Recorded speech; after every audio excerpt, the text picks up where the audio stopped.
Selamat pagi, salam olahraga.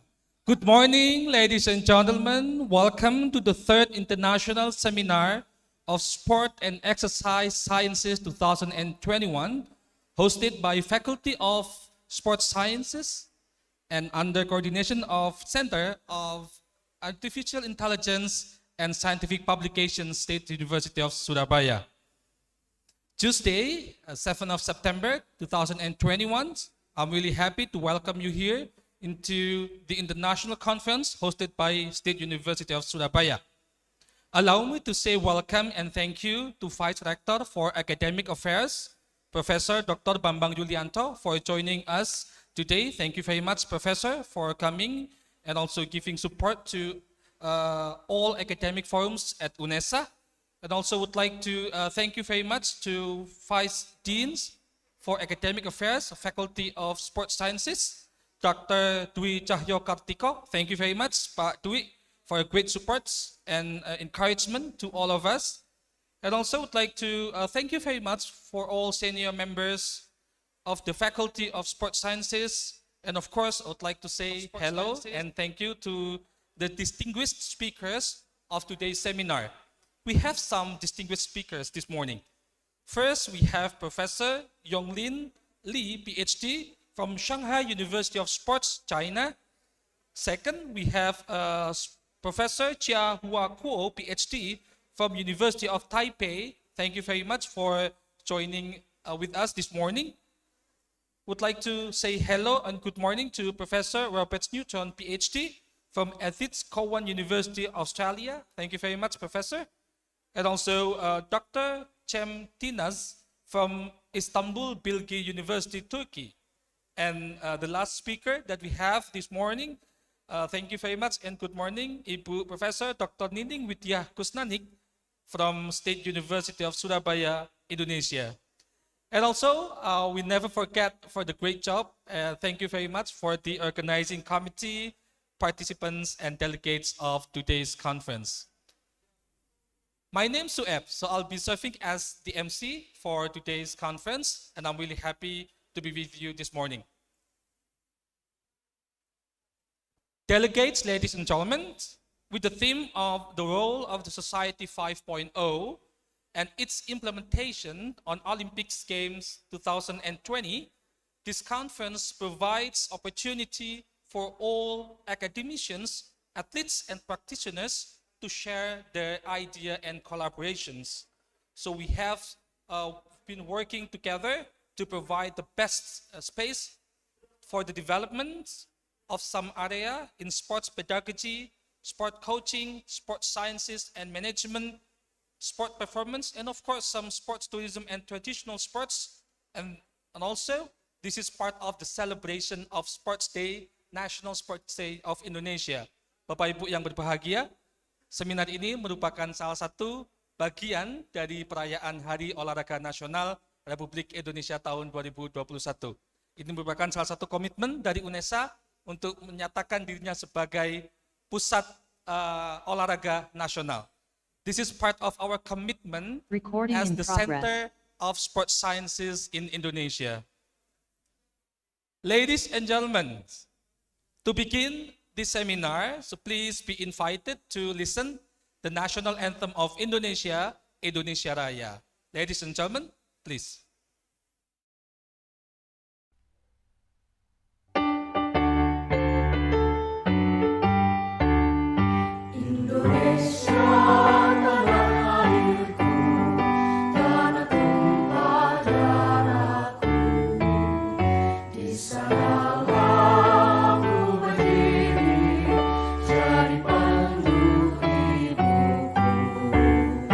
Indonesia, bangsa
Thank you very much, ladies and gentlemen. Please kindly be seated. UNESA satu langkah di depan. Professors, delegates, ladies and gentlemen, currently the committee have accepted and reviewed several papers and only selected papers that will be presented in this conference. So we have our friends and colleagues across Indonesia from Sumatra to Papua participating in this conference. And also I would like to say thank you very much for our colleagues from China, South Africa, and also from Turkey. So for detailed information of today's seminar, so we would like to invite the chairman of the seminar, Dr. Bayu Agung Pramono, to deliver the opening speech. Dr. Agung, please, time is yours.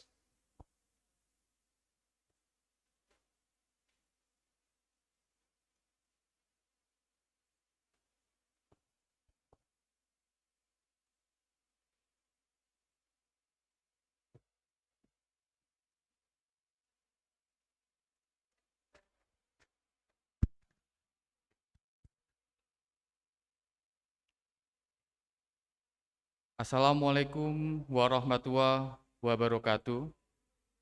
Good morning. Salam sejahtera bagi kita semua. Om Swastiastu, Namo Buddhaya, salam kebajikan.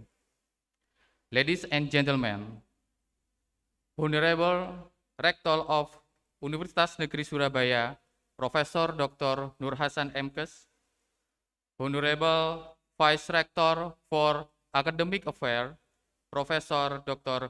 Bambang Yulianto, MPD, Honorable Vice Rector for General Administration and Finance Affairs, Suprapto, SPD, MPD, Honorable Vice Rector for Student and Alumni Affairs, Dr. Agus Haryanto, MKes, Honorable Vice Rector for Planning and Partnership Affairs, Dr. Sujarwanto, MPD, and Honorable Dean Faculty of Sports Science, Dr. Setio Hartoto, MKes, Honorable Vice Dean for Academic Affairs from Faculty of Sports Science, Dr. Dwi Cahyo Kartiko, MKes, distinguished delegates, on behalf of the Committee of the Third International Seminar of Sport and Exercise Science, ISES 2021. I'm Bayu Agung Pramono, the chairman of ISES, is pleased to welcome you to the Third International Seminar of Sport and Exercise Science with the theme, The Rule of Society 5.0, and its implementation on Olympic Games 2020.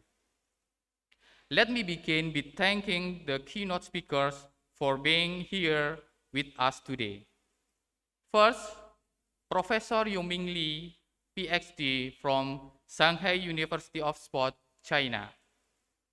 Second, Professor Chia Huako, PhD from University of Taipei. And then Professor Robert Newton, PhD from Edith Cowan University, Australia. Professor Dr. Neneng Widyakusnani from University of Surabaya, Indonesia. And then Dr. Cem Tinas from Istanbul Bilgi University, Turkey. I would also like to thank all participants and delegates here for joining us today on this international seminar. Ladies and gentlemen,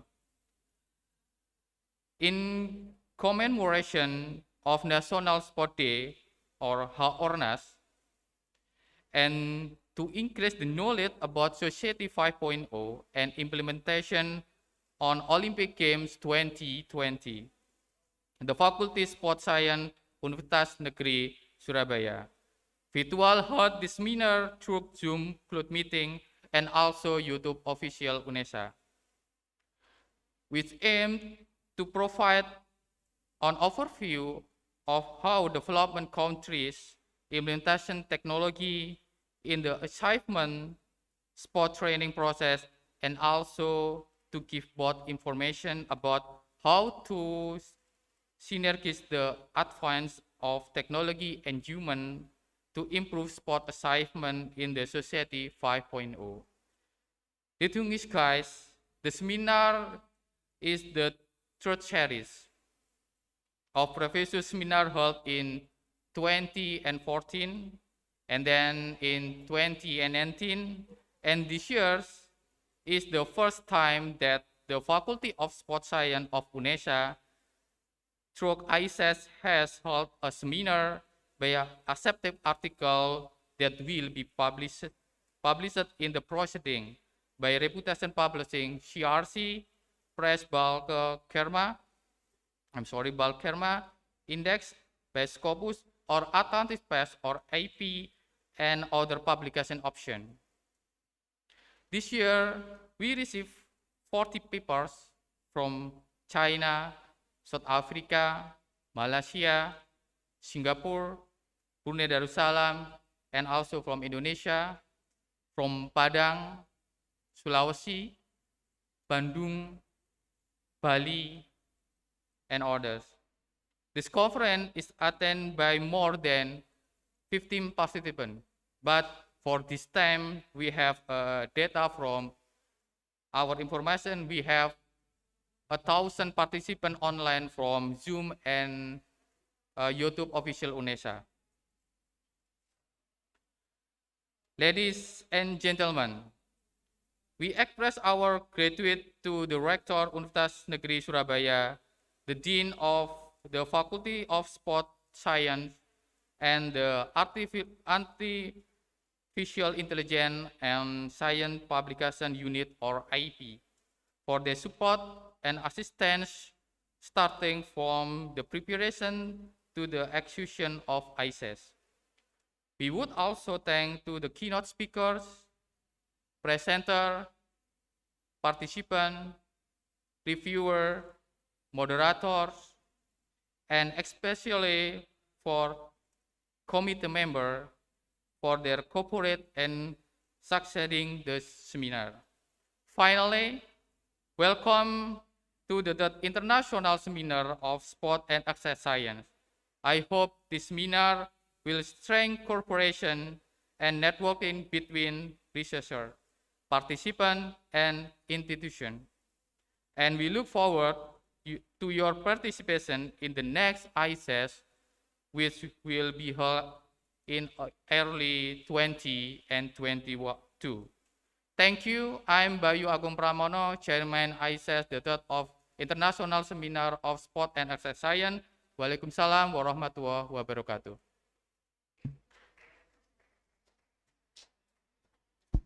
Thank you very much, Chairman of today's seminar, Dr. Bayu Agung Pramono, for the great job and also for the contributions to make this conference happen. So, ladies and gentlemen, so we'd like to inform you, yes, so right now we have more than 500 participants are joining on the Zoom, and also hundreds other are joining through YouTube channel at UNESA. Ladies and gentlemen, as part of the commitment of the Faculty of Sports Sciences, so this faculty evolves, becoming one of the most reputable faculties in Indonesia, so and also becoming the Center of Sports Sciences in Indonesia.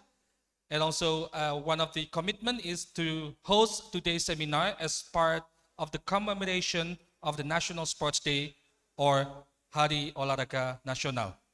To show the commitment of the faculty, we would like to invite Dean of the Faculty of Sports Sciences in this occasion, represented by Vice Dean for Academic Affairs, Dr. Dwi Cahyo Kartiko.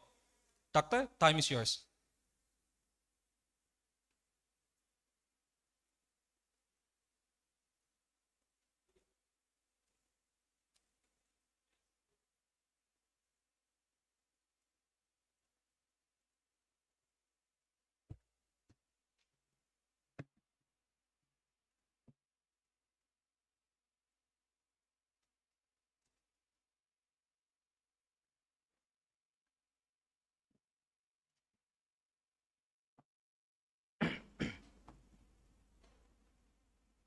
His Excellency Profesor Dr. Nur Hasan, Profesor Bambang Julianto, Suprapto Master of Education, Dr. Agus Haryanto, Dr. Sujarwanto, Dr. Shito Hartoto,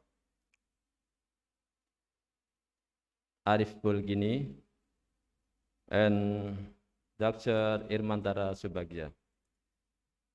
Honorable the keynote speakers, Prof. Yongming Li, PhD from China, Professor Jia Huako, PhD from University of Taipei, Professor Rob Newton, PhD from Australia, Dr. Cem Tinas from Turkey, and Prof. Nining Wida Kusnandi from Indonesia.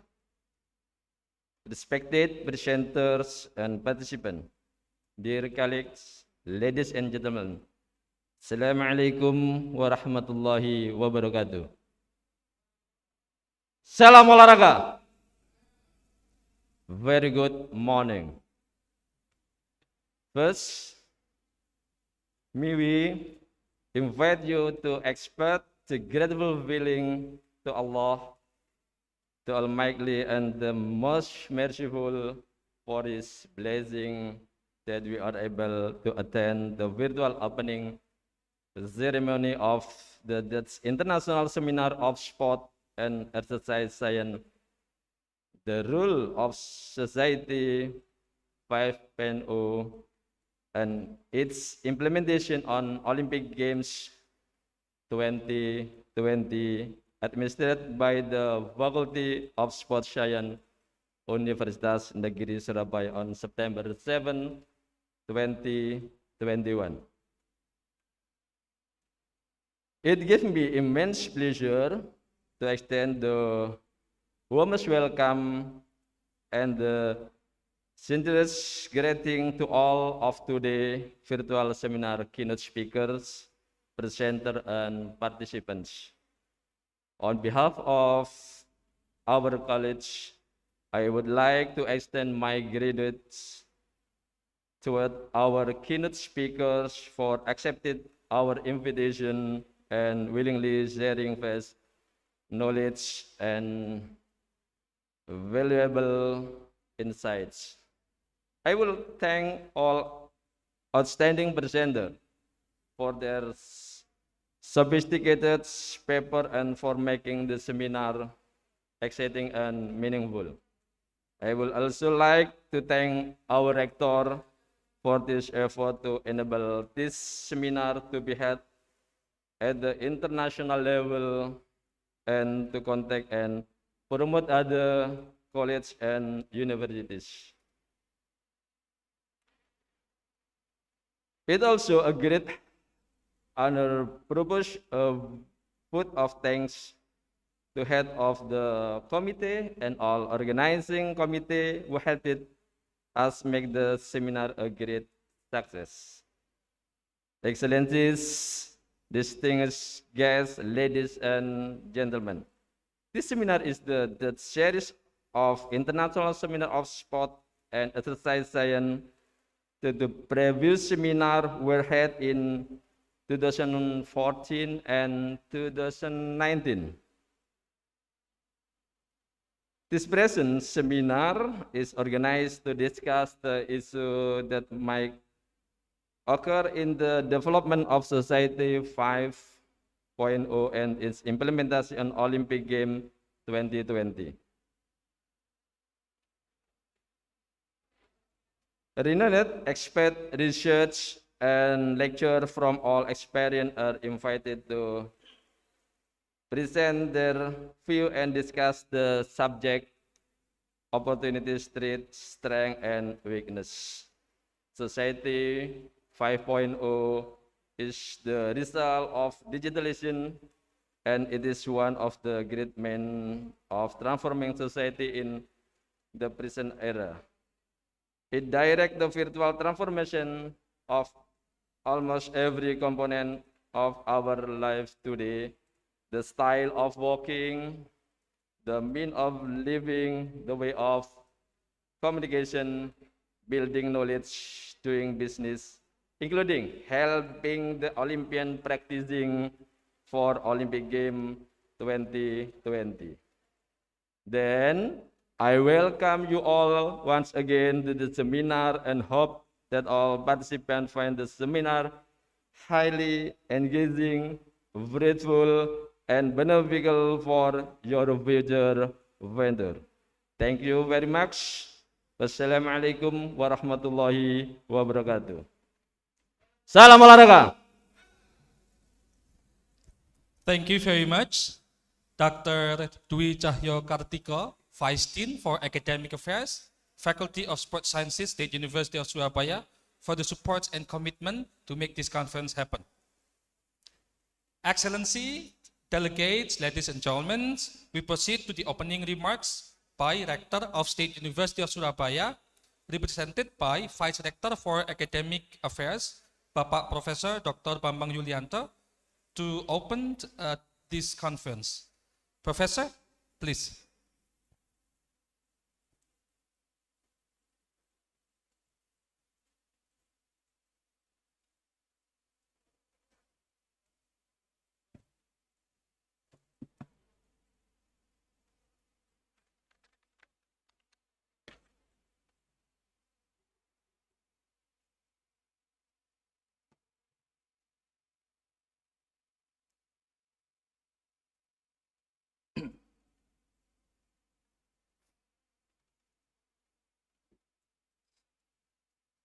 Thank you very much. Good morning, ladies and gentlemen. Now I'm referencing Pak Rektor Universitas Negeri Surabaya. Would you like to let me introduce myself? My name is Bambang Yulianto. I'm Vice Rector for Academic Affairs. Let me read opening speech of Rector. Assalamualaikum warahmatullahi wabarakatuh. Salam sejahtera, Om Swastiastu, Namo Buddhaya, Salam Kebajikan.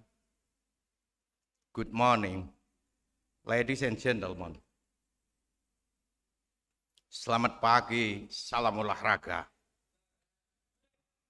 First, I would like to welcome you all to the third international seminar of Sports and Exercise Sciences, ISES, hosted by Faculty of Sports Sciences under the coordination of Center of Artificial Intelligence and Scientific Publication, IP, and Office of Academic Affairs, with the theme of the role of Society 5.0 and its implementation on Olympic Games 2021.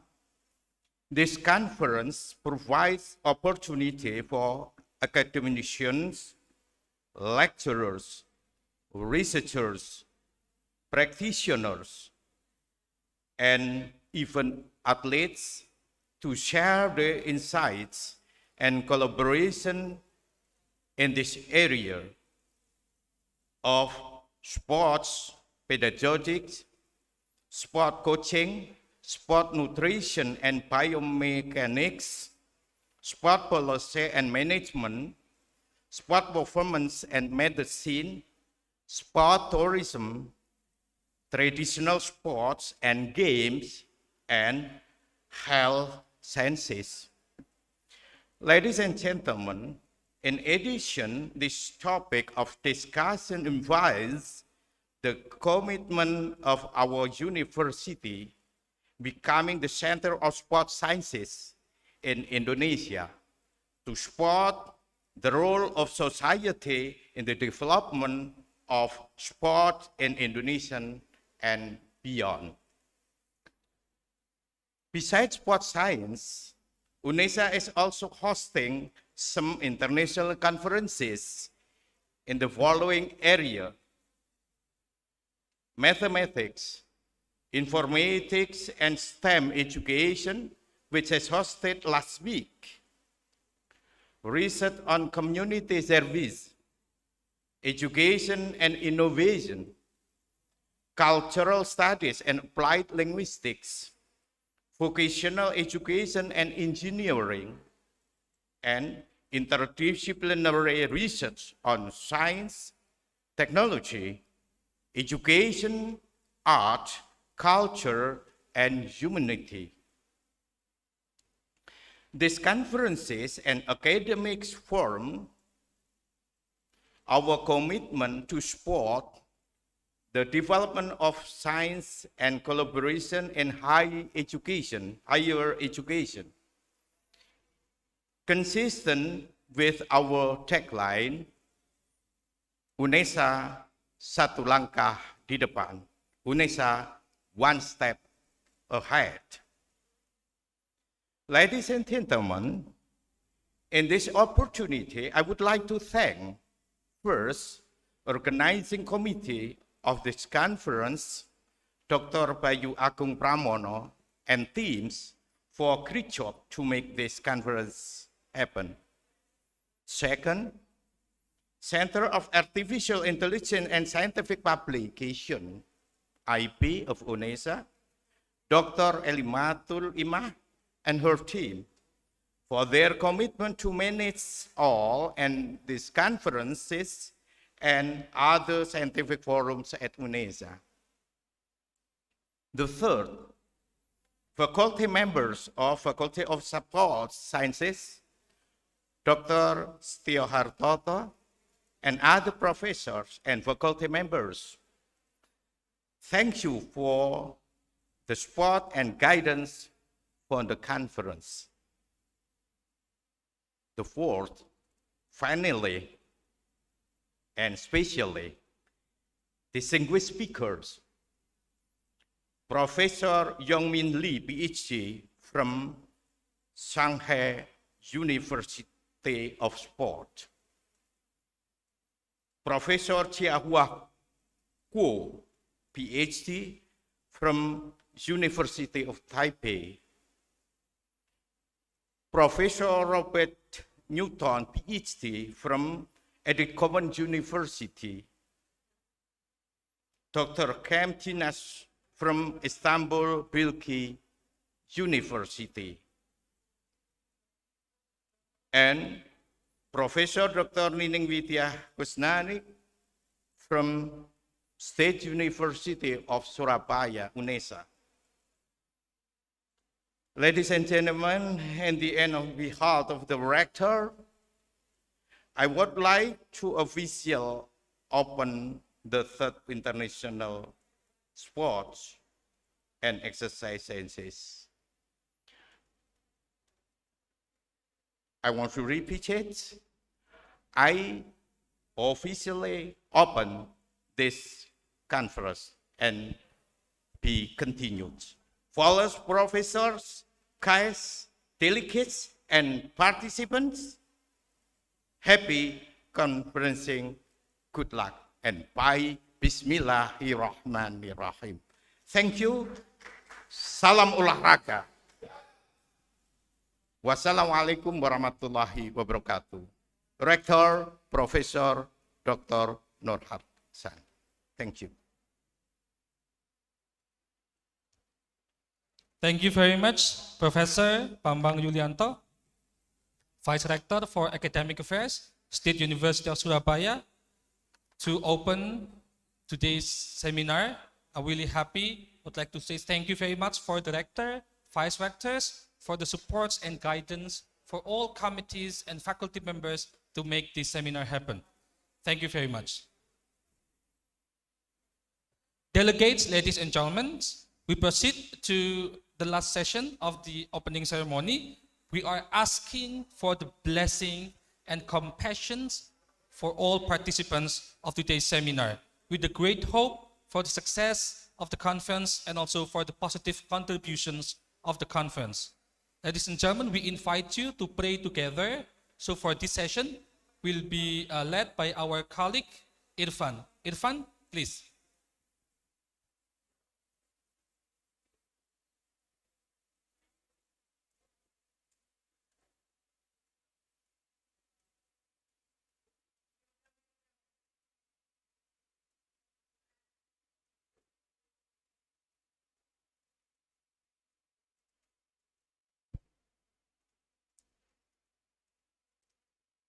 Our colleague Irfan, are you with us this morning? Yes, please. Thank you. Assalamualaikum warahmatullahi wabarakatuh. Kan saya di sini akan memimpin doa secara Islam. Bismillahirrahmanirrahim. Allahumma salli ala sayyidina Muhammadin wa ala ali sayyidina Muhammad walhamdulillahi rabbil alamin. Hamdan yu'afi namahu wa yukafi'u mazidah. Ya Rabbana lakal hamdu kama yanbaghi li jalali wajhikal karim wa 'azimi sultanik. Allahumma salli ala sayyidina Muhammadin salatan tunjina biha min jamil ahwali wal afat wa taqdi lana biha jami'al hajat ya Allah wa tutahhiruna biha min jami'is sayyi'at wa tarfa'una biha 'indaka ahlad darajat wa tuballighuna biha aqsal ghayat min jamil khairat.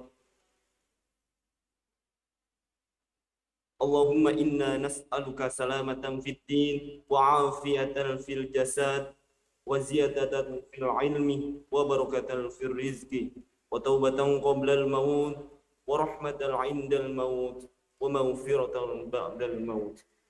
Ya Allah, hari ini Selasa 7 September 2021 kita berkumpul di sini dalam acara seminar internasional dengan tema The Third International Seminar Sport and Exercise Science. Ya Allah, jadikanlah seminar internasional ini sebagai pertemuan ilmu pengetahuan yang bermanfaat, sebagai media untuk berbagi ide, pengetahuan,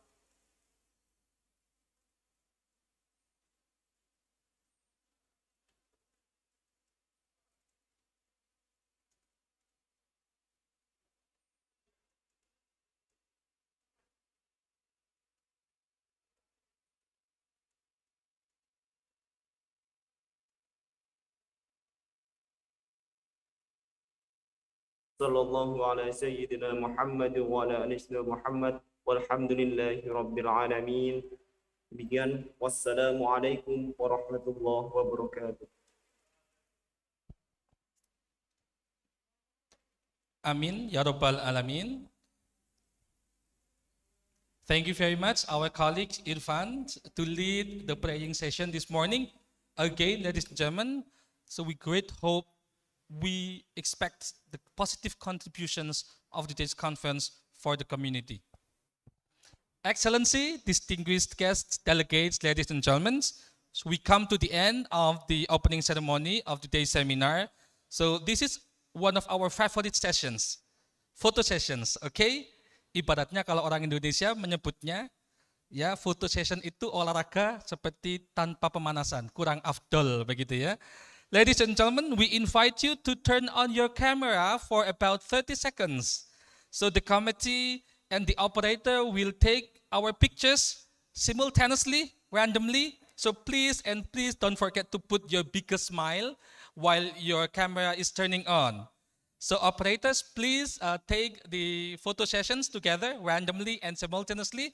Okay, so please keep smiling, 30 seconds, okay?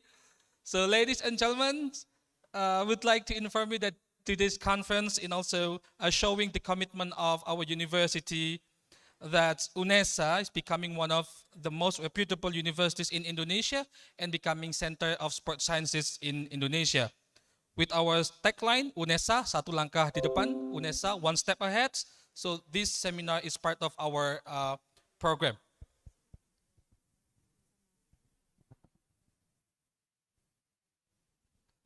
So in addition with our topics today, the topic emphasizes the commitments and also the contribution of our university to becoming the center of sports sciences in Indonesia to support the role of the society in the development of sports in Indonesia and beyond. Once again, already more than 30 seconds. Thank you very much for your biggest smiles, ladies and gentlemen. Okay, thank you. I can see many smiles from Padang, from Bandung, from Papua, from Bali, of course, as well, yeah? Thank you very much. Again, salam olahraga. Ladies and gentlemen, I would like to say thank you very much for your participations during the opening ceremony. So we proceed to the main agenda of today's seminar. Yes. So for the main agenda, we have 3 agendas. The first, we have plenary session 1 with 3 speakers. Plenary session 2, after the break, we have 2 speakers. And the parallel sessions, we have 40 selected papers across Indonesia and beyond. Ladies and gentlemen, for the plenary sessions, we have 3 speakers. We have Professor Youngmin Lee, PhD from Shanghai University of Sports, China. And also second, we have Professor Chia Hua Kuo, PhD from University of Taipei. The third speaker for the first plenary session, we have Professor Robert Newton, PhD from Edith Cowan University, Australia. So for these sessions, our colleague, Madam Marina Anggraini, International Officer. Good morning, Madam. Are you with us this morning? Okay. So Madam Marina will be serving as the moderator, and I think that we can wait to see and proceed to the plenary sessions. Ladies and gentlemen, get ready for the plenary sessions.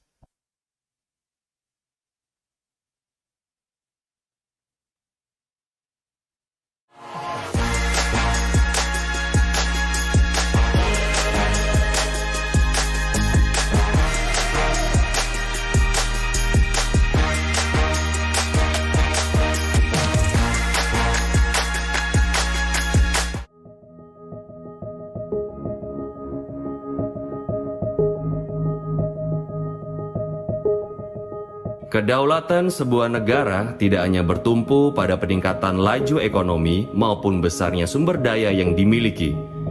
Namun kesadaran segenap masyarakat sebagai bangsa akan pentingnya menjaga juga mengolah potensi kekayaan yang dimiliki secara baik.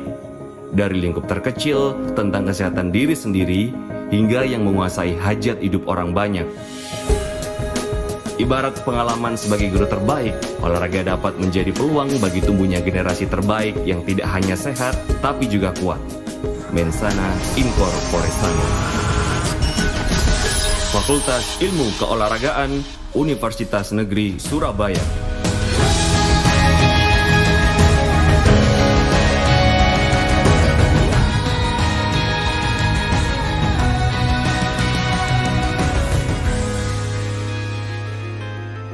Sejak disahkan oleh Dirjen Dikti pada tahun 1999, secara profesional berkomitmen dan dipercaya sebagai lembaga pendidikan tinggi untuk mencetak generasi baru yang peduli akan kekuatan karakter bangsa melalui bidang keolahragaan.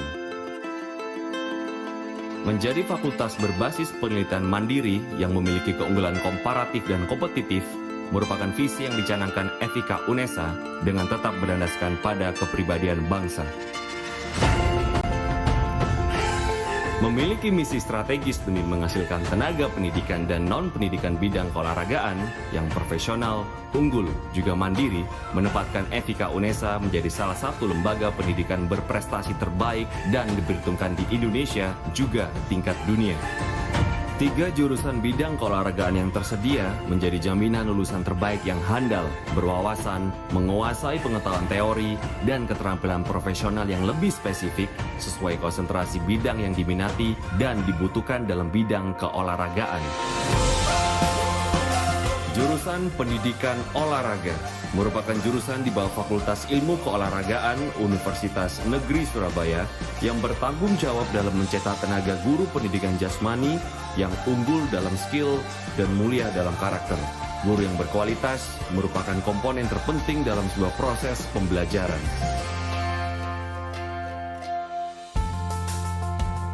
Kompleksitas dunia olahraga tidak hanya pada teknis dan metode pelatihan secara fisik dan mental, kemampuan dalam menganalisis segala bentuk potensi, menyusun dan melakukan pengolahan secara baik segala aspek mendukung aktivitas keolahragaan demi terciptanya kualitas prestasi dan usaha di bidang olahraga. Fakultas Ilmu Keolahragaan UNESA melalui jurusan Pendidikan Kesehatan dan Rekreasi mencetak individu yang cerdas dan tangguh dalam melakukan perencanaan, administrasi, manajerial yang cerdas, dan beretos kerja tinggi. Dalam upaya membangun sistem organisasi keolahragaan yang bersih dan berkualitas. sama dengan dua jurusan yang lain, berdasarkan SK Badan Akreditasi Nasional Perguruan Tinggi atau BANPT, jurusan Pendidikan Kepelatihan Olahraga memiliki akreditasi A. Jurusan ini bertanggung jawab salah satunya dalam mengembangkan keilmuan di bidang kepelatihan olahraga untuk menghasilkan karya ilmiah dan temuan-temuan berkualitas yang bermakna bagi peningkatan mutu bidang olahraga. Sarana prasarana terbaik dan terdepan dimiliki FIK UNESA untuk semakin memacu tingkat kompetensi mahasiswa. Kolam renang bertaraf internasional yang dilengkapi ruang uji dan pengawasan teknis.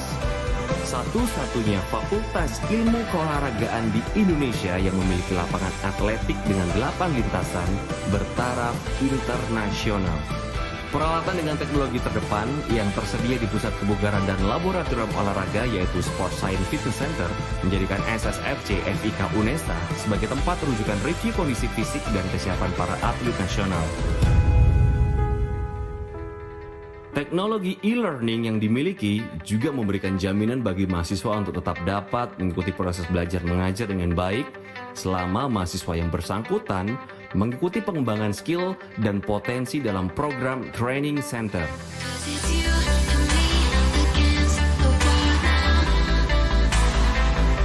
Fakultas Ilmu Keolahragaan Universitas Negeri Surabaya merupakan fakultas yang ke-6, di mana kita memiliki beberapa unggulan untuk mengembangkan ilmu keolahragaan. FIK rasional, energik, kreatif, dan kompetitif.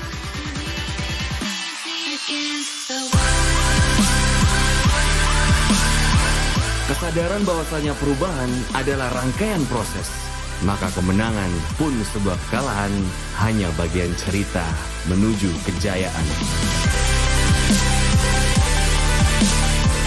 Dari keduanya kita belajar bangkit dan terus melangkah demi kedaulatan Indonesia bernegara dan berolahraga.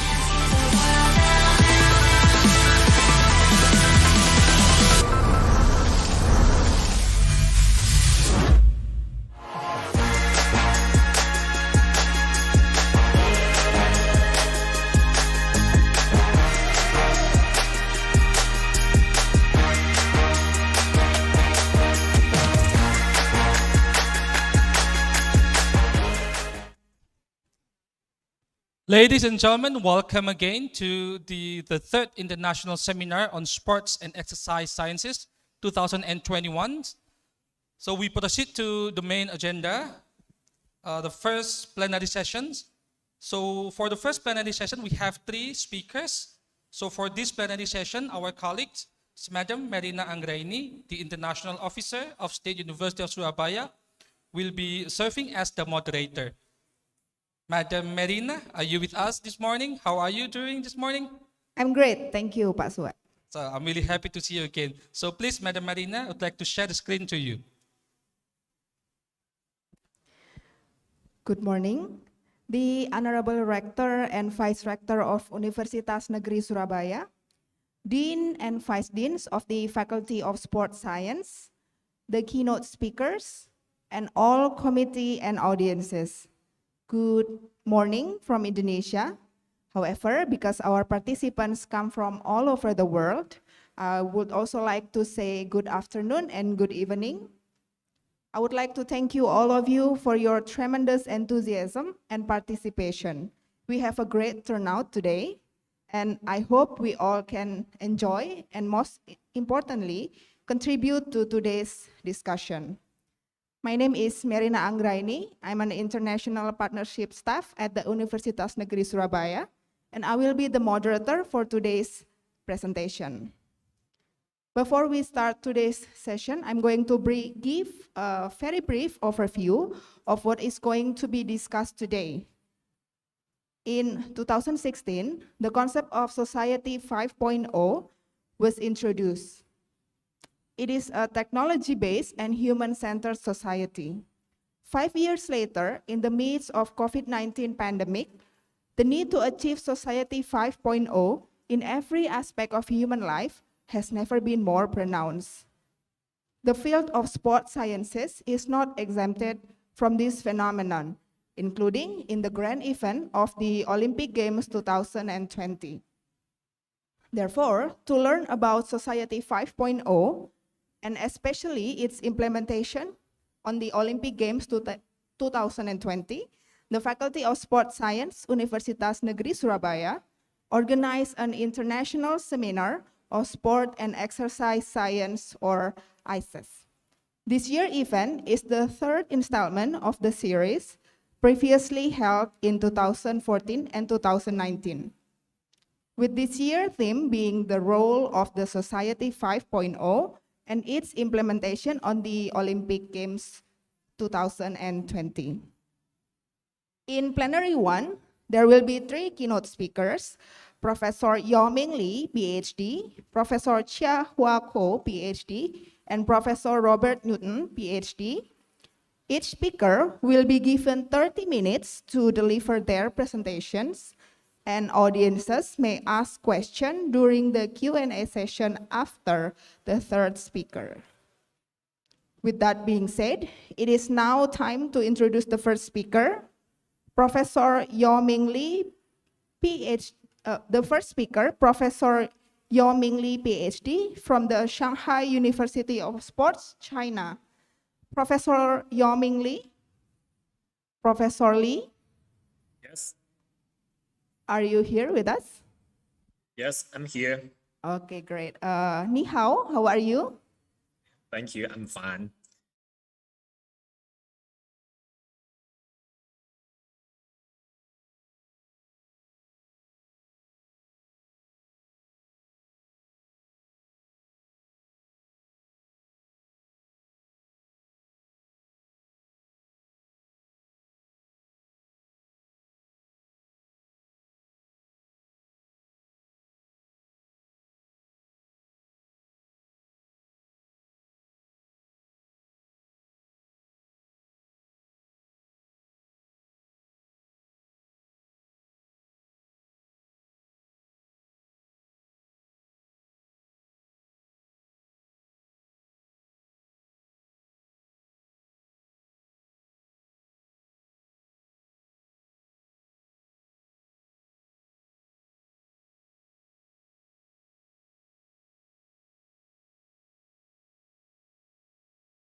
Your time starts as you speak.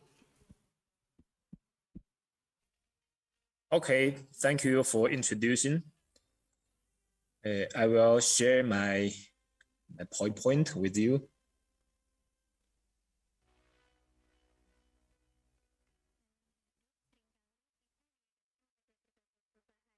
So can you see my PowerPoint? I mean Yes. the audience. Yes. Okay, thank you. Oh, I will start.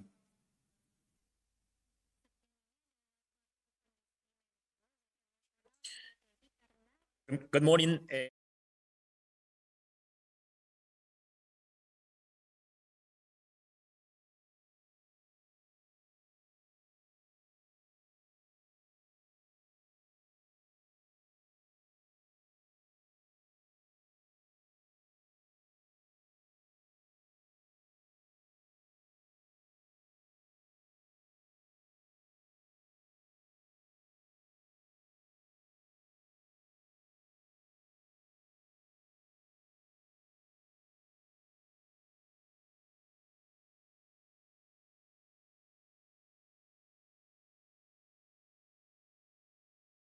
Dr. Boscher from Belgium. As you can see, the international sports success is supported by 9 pillars.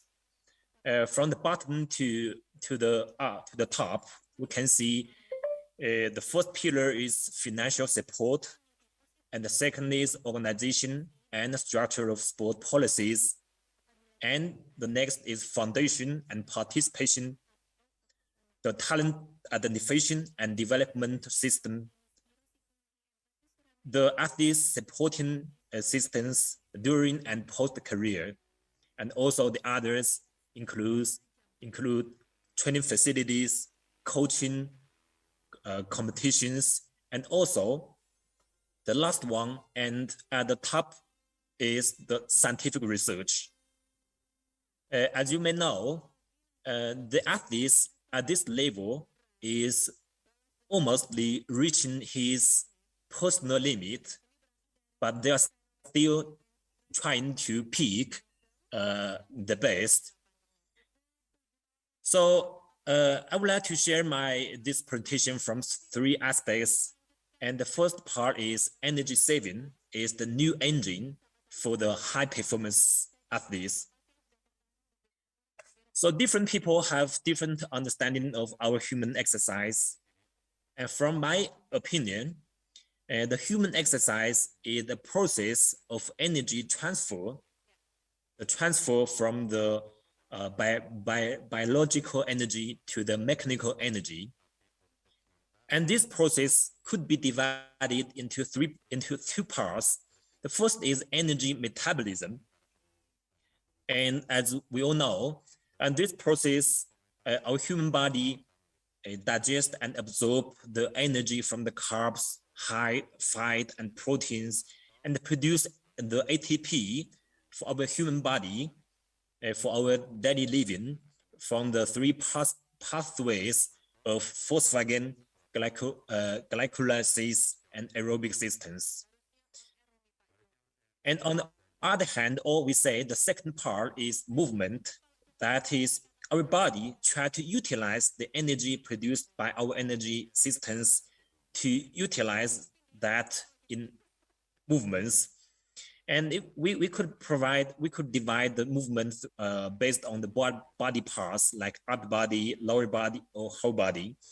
We can also divide movements according to the contraction pattern, like push, pull, or rotation. And the focus of movement is mobility, stability, and functionalization.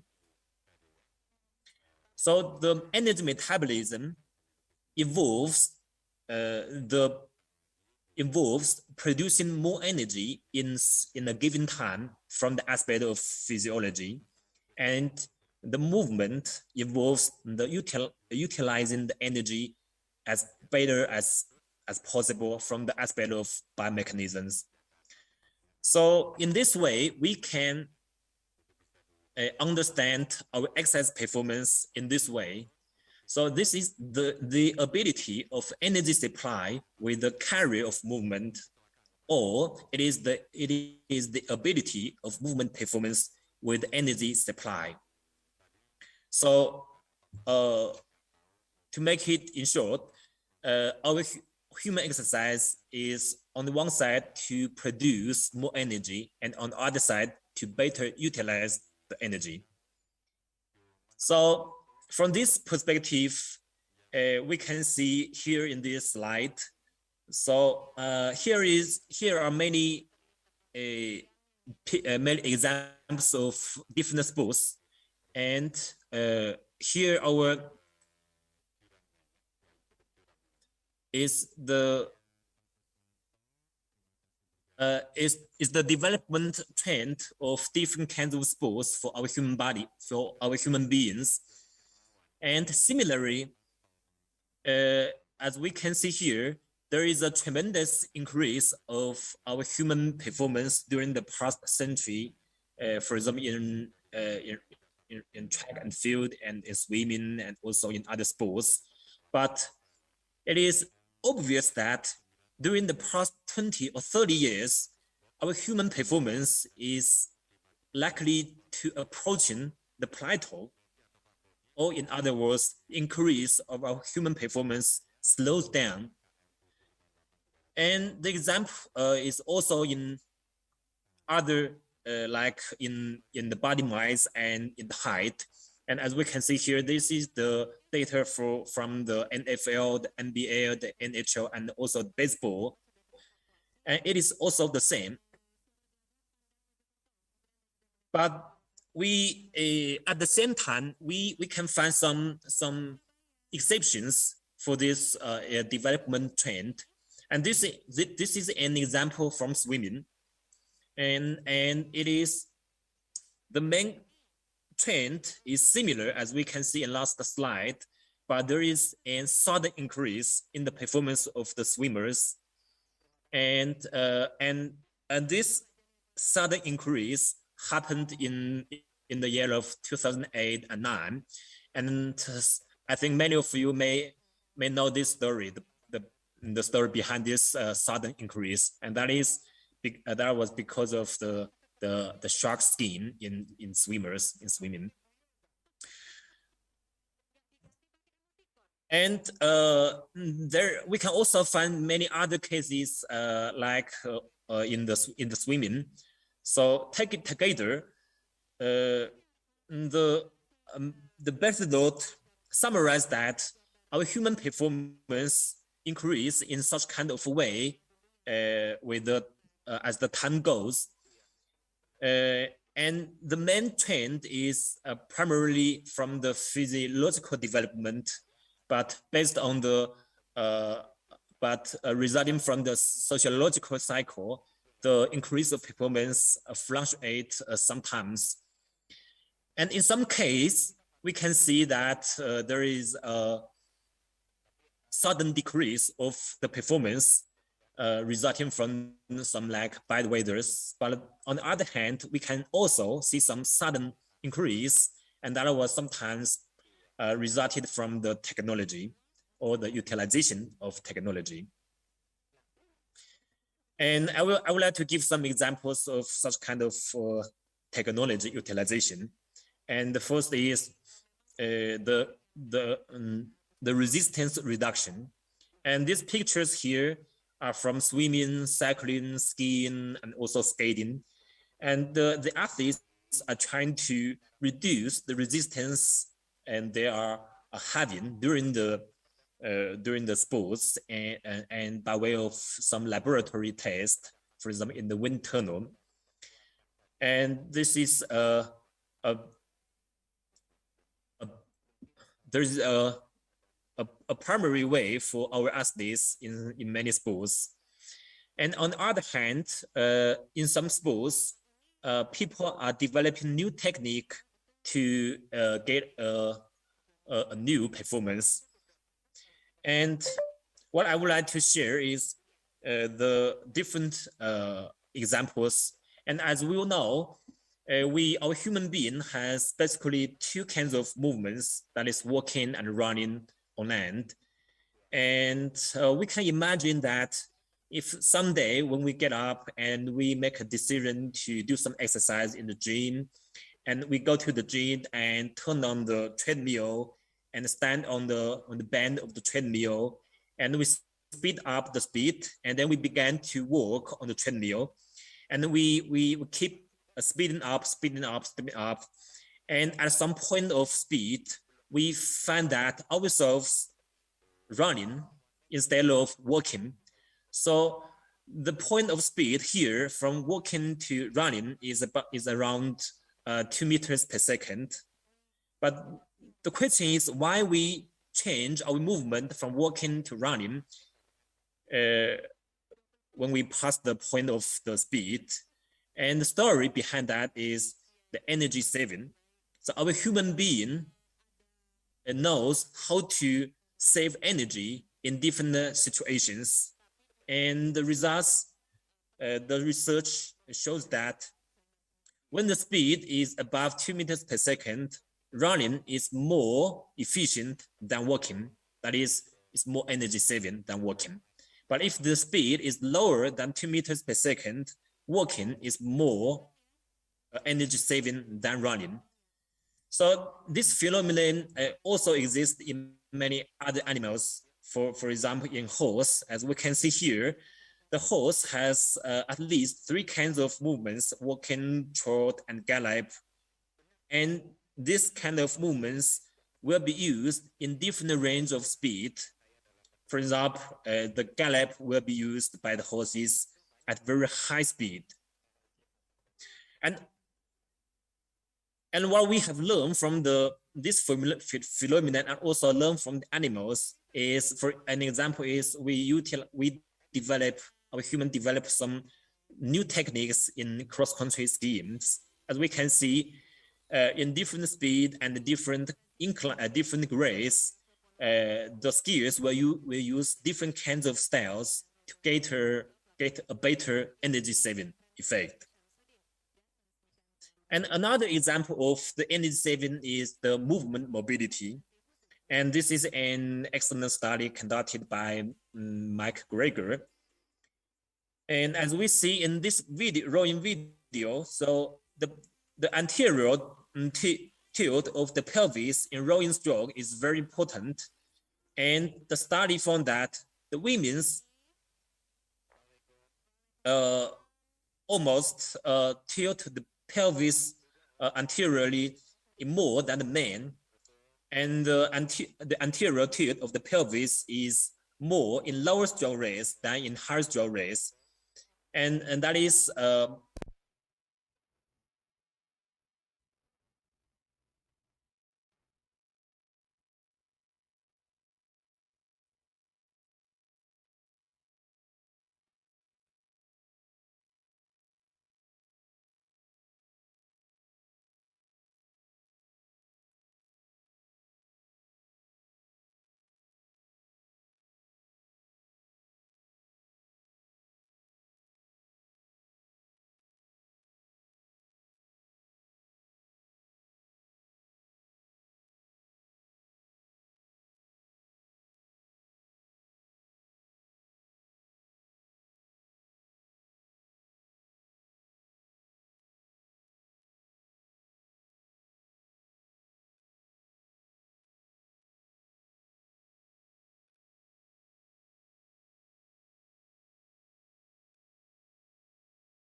the world famous expert in endurance from Spanish, Inigo Mujica, ever presented an editorial later in the journal, in the International Journal of Sports Physiology and Performance in around 2013.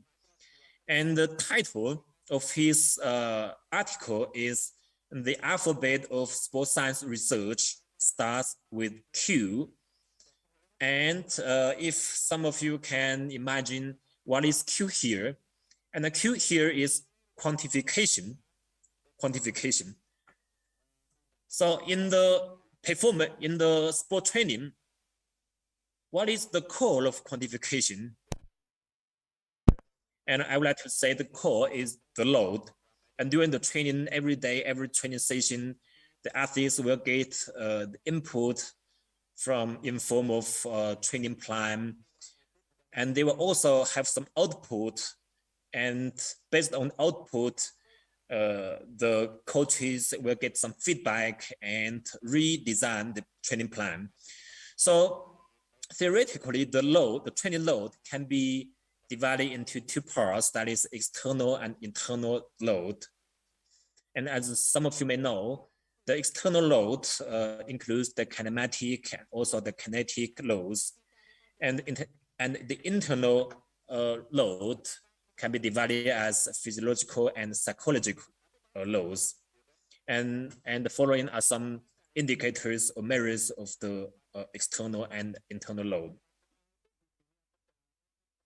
And as in the modern ages, and we found that there is increasingly a very variable technology which can be utilized in load quantification, and some of the methods or the protocols here are utilized by many of you in the training practice. For example, taking the blood sample from the earlobe or from the fingers, the IMU for in some like GPS systems and so on. And the following are some examples of the load quantifications. I would like to say, in my opinion, the cycling is one of the sports with the highest level of sport or sport science. And here is an example. So during the training session of the cyclist, the power, velocity, frequency, and altitude can be quantified even in every second. And this is because of the power meter integrated into the bike and also together with the GPS systems. And this example is from tennis, and the data are from the Hawkeye data systems.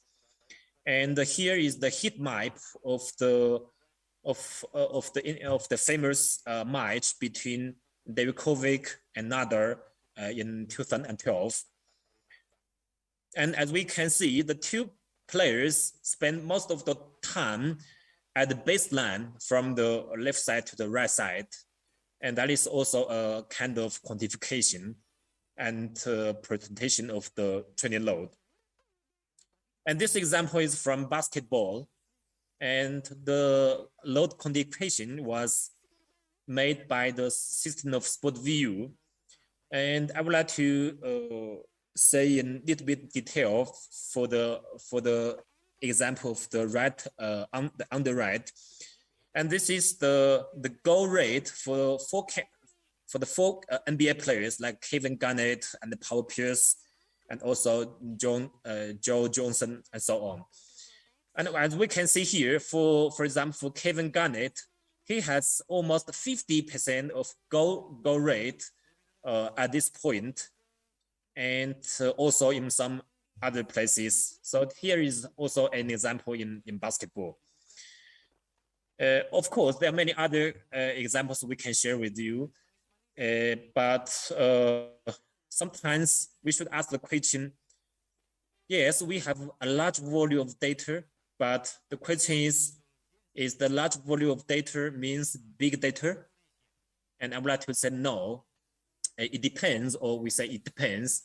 It depends on whether you have the data culture in the sport teams, you can get support from the coaches, you have some reliable devices and measures to quantify the load, and you have the qualified professionals to take the data, and also whether you can combine the training load data with the data of performance and injury, and also it depends on the interpretation of the data and the presentation of the data to the coaches. In 2020,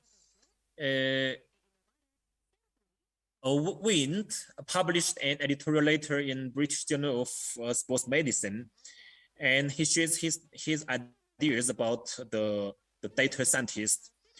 So currently in many high performance sports, there is a new position or new role in the supporting team, that is data scientist. But how should we put the data scientist together with other roles in the supporting team, like the conditioning coaches, the physiologists, and so on?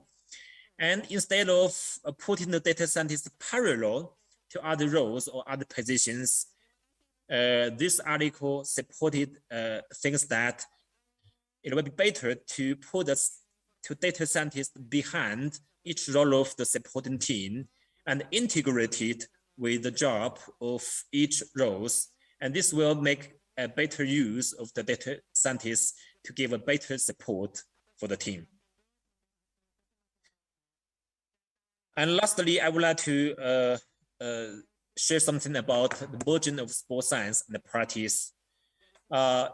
In many of our sport teams, we always put the athletes in the center, and we support the athletes by the coach support athletes directly, and the sports scientist will also support the team. We say the team behind the team. We will support athletes and the coaches directly, indirectly, or directly, depending on the positions or the roles. And of course, the researcher from the universities will also provide supporting to the sport team, but primarily indirectly. Of course, some researchers will give some education to coaches, and in this way, this kind of supporting is direct. In practice, we name the sports scientists and coaches as practitioners, and the coaches always belong to the national governing body or the association, and the sports scientists mostly belong to the Institute of Sport or Sports Science, and the researchers from the universities. And during the training, the philosophy of the supporting is athlete-centered and coach-led and sports science supported, and don't forget the performance focused. All of the supporting is focused on enhancing the performance of the athlete.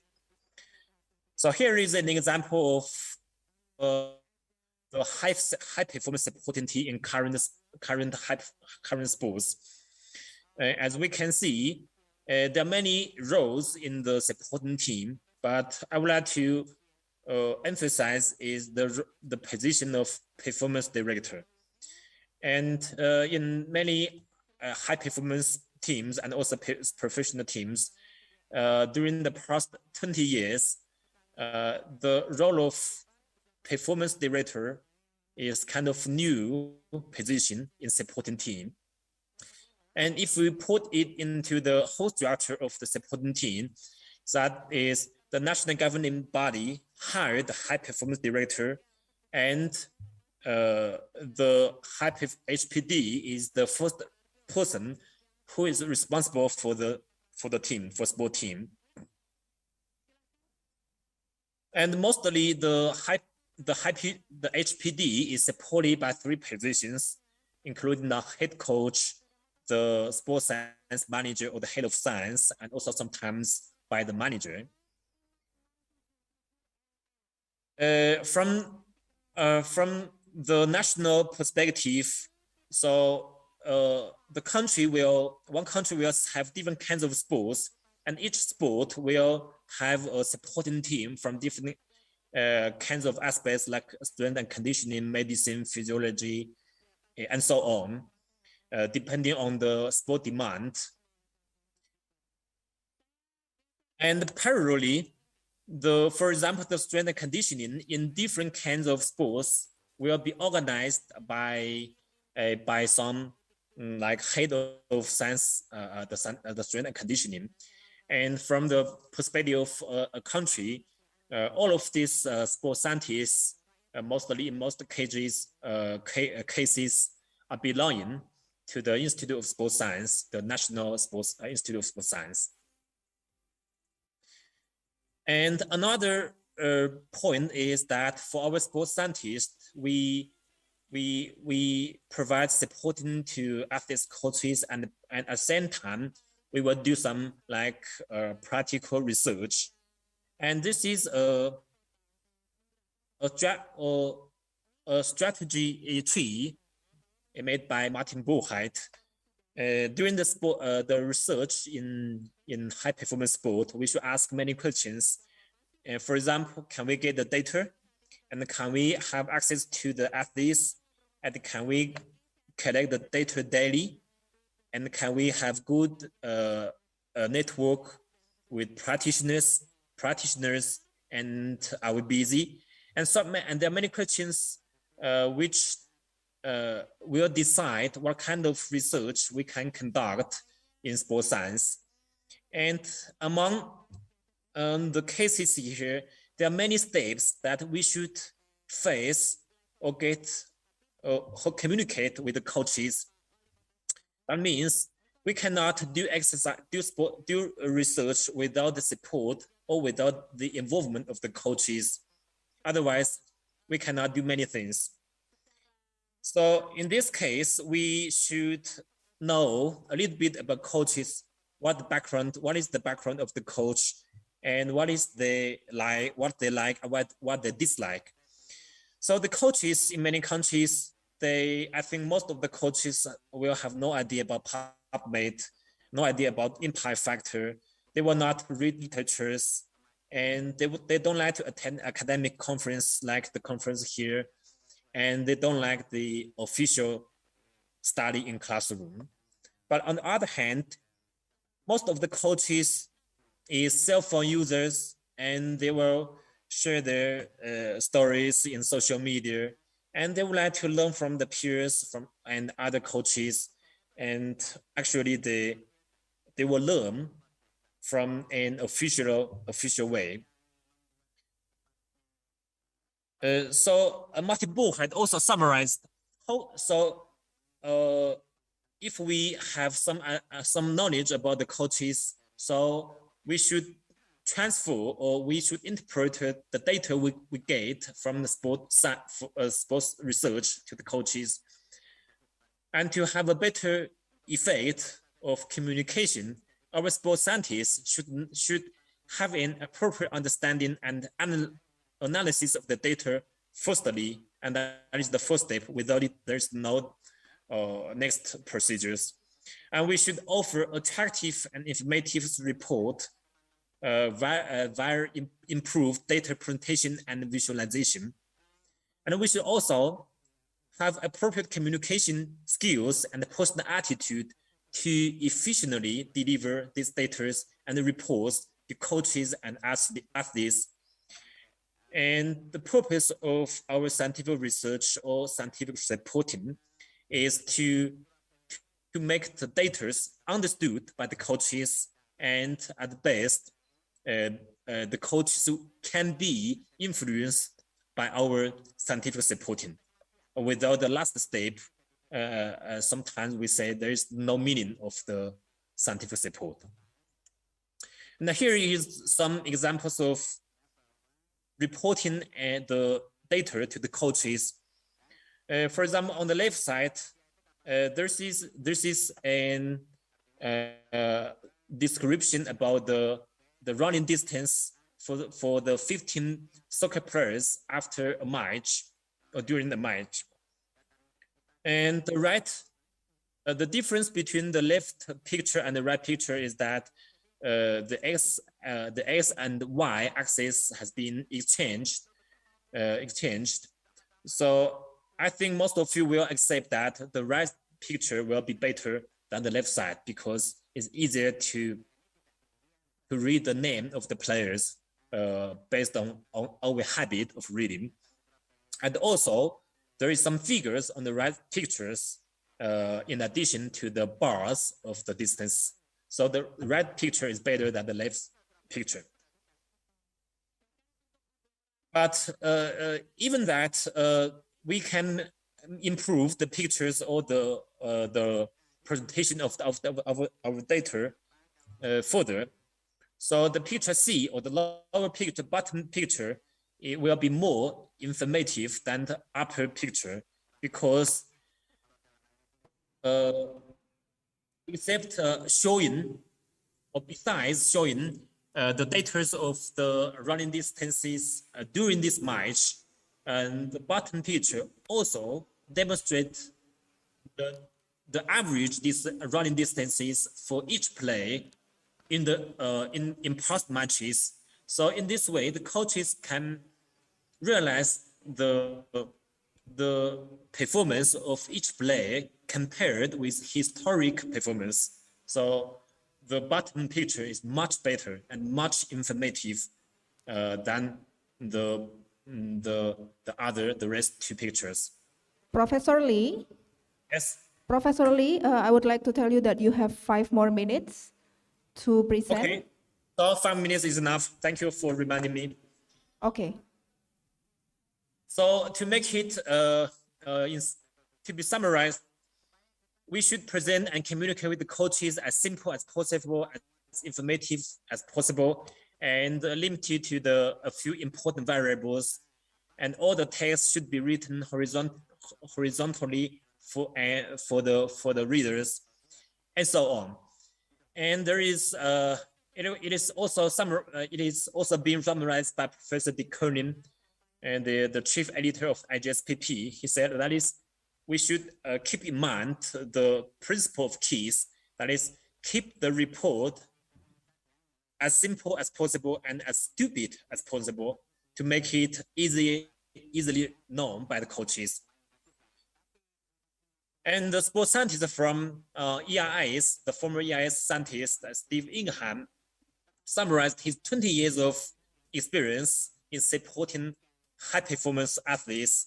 And the answers to this question is trust, teamwork, curiosity, critical thinking, adaptability, and so on. And he also mentioned that personally with me, that he said it is unfortunate that there is no course and there's no book in our universities teaching the students about these demands for the future sports scientists in supporting athletes. But that is critical for the sports scientists in supporting the athletes. So the sports scientists and the coaches have different ways of thinking. So I will not give it in more details. So I would like to mention that the sports scientists and the coaches should integrate it at the beginning of the sports science research. They should raise questions together and raise the useful but not interesting questions, and always keep the sport context in mind. Coaches and athletes always have the similar demands.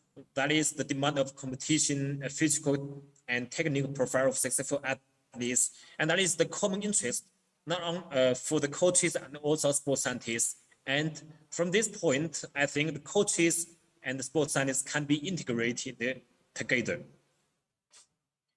And before apply the research findings to sport context, to sport practice, we should keep in mind what is the context of the applying and who will perform the practice and to whom it will apply for.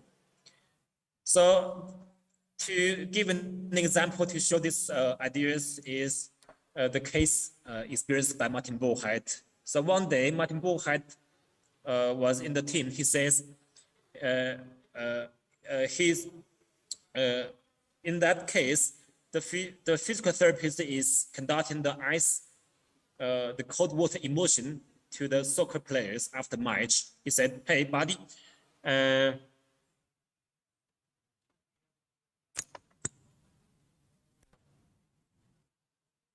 what is the temperature of the cold bath?" And the physio said 9 degrees. Wow, how long do the players immerse themselves? 2 minutes. And Martin Borchardt said, 2 minutes only. Are you aware that the literature states that it might be best if we can get them to stay for 10 to 15 minutes with a temperature at 11 to 15 degrees instead? And the physio said, thank you. With 2 bath containers and the bath is gonna be leaving in 35 minutes. How do you want me to deal with each of the 10 players? So this is an example happening in many sport practice. It tells us that our sports scientists should always keep in mind the sport context. Otherwise, the findings from our research will be useless for the practitioners. So let me conclude this my presentation from these videos. And this is what happening in Formula One in the start pit. And you can imagine how long it takes to finish this this kind of work. And historically, this kind of part job is conducted by 4 persons in 67 seconds 50 years ago. But right now, as we can see in this video, it was conducted by 20 persons and in 1.91 seconds. And this is a very good example of the supporting team, which should be needed in our high performance sports. Okay, that is my presentation. Thank you for your time and for your patience.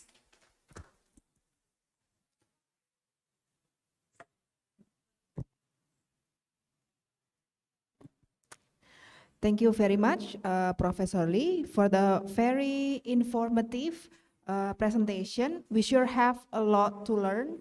Some of the most important point, perhaps us as Indonesian society learning to navigate big data and incorporating that into sports practice. We still have a long way to go, but I am sure that everyone who is here and are willing to learn how to put this theoretical perspective into practice in the field. So thank you, Professor Lee. And now let's move on to the second keynote speaker, Professor Chia Hua Kuo, PhD, FACSM, CTSSN from the University of Taipei. Professor Chia Hua Kuo, are you here with us? Yes, can you hear me well? Oh, hello, how are you? Hi, good. Can you hear me? Yes, very clearly. Good. All right. Good. So glad to hear that you're all well and ready for your presentation. But before that, I would like to introduce a little bit about Professor Kuo. So Professor Kuo has been recognized as a distinguished professor at the University of Taipei since 2016. Professor Kuo is also the Dean of College of Kinesiology, appointed in 2019. Among other distinguished positions, he is currently serving as the Chair of Organizing Committee for Pre-Olympic Icons 2021. Professor Kuo is also the Editor-in-Chief at Sports and Exercise Science, as well as being the Associate Editor at several other journals. For his distinguished achievement, Professor Kuo was awarded Outstanding Award Research in Sports Science for 6 times by the Sport Administration Ministry of Education. His research interests include human performance and sport nutrition, as well as human metabolism and aging. Today, Professor Kuo will deliver a presentation on sport nutrition for elite athletes. So, Professor Kuo, are you ready?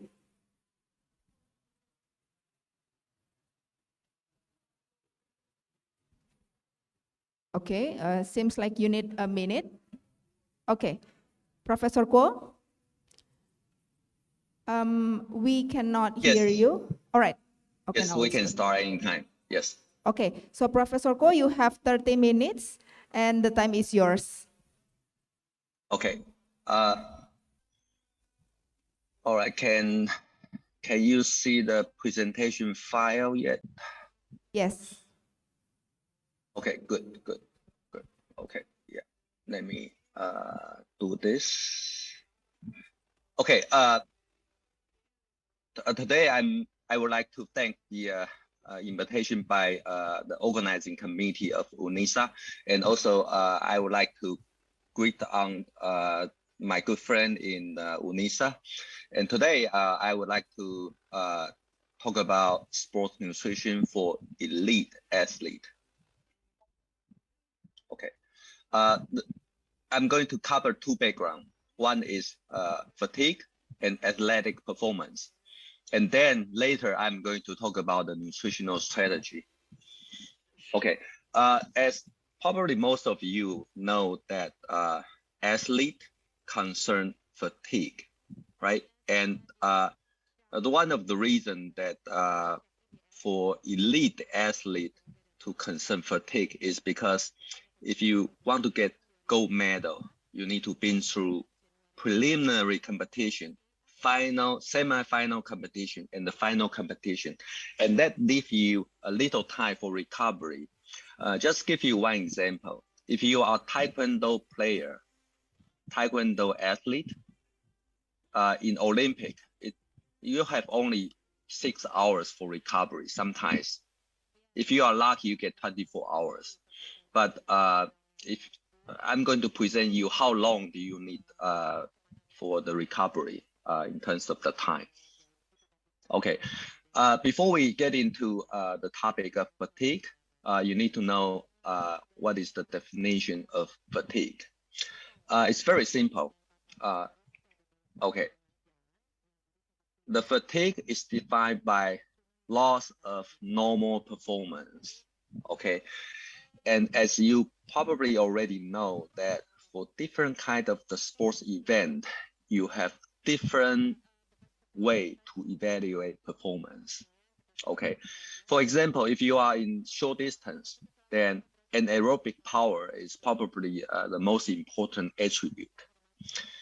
And aerobic power and VO2 max matters for endurance events. And muscle strength and muscular endurance are also important for certain events. For example, like gymnastic. Power are important for like long jump or 100 meters dash. Okay, so you have a different way to measure performance, but when you measure fatigue, you need to have the baseline measurement. The baseline measurement used to be conducted when you are at the optimal condition. And then fatigue, if you have any kind of condition that may affect your performance, then if that causes the performance is lower than the optimal performance, then you are under fatigue. Okay, so there are two ways. Then another way to classify the event is by the way of the muscle contraction. Okay, if you look at the graph, you have two ways to contracting muscle.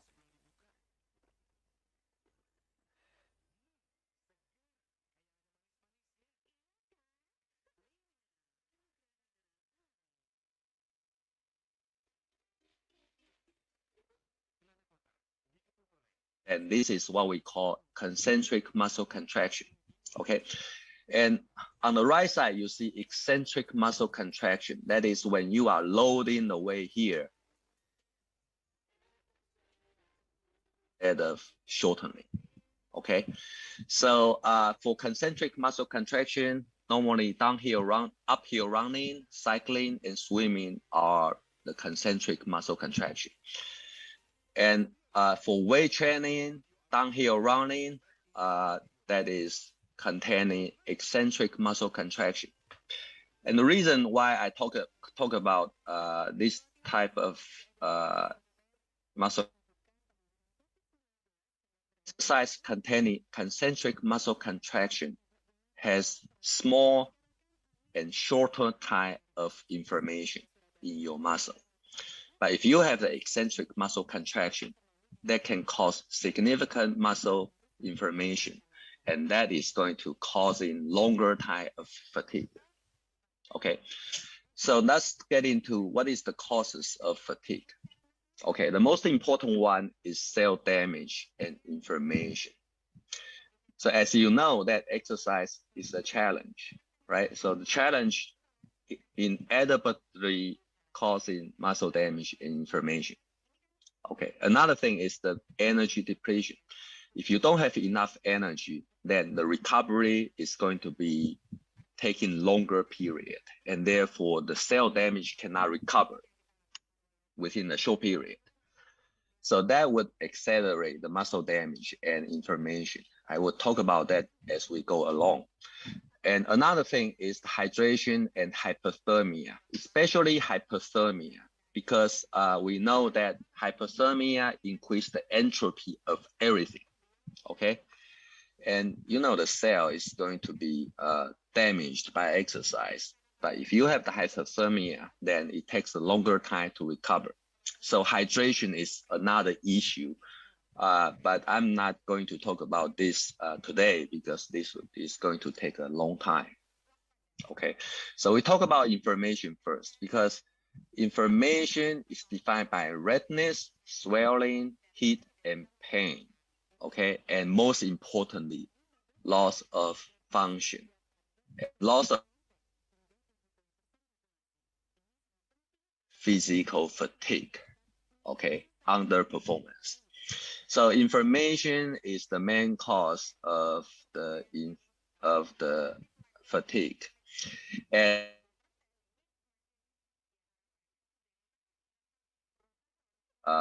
when you have the pain, redness, and swelling, heat, that is also meaning that your body are putting the resource to the local tissues that has the damage.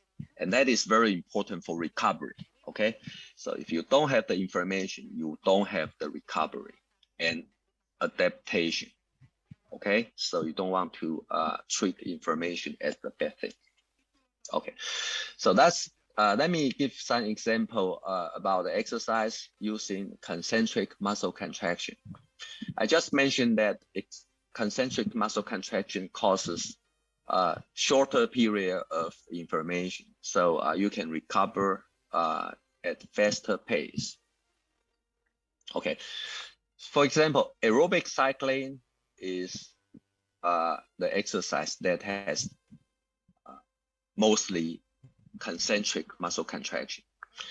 And we have different intensity right here. And you can see that 25%, 65%, and 85% maximal aerobic power is going to rely on different energy, right?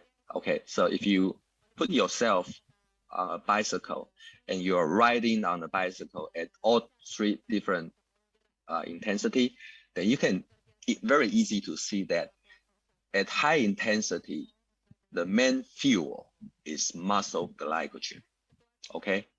And you can also see that the energy coming from plasma added together, plasma fatty acid and plasma glucose, if you add it together, it doesn't really increase as you increase the exercise intensity, okay? So the energy already stored in the muscle is very important for sustaining your exercise at high intensity, especially for glycogen. Okay, so let's look at the muscle glycogen level during exercise. This is the very classical paper conducted in Scandinavia, and it was published in 1967. And you can see that the muscle glycogen decline almost cut into half for the first 20 minutes of endurance exercise. Okay, and by the end of the exercise, the muscle glycogen is depleted and exercise can no longer persist. Okay, this is for untrained and trained is very similar result. Okay, and if you look at the right side, that is the blood lactate. Okay, and a lot of people think the lactate is the cause of fatigue, but if you look at the data, you know that is not the correct concept. Okay, when is the time that you have the highest lactate in blood? Okay, if you look at this graph, the blood lactate peak at the 20 minutes. And the reason that you have the peak of the lactate is because of the faster glycogen depletion. Okay, you know that lactate cannot be produced by fatty acid, right? So the lactate got to be produced from glycolysis, from glucose metabolism, right? And the glucose is actually coming from glycogen, right? So as you can see that as the glycogen is gradually depleted, then the lactate concentration in blood start to decline, right? So as lactate decline to the end of the exercise can no longer persist. And therefore, you understand that lactate is not the cause of fatigue. And the main things that causes fatigue is glycogen depletion, okay? How about glucose? Okay, a lot of people think that glucose is also important, but if you look at the glucose, then you do not see the drop of the glucose much, right? So I would like to conclude here that the muscle glycogen is very important for the fatigue, especially for endurance exercise. Okay, and here is one study, and it's one of the earliest sports nutrition study. Then it's a whole bunch of college students. They are given 3 different diets. Mixed diet means their normal diet, okay? And they also provided with protein plus fat, and the high protein, high fat diet, that 80% of the calorie coming from protein and fat. And another condition is carbohydrate, high carbohydrate. That means 80% of the calorie of the participant are carbohydrate. So their protein and fat only can account for 20%. Okay, so if you look at work time as the indicator of the performance, then you can see which one gives you the shortest endurance. You see the open circle right here, and these are high protein and high fat diet, right? So the time of the exercise is lower than 80 minutes. However, if you give the carbohydrate, then you can see the endurance time is increasing from 120 minutes. You see the cross is the hypercarbohydrate up to 300 minutes. So this gives you the idea that carbohydrate is more important than protein and fat for optimize your endurance performance. Okay. Then I'm also giving you the glycogen are also related with the inflammation. Okay, you can see here, you have one leg is glycogen depleted leg. These are the same person, but you exercise only on one leg to deplete muscle glycogen. So you have the glycogen depleted leg and you have control leg, right?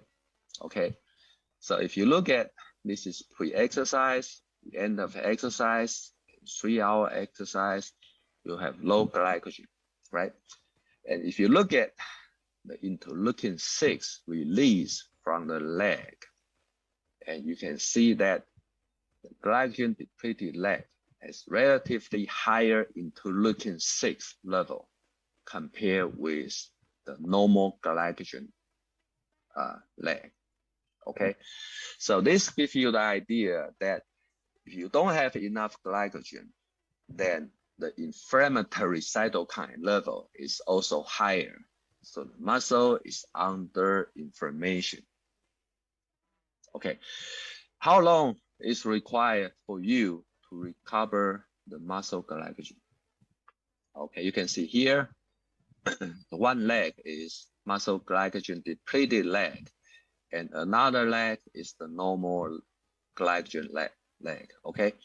And you can see that when muscle glycogen is depleted, it takes only 1 day to recover to the same level of the non-exercise leg.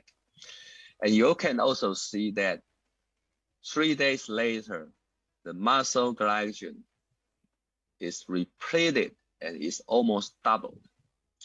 So this gives you the idea that in our muscle, we have the way to recover and adapt to the challenge we face. Okay, so one of the reasons is because the damage can induce the recovery, and the recovery is mediated by inflammation. Okay, first I would like to show you what happened during the early time of the exercise. And from here, you can see that exercise induced the DNA damage in the blood cell, right? So this is one of the reasons that causes the inflammation. Okay, and okay, let me jump this. And one important muscle contraction pattern that can induce inflammation is eccentric muscle contraction. So when you do jumping, okay, and when you do, for example, you have the triple jump, and you have the weight training, and that is normally causing eccentric muscle contraction. So when you have the braking motion, you have the brake. When you are braking motion, then the muscle is lengthening and you are consuming your muscle glycogen, but at the same time, you have the muscle damage. Okay, let me explain how eccentric muscle contraction is causing the physical damage. You can see here, if you have the concentric muscle contraction, the sarcomere length is shortened, then you don't have much damage, right? But when you have the muscle contraction, but the sarcomere has been lengthened, then you have something occur like this. Okay, and you can see that when this is happening, you are going to induce the immune response. That is what we normally call inflammation. And that will cause the leukocyte infiltration to the exercise area. Okay, and when this is happening, the muscle is going to be broken down by the immune system, and the component inside the muscle is going to release into circulation. So you can measure the myoglobin and creatine kinase that is normally inside the muscle. You can start to see their presence in the circulation. Okay, just give you one example.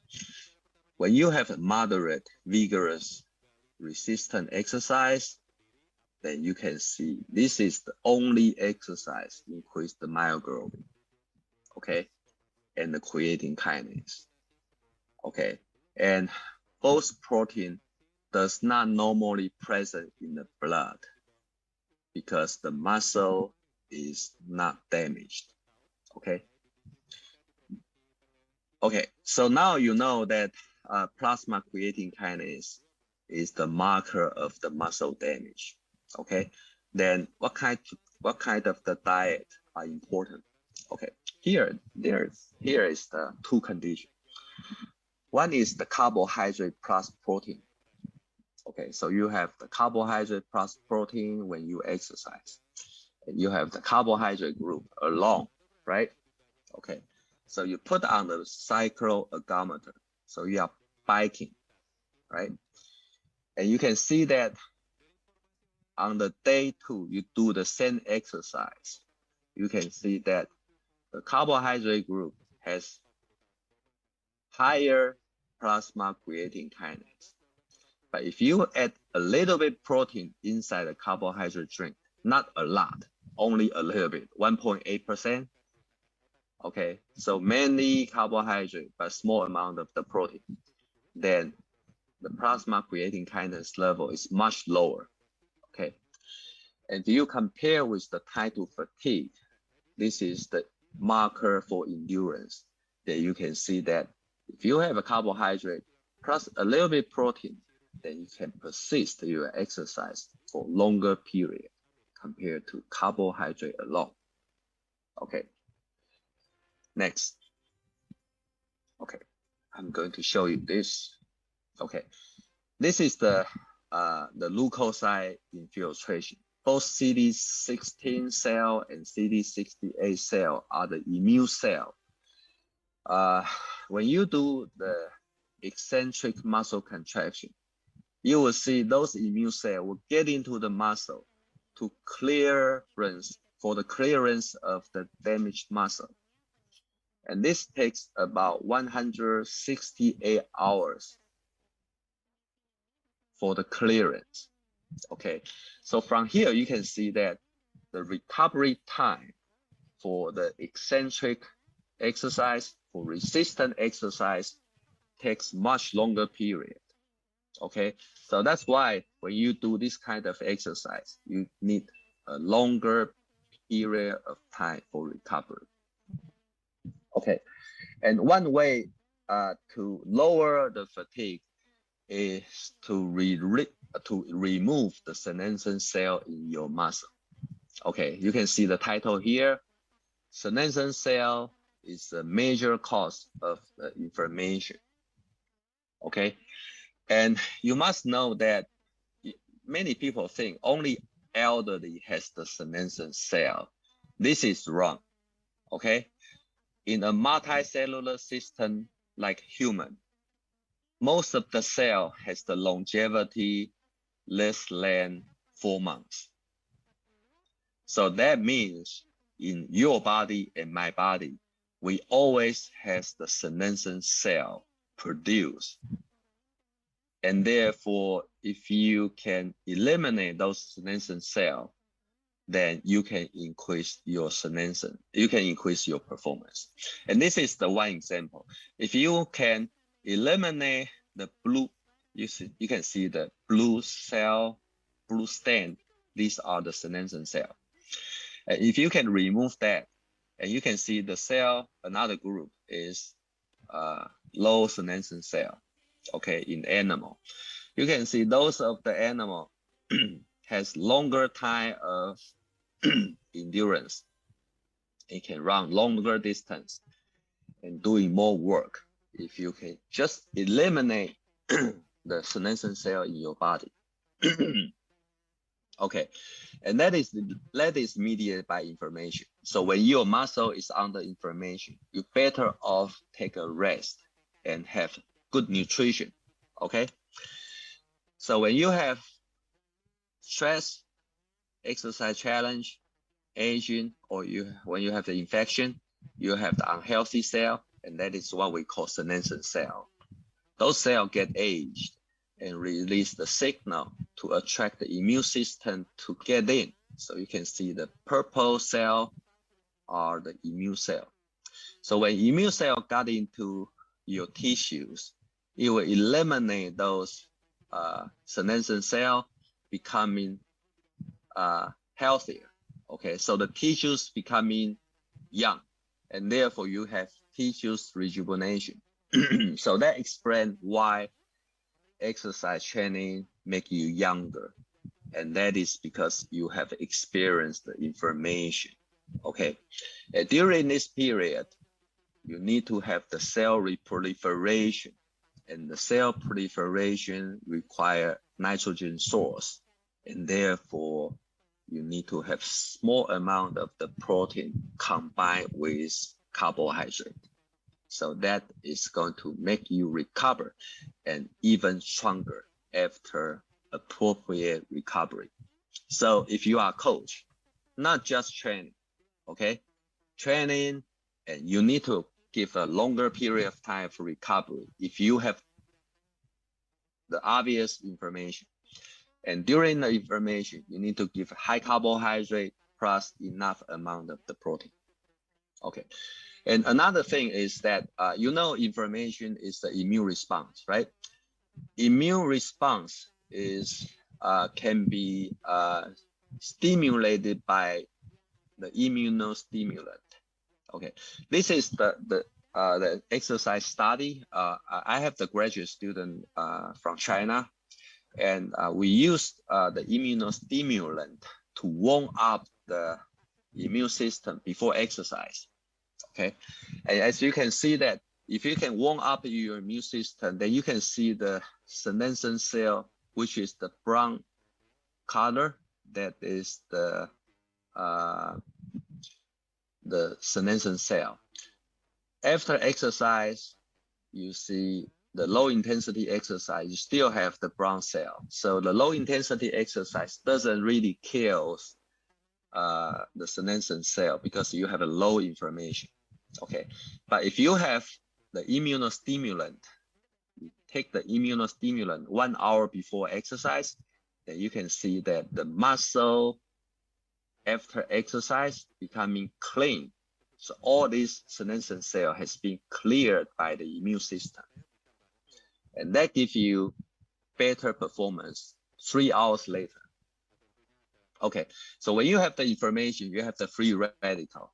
Okay, a lot of people think the free radical is the bad guy. It's not true. Okay, the free radical are very important to attract the stem cell into the muscle.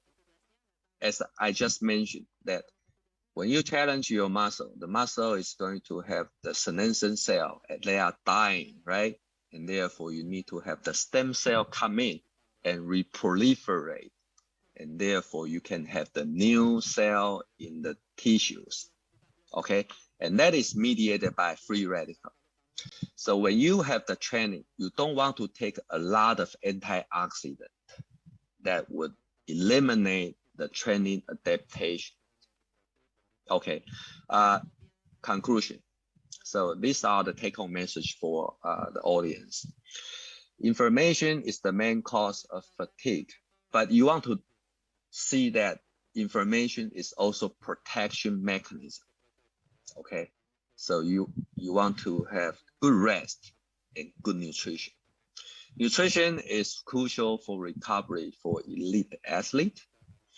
Energy repletion and damage recovery is the key for recovery.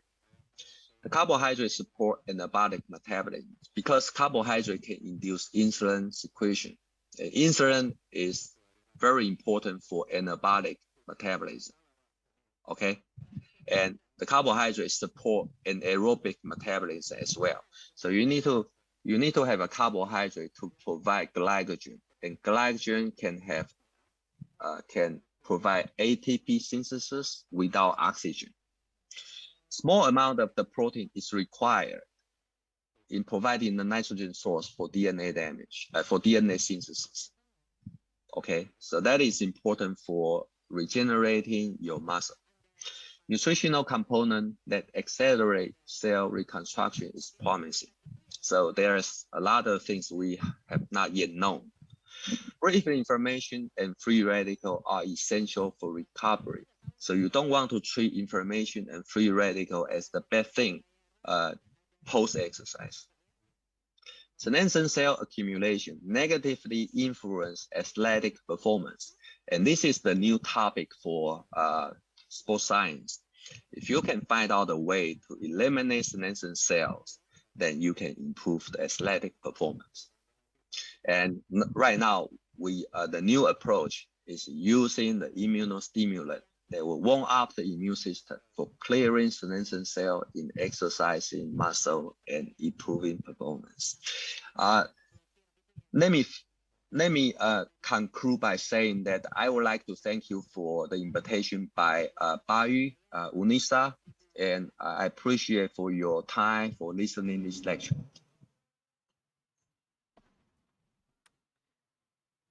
Professor Kuo, all right. Yes, yes. Thank you very much for not only informative but very illustrative presentation. If I may summarize your presentation, there are several important takeaways in that is the very, very important role of good nutrition for elite athlete performance. One highlighted point is to actually mix carbohydrate drink with a little bit of protein to increase DNA synthesis, which is very important for recovery as well. And we have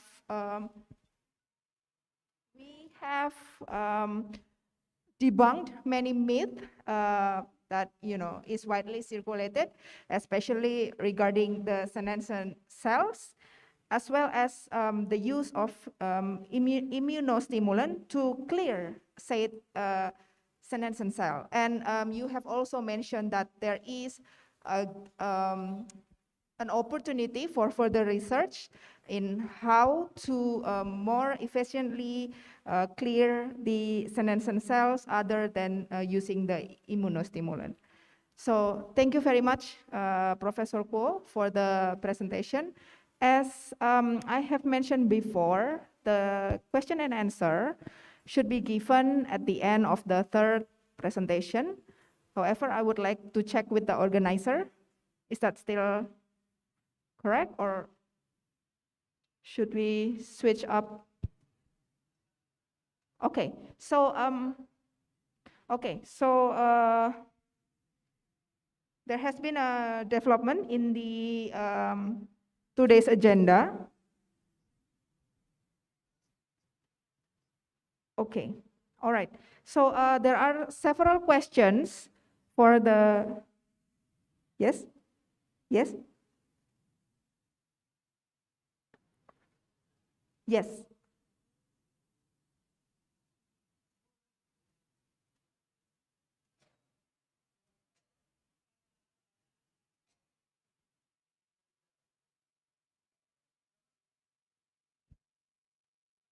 Bapaknya.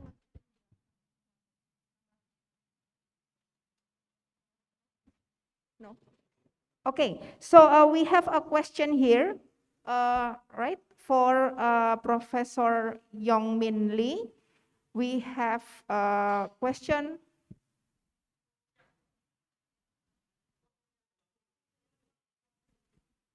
Okay. Okay, so my apologies. We have question for Professor Chia Hua Kuo, right? Is it going to be delivered live or?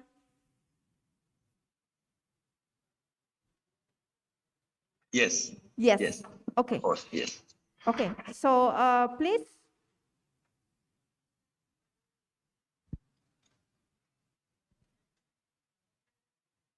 Okay, let me look at the question. Should we have the Professor Lee to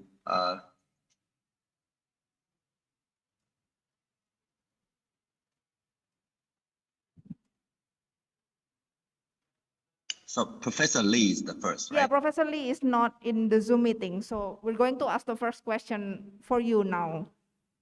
Sure. Yes, please. Okay. So, all right.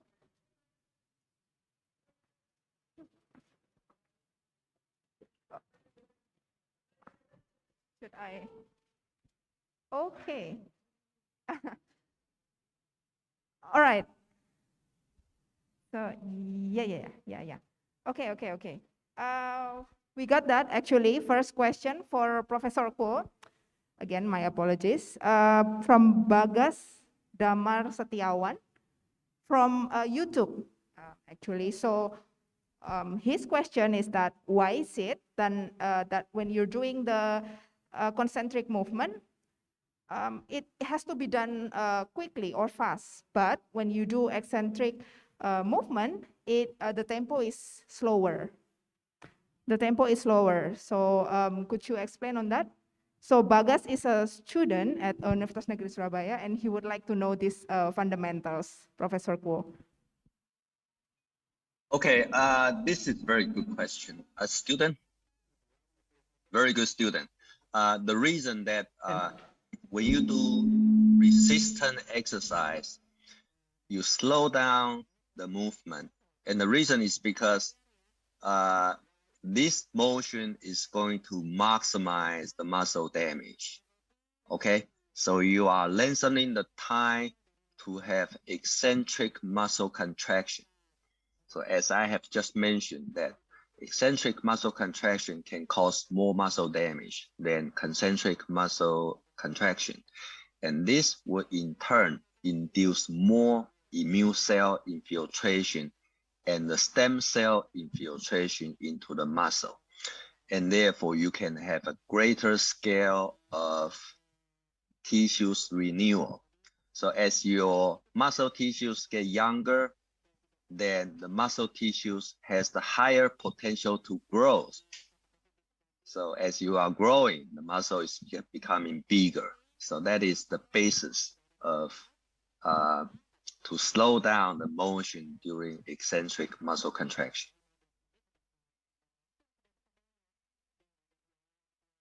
Thank you for the answer, Professor Kuo. I will help to translate Professor Kuo's answer into bahasa Indonesia. So, gerakan konsentrik itu dilakukan dengan cepat karena dia mempercepat kelelahan. sehingga dan kerusakan otot, sehingga itulah kenapa gerakan konsentrik itu harus dilakukan dengan cepat dibandingkan dengan gerakan eksentrik. Seperti itu kira-kira penjelasan dari Profesor Kuo. We actually have another question for you, Professor Kuo. So for endurance, this one is from Isaac Bryan from YouTube. For endurance or low intensity exercise, the main thing that is mentioned here is glycogen depletion in muscles. Why then do muscles still feel fatigue in a runner, regardless of whether they continue to feed themselves with glucose or glycogen during an ultra marathon? So the question is regarding the ultra marathon? Regarding the fatigue in muscle in a runner in ultra marathon. The runner in ultra marathon, right? Yes. Okay, ultra marathon is very different things compared with the normal exercise, because ultra marathon is conducted in running, right? Okay, it's in running motion, and if you have the running for less than 1 hour, because running also has mostly concentric muscle contraction at relatively lower intensity, but you still have the braking motion. Okay, so when you are hitting the ground, the muscle also has the lengthening, but that proportion is relatively lower compared with the weight training. But if you are doing the ultra marathon, sometimes it's more than 24 hours, then that kind of the braking motion can accumulate a lot of damage. So the 24 hours marathon is different things. You cannot make that compare with the normal running. Okay, the normal running is going to deplete. Normal running and moderate exercise intensity, you don't have much glycogen depletion. But for ultra marathon, it's different because ultra marathon has a lot of damage. When you have the muscle damage, you need to regenerate the new cell during the period, and those new cells will also consume muscle glycogen.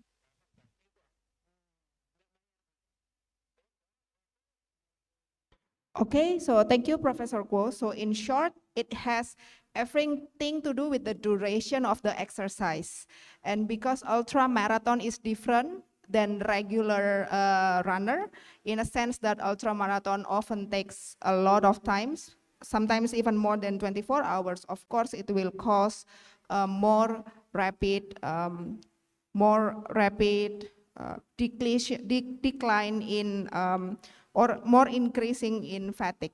So thank you for that, Professor Kuo. Now I have yet another question for you from Mr. Doni Ardi Kusuma. So Professor Kuo,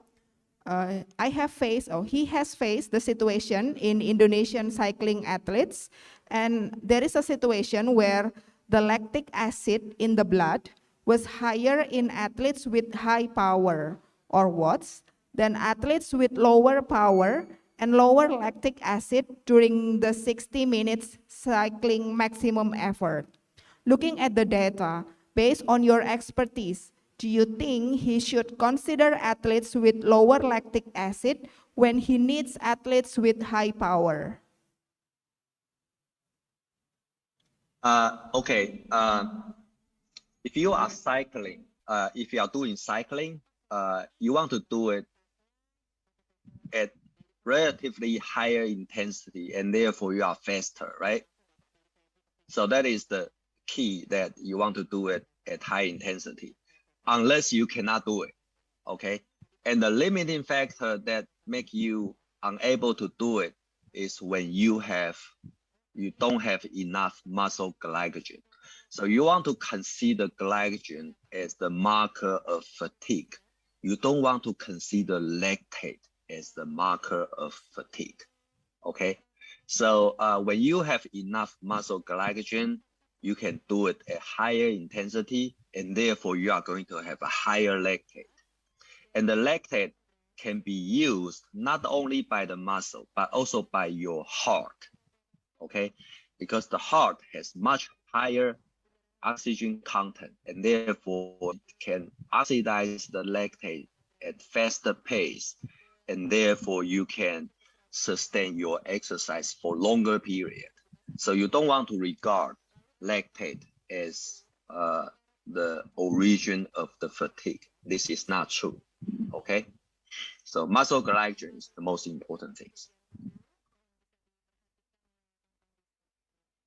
Thank you, Professor Kuo. So, as he has mentioned repeatedly over his presentation, it's muscle glycogen all the way. So, what you want to do, Mr. Doni, as the coach or nutritionist, is to ensure that the athlete or you seal the glycogen, which is also the marker of fatigue. So, that's from Professor Kuo. Thank you. Interesting question from Dr. Suroto to Professor Kuo is that what kind of immunostimulant could be used to support daily training? So perhaps a more specific example of immunostimulant, Professor. Hey, Dr. Suroto, thank you for your question. This is an emergent area. Okay, actually a lot of herbal product that has the immunostimulation function. And we start to do that by selecting the chemical compound from ginseng. And we have tried a lot of components from ginseng. And the only thing that has the meaningful result is RG1. Okay, so that is the things we have discovered. Actually, in Indonesia, I believe that you also have a lot of different kind of the herb that is in certain area that has the immunostimulant function. So for those especially for those kind of the herb that can cure the disease, and you have been using for the herb for hundreds of years, thousands of years in Indonesia, you may try those things and to see whether they have the immunostimulant function. Thank you for your question. Thank you, Professor Kuo. Very interesting answer. So as this is an emerging field, we can see that there is an opportunity here as well to find out what kind of immunostimulant can be used to clear the senescent cell. And some of the immunostimulants mentioned by Professor Kuo, including ginseng and some traditional herb. And thank you for your insight that we could actually try to research the herb that has been used in Indonesia for hundreds of years and see if they have effect on the as immunostimulant to clear the senescent cell. Thank you, Professor Kuo. Please bear with me. We have one more question for you.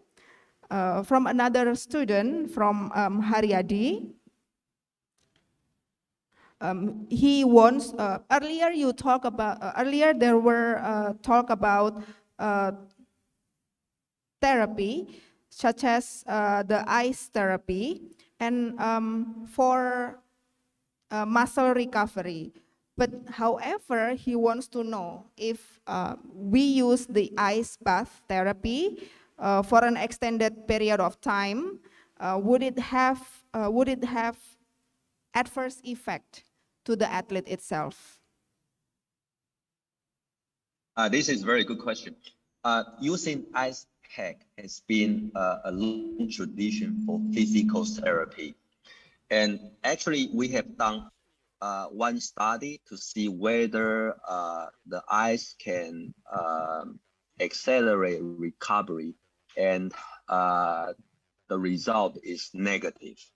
Okay, so now we are suggesting if you are doing weight training or you're doing high speed exercise, you never want to use the iPad to directly on your muscle.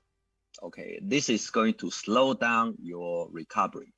And we don't actually know the reason, but we have looked at the inflammatory cytokine. It looks like the inflammatory cytokine, inflammatory response has been delayed. Okay, so you don't want to use the ice directly on the muscle, but you can drink the cold drink. You want to use the cold drink, and that will lower your body temperature. That is the best thing you want to do.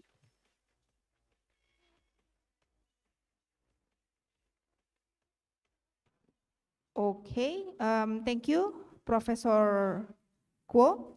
So in summary, also in translation in Bahasa Indonesia, penelitian terbaru menyebutkan bahwa sebetulnya ice bath ini memiliki efek yang negatif dalam beberapa exercise atau latihan seperti weight training dan exercise lainnya.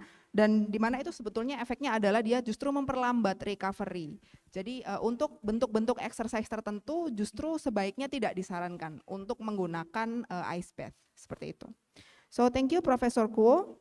Oh, we have a direct question from Riza Andriani on Zoom. So Riza will deliver the question directly. Riza.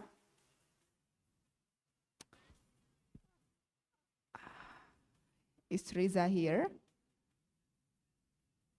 Okay, one moment.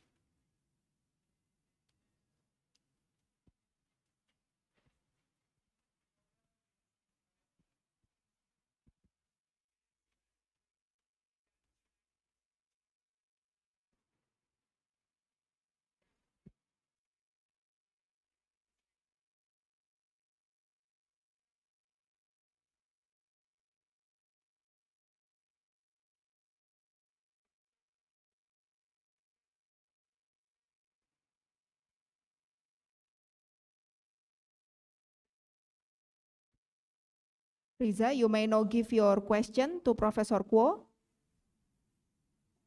Thank you. Sorry. Yeah, Mr. Prof. Kuo, I would like to ask about the, we know that in Indonesia there is an increase to participate in recreational sports such as cycling Riza? and running. Oh, we are so sorry. Could you please take off your mask? We found a part. Riza, could you please take off your mask? Because we cannot hear you clearly with your mask on. Thank you, thank you. Yes, hello, Prof. Kuo. I would ask that in Indonesia, there is the cardiac event sometimes happen in recreational sports because of engagement in high intensity sports such as cycling and running. Even though that you, in your last presentation, you said that antioxidant can suppress training adaptation in athletes. What is your opinion? Do we suggest taking antioxidant for the non-athlete after high intensity exercise to prevent cardiovascular damage? Because many people in Indonesia do high intensity exercise without screening their health first and without proper programs.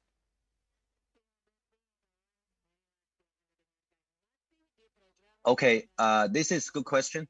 If you want to give the antioxidant, then my recommendation is you don't want to give at high dose. And because this has been periodically demonstrated by all different countries, and they show the same result. If you give the antioxidant with training, then the beneficial effect on endurance and also the health benefit of the endurance exercise will go away. So we don't encourage supplementation of the antioxidant, especially at high dose for the exercising people.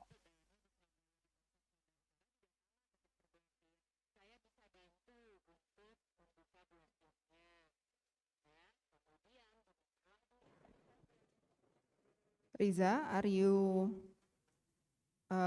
satisfied with that answer, or would you like to clarify further on that matter?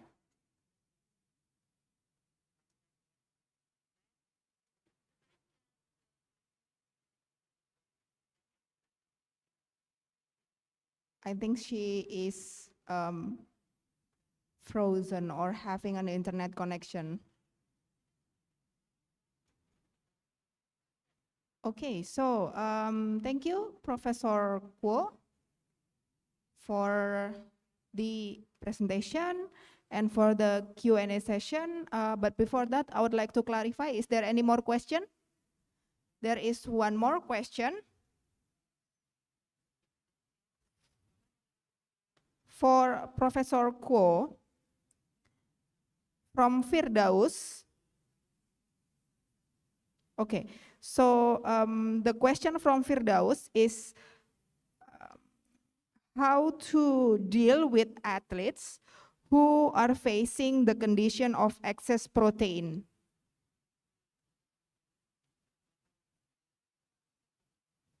Okay, this is a very good question.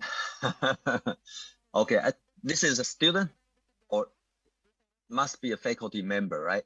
A student, I think. A student, very good. Actually, because the protein has the good image that, especially for building muscle, right? So the protein becoming very important source of the nutrient that athletes are taking this. But I must say that the protein supplementation, when you do protein supplementation, the best time to do it is before and after training. Okay, and the rest of the time you don't want to have the high protein. Okay, the reason is because if you have the high protein, that will promote growth. Okay, you grow bigger and bigger, and that is also making you obese, particularly if you combine the protein with the high carbohydrate. Okay, so if you want to take the high protein, only under the condition that when you are challenged. Okay, you don't want to have the high protein other than the time when you have the challenge. So that is the secret to keep your body weight steady. Okay, you can see that especially in Taiwan, the people having the high protein, having the meat. If you look at the income level of the people, you see most of the people who has the high protein, high meat, they tend to have the lower economic status, and they also have the obesity problem. Okay, and relatively speaking, if you look at the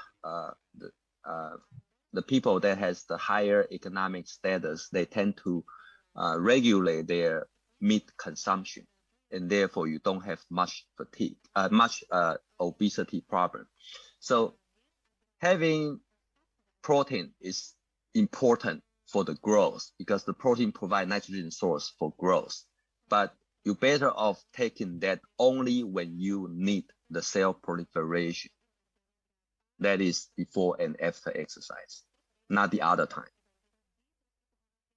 Thank you, Professor Ko. So if I may summarize, although protein is very important for building muscle, it must be given at the right time and at the right amount. Ideally, before or after training. However, the excess amount of protein and combined with carbohydrate, it can be counterproductive as it may even cause obesity, which is not ideal for athletes. So if you are a nutritionist, you have to be careful in supplying your protein for your athletes. So I think that's all the question for Professor Kuo. Thank you very much, Professor Kuo, for your presentation, also for your kind answers during the question and answer session. We really enjoy having you today in our conference. Thank you very much. Hope to see you when pandemic is over. Yes, yes, hope to see you too later when the pandemic is over, Professor Kuo. Thank you very much. Also would like to address to the audience. We really apologize for the fact that Professor Yong Ming Lee wasn't able to attend the question and answer session because he has sudden and important assignment with the Olympic Committee in Beijing. So please direct your questions still to the Zoom chatting, and we will give the question to Professor Yong Ming Lee to answer later. So are we ready for the next speaker? Yes, okay. So excellent, thank you very much for the very fruitful discussion from the audiences, both in YouTube and Zoom chat. We have received a lot of important and interesting questions. Thank you very much. I hope that this spirit can continue even to the next speakers. And now, finally, we have come to the third speaker, Professor Robert Newton, PhD, AP, CSD, FESSA, FNSCA, from Edith Cowan University, Australia. Hello, Professor Newton. Hello, good morning or good afternoon, everyone. Good morning, good afternoon for you. First of all, we would like to apologize for the slight change in schedule, but we are thankful that you can join us in time. Thank you, Professor Rob Newton. And now I'm going to explain a little bit about Professor Newton's very impressive background. So Robert Newton, PhD, is a professor of exercise medicine at Edith Cowan University, Perth, Western Australia. In 2020, he was appointed as the Vice Chancellor for Professorial Research Fellow in the Exercise Medicine Research Institute.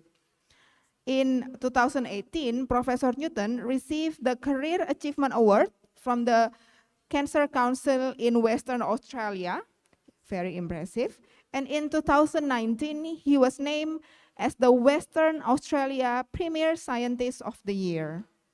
In 2021, the University of Queensland awarded him a higher doctorate, or DAC, for his research into exercise oncology. Professor Newton has published over 800 scientific papers, 3 books, and 16 book chapters, and his work has been cited more than 19,000 times all over the world. His current major research direction include exercise medicine and rehabilitative therapy. Today, Professor Newton will talk about the role of biomechanical analysis in measuring athletes' performance. So with that being said, Professor Newton, you have 30 minutes and the time starts as you speak. Thank you very much, and I'd like to thank the organising committee for giving me the opportunity to speak at this very important conference today. I will share my screen.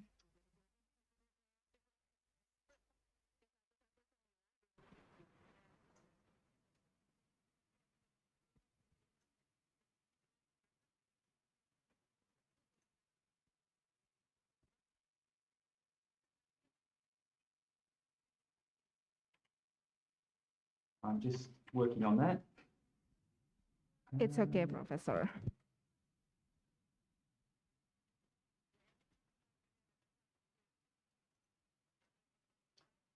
Can you see my presentation? Yes. Fantastic. Okay. So thanks very much for the opportunity. I've been asked to speak on the role of biomechanical analysis in measuring athlete performance, and I'll be focusing today on strength and power. So through this presentation, I'll be discussing the process of determining, assessing and monitoring performance qualities, which are critical to the target sport. Now, this is the assessment interpretation through what is termed performance diagnosis. Now, any sport will have key cardiorespiratory and neuromuscular components that characterize that performance. So discriminating and evaluating these components is invaluable for athlete monitoring and, of course, training program design. Now, the process is termed performance diagnosis. And it's based on the fact that certain measures represent specific or independent qualities of performance. So performance diagnosis is very analogous or very similar to medical diagnosis, where a series of tests are performed and determining what the athlete is relatively weak or strong in.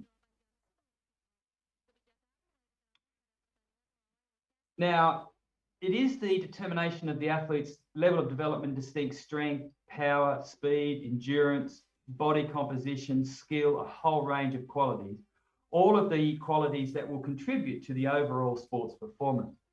But I'll be focusing, given I've only got 30 minutes, I'll be focusing today specifically on strength, power, and speed, which is my main area of research. Now, targeting specific performance qualities with prescribed training will result in enhanced athlete performance. And this is based very much around the principle of the window of adaptation. And this was explained in a paper that myself and Professor William Kramer published in 1994, which seems an awfully long time ago. And in that paper, we presented the model that we thought would perhaps counter some of the current coaching theory and practice of the time. And I was working in the United States. I was based at Penn State University, working with Dr. Kramer. And we observed that the majority of collegiate strength and conditioning programs, but also in the pro sports, NBA, NFL, NHL in the US, were very much based around maximal strength and making the athlete as big and as strong as possible. And it didn't take into account that most sports don't require pure strength. They require many other components, in particular power and explosiveness and the ability to move very, very quickly. So what we proposed is that effective training should involve a mixed methods approach rather than a pure strength or a pure hypertrophy approach. In particular, the more developed a particular component, the smaller the window of adaptation. This relates to the well-known physiological principle of diminishing returns. It is logical that the greatest efficiency of training will be derived from targeting the components in which the athlete is most weak, not the components that they have most developed. And this is what we're observing is that many of these athletes, particularly in the sport of football, collegiate football at the time, of course, was still is very, very strong. And there was a huge emphasis on strength, getting the athlete big and strong. And so continuing to try and push development of strength, it's very difficult to get improvements in on-field performance. And perhaps come back and then have a look at what components are not well developed in these athletes. So this is the model we proposed, and I can refer you to that paper. And if anyone would like a copy, please email me and I can send you a copy of this paper. It is from 1994, so it's several decades old now, but I still believe it's quite pertinent to athlete training today. So if you have a look at a window of team sports performance for overall team sports, so this might be football or field hockey, basketball, then in this model, we've got 5 components: strength and power, aerobic capacity, sprint speed, change of direction and reactive agility, and then repeat sprint ability. Now, these are arguably the 5 key components that contribute to overall team sports performance. We'll leave aside tactics and actual sports skill. We'll leave that to the side. We're just focusing on the actual performance of the machine, if you like, of the race car or the athlete that you're putting out on the field. And so what we might see in particularly this point in time in the United States when I was there, is that strength was highly developed in these athletes.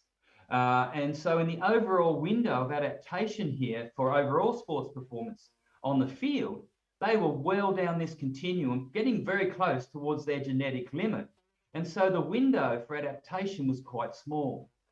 And so what we suggested was to come back and have a look at, perhaps another component, perhaps change of direction and reactive agility or repeat sprint ability, where they may not have had the same amount of training history.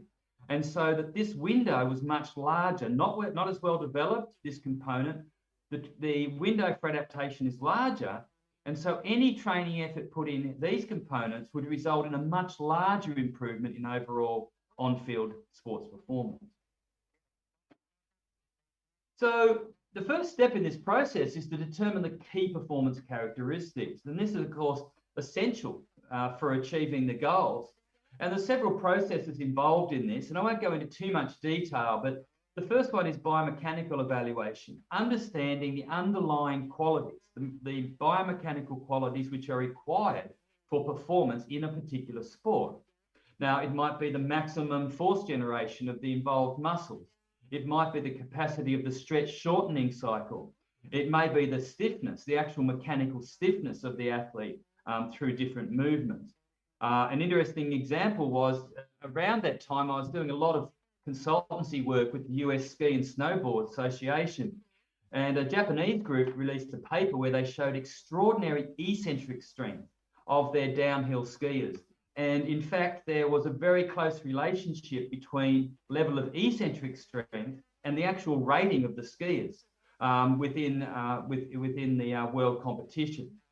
And it's fairly obvious. When you're doing downhill, you need enormous eccentric strength. And so we then commenced the program of evaluating specifically eccentric strength in these athletes, and then specific training to improve eccentric strength. Physiological needs analysis. So looking at the levels of VO2 max, for example, analysing the games, and particularly with team sports, and looking at what is required in terms of periods of work and rest, how much time is spent sprinting, jogging, walking, standing in these games, and then understanding the athlete's performance around that. And this has, of course, been greatly enhanced through biomechanical analysis using video analysis of games, and more recently, player location using GPS and the latest player location systems using more advanced radio mechanisms, and also automated video recognition and artificial intelligence. And next, we have analysis of high-level athletes in a particular sport. So if an athlete has reached the highest level of competition and has been highly successful, it's reasonable to assume that they have the key performance characteristics at the right levels for success in that sport. So by measuring these capabilities in our highest level of athletes, we can then use that to inform the training program design of athletes that are not quite at that level. And finally, ongoing monitoring. If you're measuring a particular characteristic which you deem to be important, and it responds greatly to a particular phase of training within a periodized plan, then clearly that is underdeveloped, and you need to revisit that particular component. Similarly, if you develop the training program to target a particular component, for example, reactive strength, and this component's not changing, it either means that it's already developed in that athlete and they're getting close to their genetic capability, or it could be that they don't have an underlying foundational component which is required to develop before you can move on to the development, in this example, reactive strength. So biomechanically, this brings me to the test-retest cycle. And the first phase of this is the performance needs analysis. And we've talked about that, actually working out what qualities are required for a particular target sport or event. And then performing the initial testing. So designing up a test battery that effectively, rigorously, and reliably, validly assesses these performance characteristics or qualities. The next phase is then the training program design. So using that to prioritize those components which you want to focus on. And as we discussed, particularly initially, it's critical to focus on those components that are not well developed in the athlete, rather than to try and keep working on all the things that they're good at and the components they already have developed. but working on those components in which they are most weak. And then implementation of that program effectively, and then frequent assessment, reassessment of the athlete, feeding back into modifications and adaptations in the training program design. And this is the test, retest cycle here, continually evaluating the athlete, modifying the training program, implementing it, and then assessing the outcomes.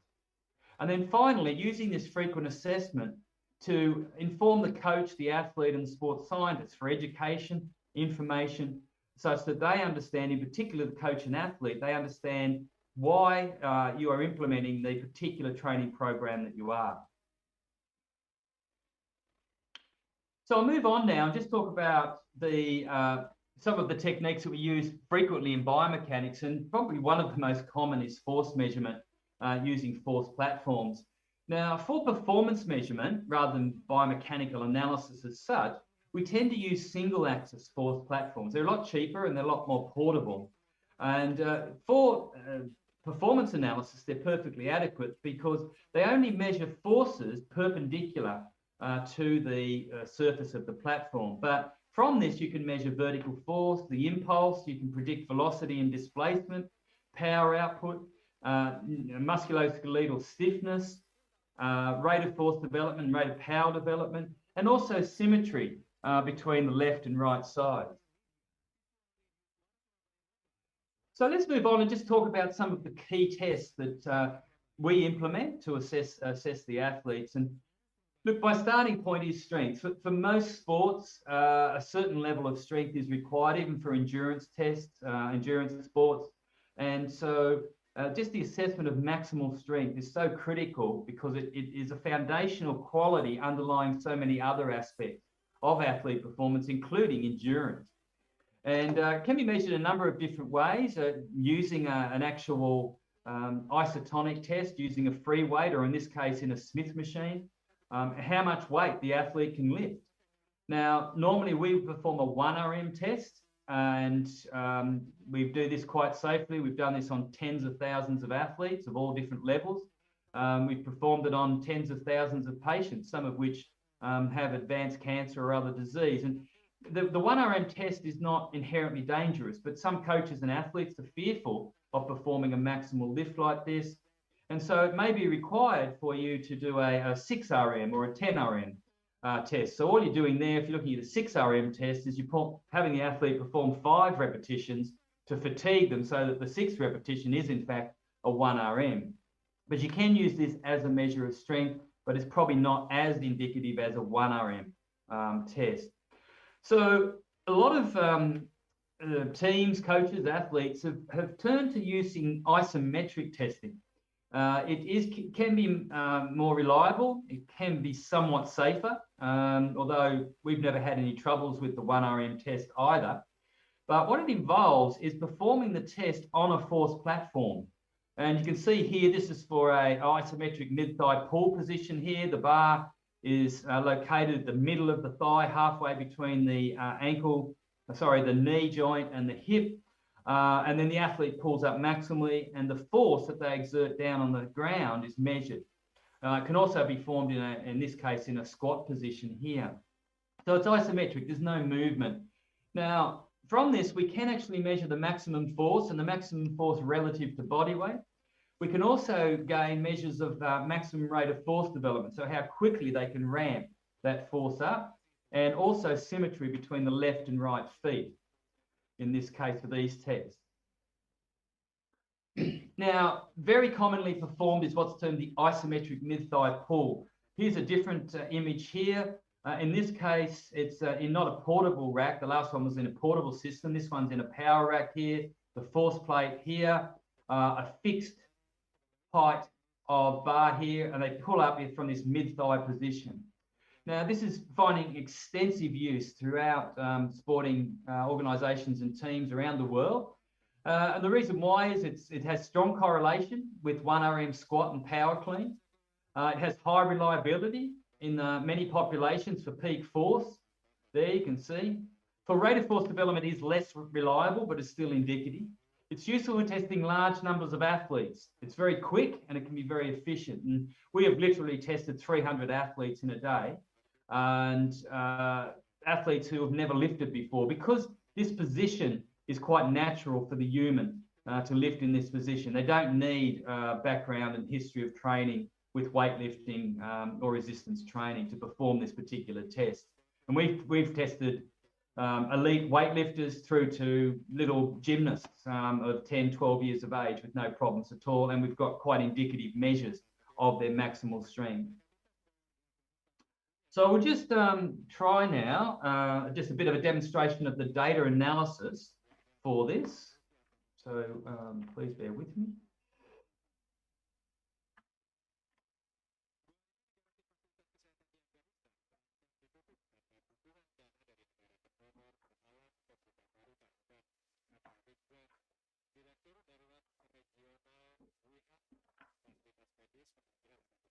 I'll just stop the share for one moment so I can find this.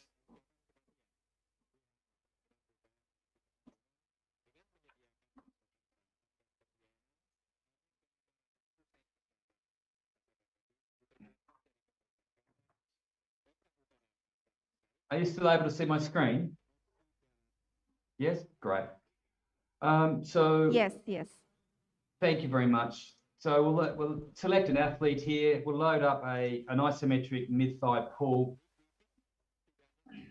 So this is a typical force trace for an isometric mid-thigh pull. You can see in blue here, this is the total force. And then we have the, excuse me, the left and right force here. And you can see the athlete's a little bit unsteady here, but they then become steady. And then when they're ready, we go 3, 2, 1, go, and they pull maximally up. The force rises up to a peak. So we'll just have a look at analysing that now. And you can see the estimated start of that movement, and then the peak force here. I will move this out a little bit. I think that if the lift actually started at this point. Now, interestingly, there's several very good scientific papers which set these parameters as to when the start of the lift is performed. The problem with this particular lift is that the athlete is too unsteady to start. I want to show you this one as a bad example. We would probably ask the athlete to repeat this and do this again, this particular test. But the system finds the start and the end here. And then if we go to the results, we can see, isometric test, we go to the results, and we can see here the peak force that they produce, and then some measures of rate of force development as well.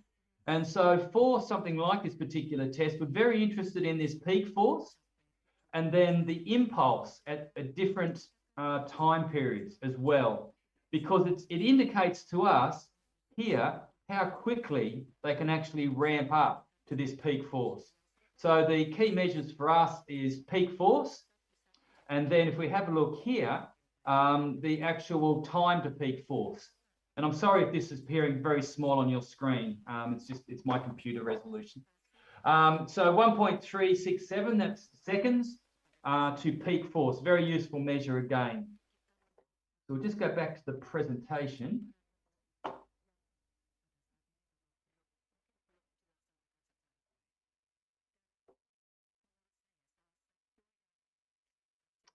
Okay. So particularly for lower body, and this is very specific to different athletes, you really have to determine what tests are important and what should be performed. But the next test, very useful, is what's termed a counter movement jump. And so this is a measure of the strength and power output of the leg extensors.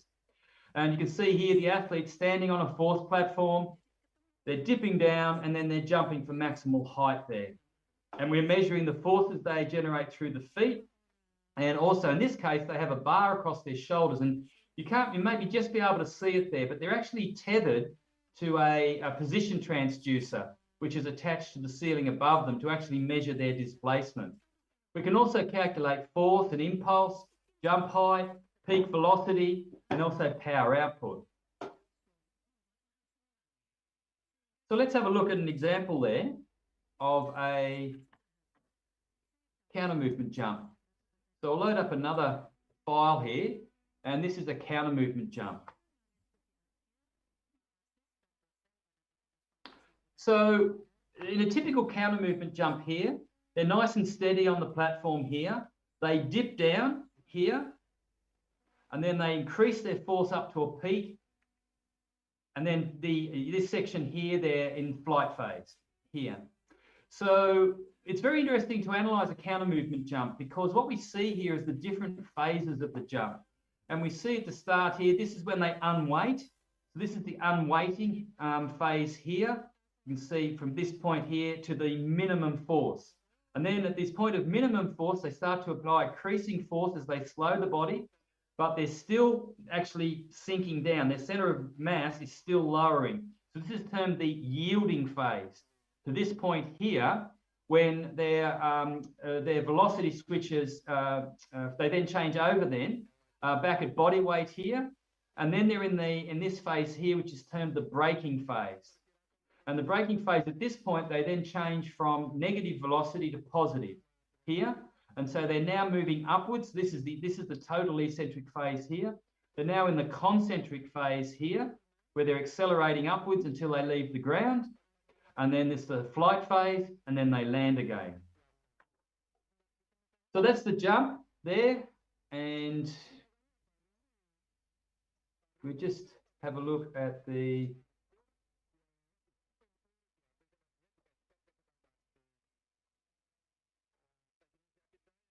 key results here. Some of these key factors here is the peak force that they produce during the jump. Their peak force divided by their body mass. So if you like, their force per kilogram body mass. Their peak power that you can see here, around 4,192 watts. A parameter we use extensively is their power to weight ratio. So in this case, it's 47 watts per kilogram of body weight, also very important. So this is very analogous to the value you would see for a car or a motorcycle, the power to weight ratio. Some of the other measures that we examine extensively is their peak velocity. In this case, 2.5 meters per second was the highest velocity of their center of mass produced. Some other measures here, we look a lot at their eccentric time, concentric time, flight time, their flight to contraction ratio. This ratio we've shown in our research to be very indicative of the neuromuscular readiness of the athlete. Then different measures here you can see of their unloading time and unloading rate of force development, yielding and braking time here as well. Now we can see for this athlete, they're very symmetrical. There's not much separation between the left in red and the right in green. So you can't see much separation there. They're quite a symmetric athlete, as you can see. If we have a look here, the symmetry there, it's very, very similar between the two measures there, 3 degrees or so, 3% or so. So they're a nice symmetrical athlete. But if you had an athlete with an injury or it was quite one-sided in terms of their strength and power, favouring the left or right, then you'd see much greater separation there.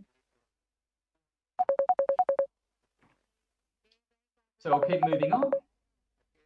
So the next test I'd like to talk about is, again, a test that we use extensively biomechanically to analyse the athlete and then inform training program design. And that is the dynamic strength deficit. Now, what this means is it involves measuring the peak force during a bodyweight counter movement jump, which we've just done, the peak force during an isometric or dynamic squat, which I showed you previously, and then the dynamic strength deficit is the ratio between the ballistic peak force divided by the isometric peak force. Now, this can then be used to inform the periodized training program and how that's actually designed. Now, if the DSD is low and the athlete is not terribly strong, then there's little point in performing ballistic training. There's little point in doing a lot of power type training because they lack the underlying foundational strength. So maximal strength training is recommended. If the athlete possesses adequate levels of strength, but the DSD is low, this indicates that ballistic strength training or power training is recommended. Now, if the DSD is now high, which means that ballistic peak force is high relative to isometric peak force, the athlete has the ability now to utilize all of their maximal strength in generating in a dynamic manner. So now you periodize back and maximal strength training is recommended. So I'm conscious of the time, so we won't go into determination of this, but if anyone has some questions later, then we can certainly go through this. Can I ask how much time I have left, please?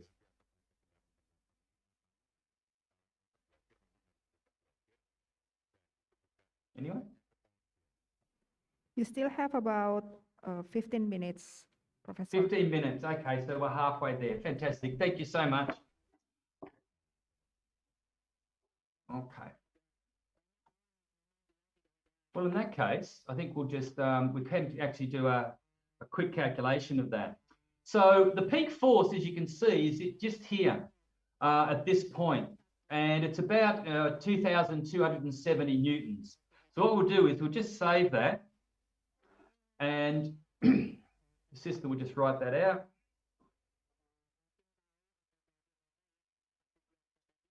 And then we'll open up the isometric mid-thigh pull, and the results, you can see the peak force there is about 2,364.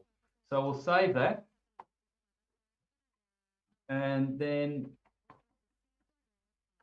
we'll just have a look at the Excel spreadsheet here. And we can see very easy to calculate the ratio there. Here's the peak force that you can see. So this dynamic strength deficit is equal to this, the peak force during the counter movement jump divided by the peak force during the isometric strength test. So we have a value of 0.96. So that's quite high. It's indicating that the athlete is able to generate dynamically or ballistically a very large percentage of their maximum strength capability. So their DSD, the dynamic strength deficit, is quite high in this example. Okay. Probably the next test which we would look at implementing would be actually loading the athlete up. And we generally do this by putting a barbell across their shoulders and weight it up there. More so we would do this if they're an athlete that was used to performing back squats with free weights or jump squats here. If the athlete has not done a lot of resistance training and is uncomfortable with this, you can use weighted vests. They can carry power bags or weighted bags, or just dumbbells in the hand if they're more comfortable with that. Now, the purpose of this is that you're trying to differentiate athlete capabilities. And whilst many athletes, for example, in a volleyball team, I mean, they should all be able to jump. So performing a bodyweight vertical jump just tells you that they can all jump well. It doesn't differentiate their qualities terribly well, but it's very instructive to then add a little bit of weight and to see which athletes can tolerate that and which athletes it buries them. So again, we're measuring the force production through the feet here and calculating jump height, velocity, force, and power output. So what loads? Well, we can use different percentages of 1RM, 30, 55, and 80% of 1RM, or absolute load. It depends on the athlete and the sport. For athletes that have to manipulate external loads like rugby league, rugby union players, anyone in a contact sport, then we tend to use absolute loads. For other athletes, we tend to use percentages of their 1RM or even percentages of their body weight that we would add. The next test that is quite useful as well, sorry, this, I go away. The next test, which is quite useful, is what is termed the jump squat. And in this, the athlete drops down from the box, lands on the force plate, and then jumps for maximal height. And we tested different drop heights, say 30, 45, 60, and 75 centimeters is a common protocol for this. Depending on time and the level of athlete, you may only perform one height. For an athlete where reactive strength is absolutely critical, and volleyball, basketball, high jump, long jump, triple jump, then we would probably test them at a range of different heights. So let's have a look. This is an athlete dropping off 80 centimeters here. Most athletes would not tolerate this level of stretch, but this is an elite American volleyball player. And you can see that he still performs an outstanding vertical jump here. So we measure jump height, flight time and contact time, flight to contact time, which is reactive strength, and then we determine their best drop height. So here's an example here of jump height plotted against drop height. And you can see for a poor athlete that hasn't got very good reactive strength, then their best jump height will be when they're just doing a counter movement jump. In other words, when the drop height is 0. If you take them even to 30 centimeters, their jump height is actually compromised, and it decreases markedly as you drop them from higher heights. For an athlete with well-developed reactive strength, then they should produce a better jump when you drop them from a height other than 0. So in this case, 30 centimeters. If you then train them using plyometrics and other ballistic training methodologies, you should see that all of the jump heights should increase, but also that their optimal drop height, which was here, should shift to the right. And so this technique is very, very important to determine the effectiveness of your plyometric training program and the development of reactive strength in your athlete. So let's have a look at a demonstration of determining and testing drop jump performance. So I'll go to an example, open up an example of a depth jump or a drop jump. And you can see this here where the athlete starts out and they're actually off the platform. So there's no, just hide it so it's a little easy to see. So they're not on the platform. They drop down, they land on the platform, produce these quite high forces here, about 5,400 Newton of force. They jump into the air, so their flight time, and then they land here. Now, excuse me, to analyze this, we've just got to, actually, the system has to determine what their body weight is first. And so we'll go to a nice flat portion of the curve here, and we'll tell the system that this is in fact their body mass there. We'll zoom back out. And you can see then that the system's able to find the phases. So they land, a little bit hard probably to see on your screen here, but you can see this pink area here. This is the eccentric phase, then the concentric phase here, and then the flight phase here. And so we can analyze this, drop jump. If we go to the results here, one of the key measures that we use here is what's termed the flight to contact ratio. In this case, it's 2.57. So in other words, their flight time was 2.57 times the actual contact time they had in performing the jump. Now that is termed the reactive strength index, and it's a very good indicator of the reactive strength capability of the athlete. Now I'll move on to some other biomechanical measures which we're using extensively, and these relate to balance, stability, symmetry, and also functional movement. And it involves the measurement of vertical ground reaction forces, again on these portable force platforms, tracking what's termed the center of pressure. So the center of pressure is if you take a line from the center of mass of the body and drop it down, the center of pressure is where it actually meets the ground. And it provides a very precise assessment of balance and stability during increasingly difficult tasks. But also we use it extensively for measurement of symmetry of the upper and lower body. Now, we will perform generally a series of increasing difficulty in terms of tasks here. And the most common is just quiet standing with feet together on the platform and then with eyes closed, then standing on a piece of foam with eyes open, a piece of foam with eyes closed. So these tests become more difficult, but they also separate out the sources that the athlete uses for their balance. Do they rely predominantly on vision? Do they rely on their vestibular balance apparatus? Do they rely on the sensors within their lower body that they're actually moving, that their muscle length and tension is changing?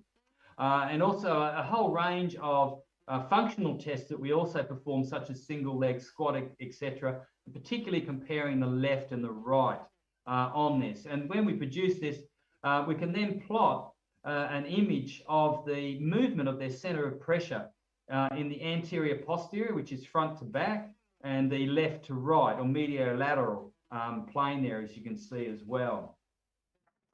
So we'll keep moving, and next I just want to look at how to express this information, because this is probably the most important aspect of this whole process of performance diagnosis and biomechanical analysis, and how we actually feed the information back to the athlete and coach.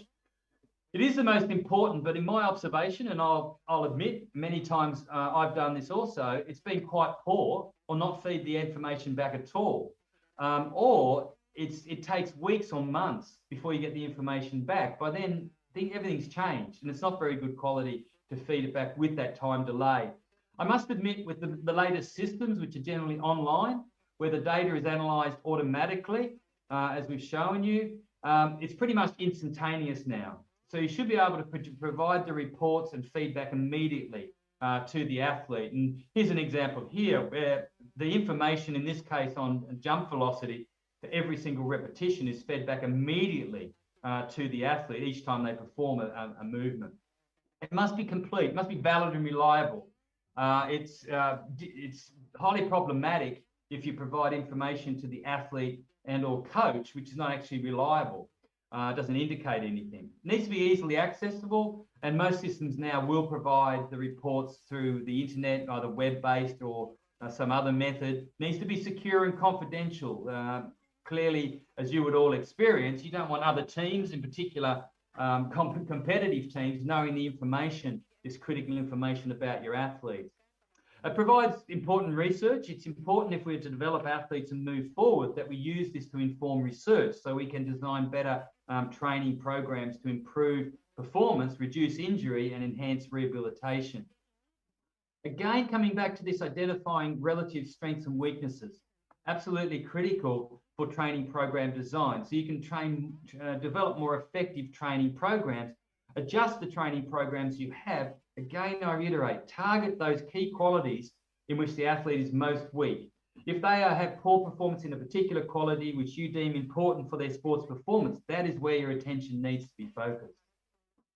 What to look for in the data? Certainly deficiencies in any key quality, lack of progression of a target quality. If you're targeting a particular quality, for example, reactive strength index, and it's not improving, there has to be a reason, whether it is injury, whether they are already well developed, whether your training program is inappropriate, or whether they don't have, as I said earlier, an underlying foundational quality which is required. Sudden decline in a strength quality, and the one that we use extensively is that flight to contraction ratio that I showed you. A simple counter movement jump, the athlete comes in for training, the first thing they do, quick warm up, a counter movement jump on the force plate, and we look at that flight to contraction ratio, and we see how that's changing day to day. And if we see a pattern where it's starting to slip downwards, something's going wrong. They're either overtrained, they're injured, something is going wrong that we need to address. Excessive imbalances left to right, and we saw there how you can do a direct comparison very easily in a counter movement jump. What is the force output of their left versus their right limbs? Excessive agonist and antagonist imbalance as well, which can be assessed using force platforms. So again, I'd like to thank the organising committee for the opportunity. There is my website. That's also an email there. If you have any questions, if you'd like a copy of the presentation or anything else, I'd be very happy to share that with you. Thank you so much for the opportunity.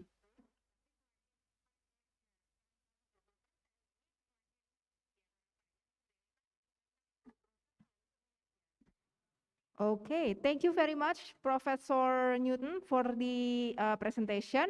There were a lot of new information that we could obtain from your presentation, as well as very practical use of it.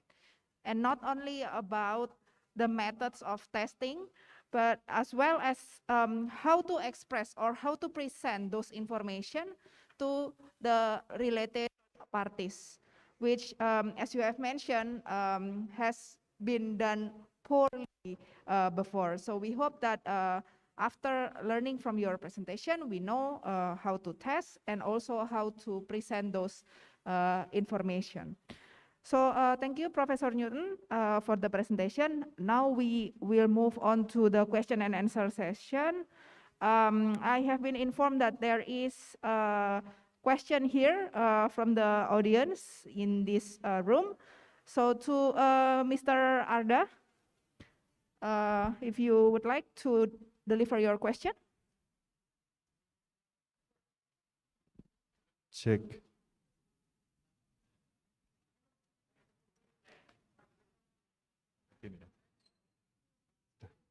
Okay, good afternoon, Prof. Newton. Can you hear my voice? Yes, I can hear you very clearly. Thank you. Okay, great. It's glad to meet you again. And I'm Alarda, staff of Physical Education Department from Universitas Negeri Surabaya, and also working with KONI Jawa Timur for the Sport Biomechanic program. Previously, we have done several work with innovation product, especially C-Force, and we did several research about it, and it's really worth it evaluation tools for sport biomechanic.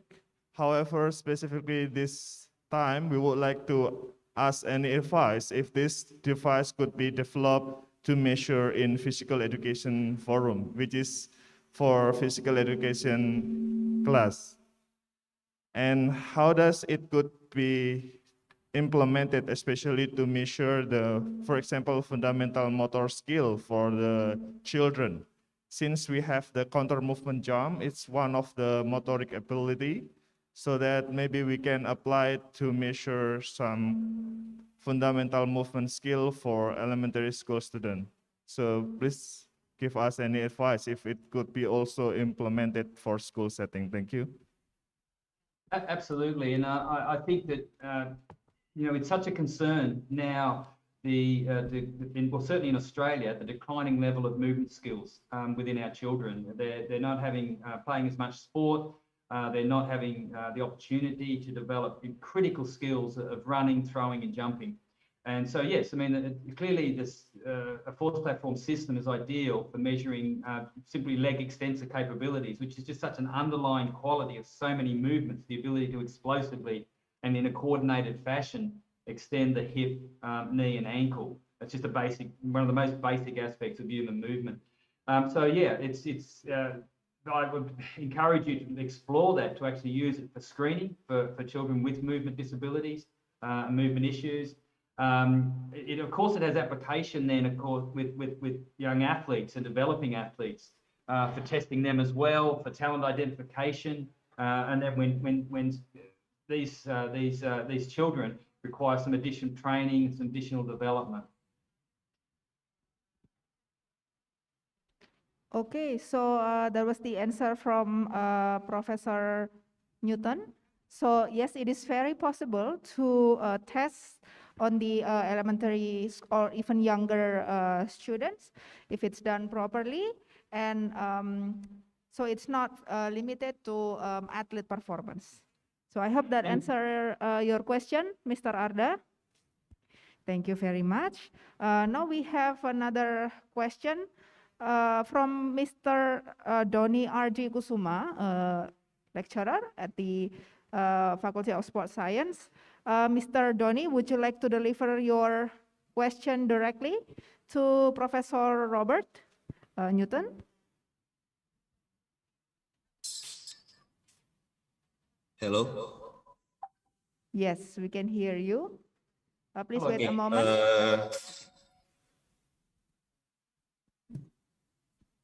Hello, thank you very much. Sorry. Thank you very much. Very nice presentation, Professor Newton. And then I'm Doni. I'm from Sports Science faculty as lecturer, and then the sports science staff in Indonesian national team in cycling. So you explained in dynamic strength deficit. This is good. And then I want to ask you, is there any range or value for DSD result? I mean, you said that when someone get the 0.9, it's higher, and then how much is they get a low score, and then how much is get when someone get high score, and then I found sometimes problem when I'm confused between how is applied the power training in a training situation, which one we use first to enhance our athlete performance. Isometric training first into the maximum load, and then we move to ballistic training in applied in sport movement, or directly we can use the ballistic strength training and then increase the load step by step. Because when I test the cycling athlete, I found that one of the athlete have the rate of force development very fast, and then they not big enough in the peak force. Yep. So how we deal with that? Thank you very much, Professor Newton. Thanks, Tony. The DSD ranges from about 0.5 to 1. As you can see, it's very close to 1 in that example that I gave you. Yeah. 0.5 though would be, for example, a powerlifter who is very, very strong, but they're very slow, and they can't ballistically activate that strength. So, which is not a problem, because powerlifting is not about, well, it's not about power. It's not about being fast. So I have seen athletes as low as 0.5, and as you can see athletes up around 1 there. So it does vary depending on the athlete. It depends on what their training stage is, whether they're in a power phase or a strength phase. It changes it, and it's very reflective of that. But it also changes, it varies depending on how you've tested it. My recommendation is that you do an isometric squat. Yep. Now, the example I gave was an isometric mid-thigh pull, which is a different position to a counter movement jump. Ideally, you would do an isometric squat and then a counter movement jump for the calculation of that. And that'd be my recommendation. Having said that, most people don't do an isometric squat test. They will do an isometric mid-thigh pull. That's why I gave that example. Yeah. So what should you start out with training? If the athlete is not that strong, you need to focus on increasing strength. So the major focus should be on increasing their strength and just giving them sessions of power training so they can convert that strength across to ballistic performance. But the emphasis needs to be on strength if they're weak. Very difficult to develop a very powerful athlete if they're not strong. You can be strong and not powerful, but you can't be powerful when you're not strong. Yeah. A powerful athlete has to be strong. I'm not sure if that answered your question. Yeah. Okay, this is very clear. Thank you very much. Thank you. Yeah. So thank you for the question, Mr. Doni. And also thank you for the answer, Professor Newton.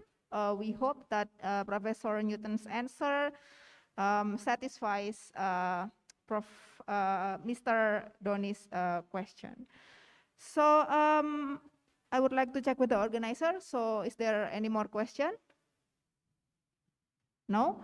Okay. So thank you very much to Professor Newton for your explanation and for the question and answer session. We truly appreciate your time and expertise, which you have contributed greatly to this conference. Thank you very much. Professor? Thank you very much. I appreciate the opportunity. Thank you. Thank you. Please stay healthy. We hope to see you after the pandemic ends. Thank you. Thank you. Yes, I hope so as well.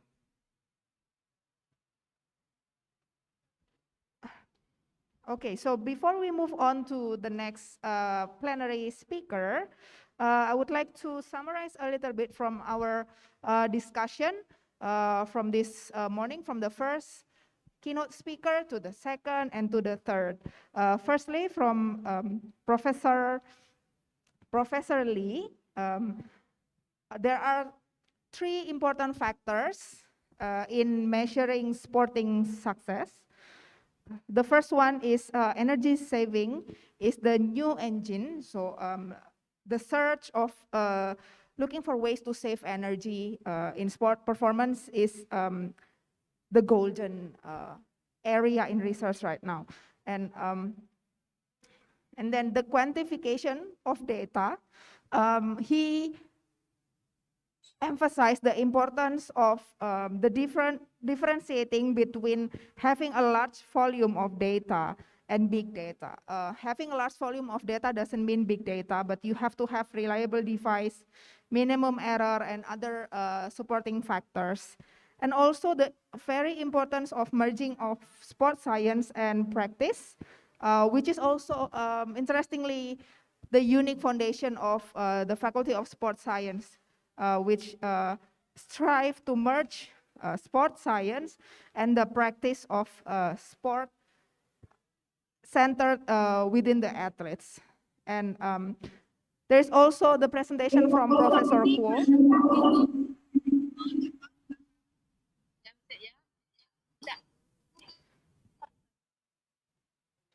From Professor Kuo about minimizing fatigue in athletes, the importance of information regarding nutrition and supporting stimulants to help decrease fatigue in sport performance. There are some opportunities open there for researchers, especially regarding the types of or variants of immunostimulants to clear senescent cells.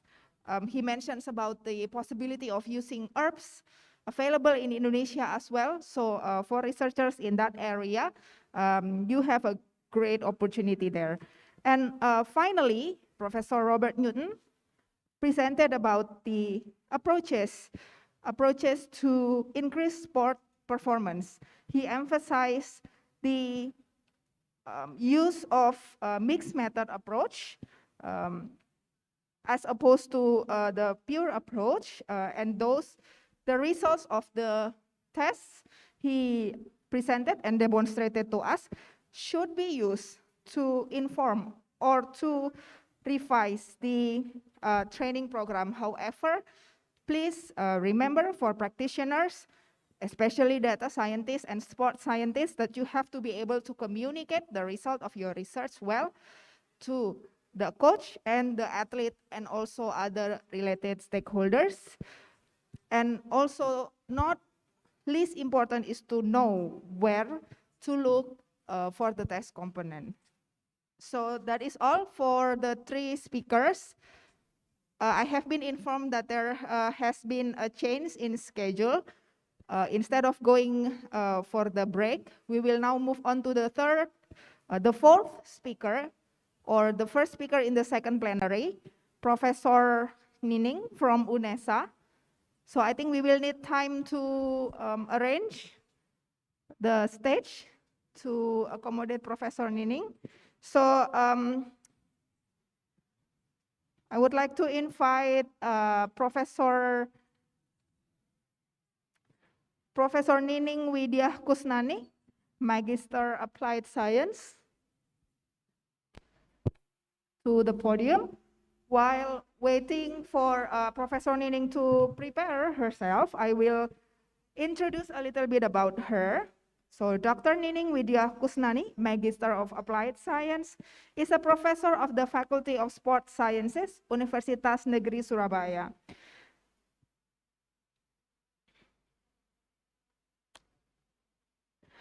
Professor Nining has conducted over 15 research and community service projects in the past 10 years, as well as published and spoke at more than 50 publications and conferences. And for her achievement, Professor Nining has collected numerous awards, including Achievement and Service Award from the Directorate General of Higher Education and the President of the Republic of Indonesia. Today, Professor Nining will deliver a presentation on the identification of sport talents for young athletes. Good morning, Miss Professor Nining. Morning, Mbak. How are you? I'm so glad to see you again and again. I'm glad to see you too, Professor. So, are you ready for your presentation? Yes. Okay. So you have 30 minutes. Okay. And the time is yours. Yeah. Okay. Thank you. Good afternoon, ladies and gentlemen. I would like to present my paper regarding the identification of sport talent for young athletes in Indonesia. Next. As you know, talent identification is very important. To get the elite athlete, we cannot develop our athlete just use for the competition, because of some of the athletes who are recruited from competition is not have a long life achievement. That's why a talent identification is very important. And some of talent identification program has been developed in many countries, including Indonesia. It's from a general sport such as volleyball, soccer, basketball, swimming, and so on. And the next one, okay. The role of scientific and technology of talent identification. Athletes who are identified and selected using standard measurement will have a comparative and competitive to success in international level. Just we can imagine that some of students, young students, can be identified in Indonesia as a talented athlete. So we will have thousands or more to be an elite athlete in the future. Okay, next. I would like to give you some information regarding talent identification in some countries. First of all, I would like to give you information talent identification in Australia. In Australia, there is a sports cert and talent cert program that are developed by Aussie Sport. It's about 80 kind of sport.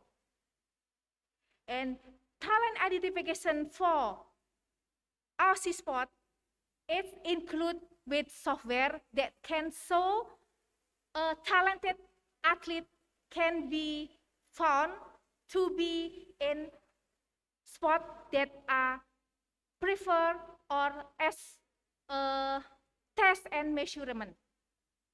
Okay, next. Okay. Before Olympic Game 2000, it's about 15 or 10 years before, the National Talent Identification and Development Program for the Sydney Olympic Game has been done. There are two programs at that time. That's a sports cert and talent cert. This program was developed by Australian Sport Commission, and it's conducted for 1.3 million students in age 11 to 15 years old. In Indonesia, if we develop talent identification, we have more than 1,000 million students who age 11 to 15.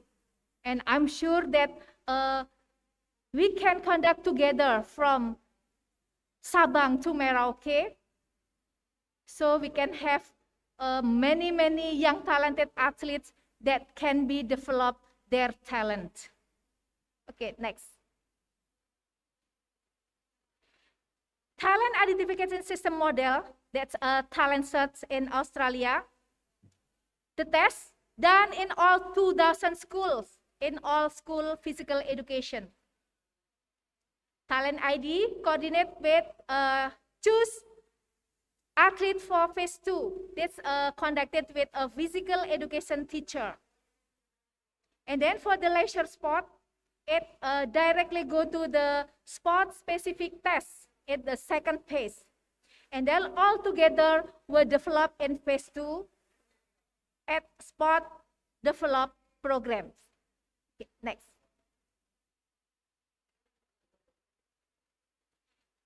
Sydney Olympic Games, Australia got 16 gold medal. And then at Athens, Australia got 17 gold medal. It's getting increased.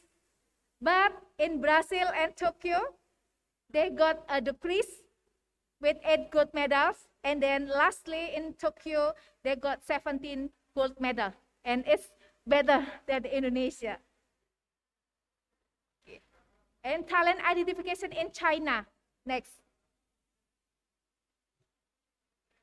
The Policy Research Center of Sport Ministry at 1982 regarding that talent identification in China, and reported that China is the best in Asian Games and Olympic Games.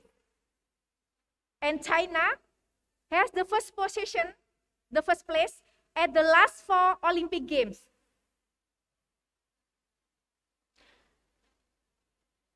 Talent identification in China conducted at 120 million students with age between 10 to 14 years old. By using talent identification, Beijing Olympic Games 2008, China got 84 gold medals. And then in London 2012, China got 95 gold medals. Okay, for the Olympic Brazil 2016, next. China got 26 gold medals with the total 70 medals. And in the last Olympic game in Tokyo last month, okay, China with the first place with 38 gold medal, 32 silver medal, and 18 bronze medal with total of medal 88 medals. Okay, next. Okay, China Sport Daily in 30 December of 2000 proudly reported that between 1949 to 2000, China athlete won at 1,408 world champions with breaking 142 new world records. This is because of talent identification. And talent identification in Japan. Talent identification in Japan before Tokyo Olympic 1964. Systematic approach at talent identification and evaluation of training system at school, university, and law team were identified as one of the impact of decreasing at international competition. Next. Okay. National Athletic Meeting, it is famous as Kukotai, have been allocated for talent identification. And private sectors have responsibility for training and school team and identify young talented students. Okay, next. The Fuqua Sports Scout Project 2004 as the first systematic selection for children grade 4 to 5. It is in years 9 to 11. And grade 6, it's about 11 to 12 years as junior Fukuoka, based on scientific and physical testing and genetic data. Fukuoka Action Center of High Performance City managed program for children selection in junior Fukuoka, get multidiscipline experience to develop skill and physical fundamental that suggested to 1 or 2 disciplines for specialization. Okay. There are some category for sport talent.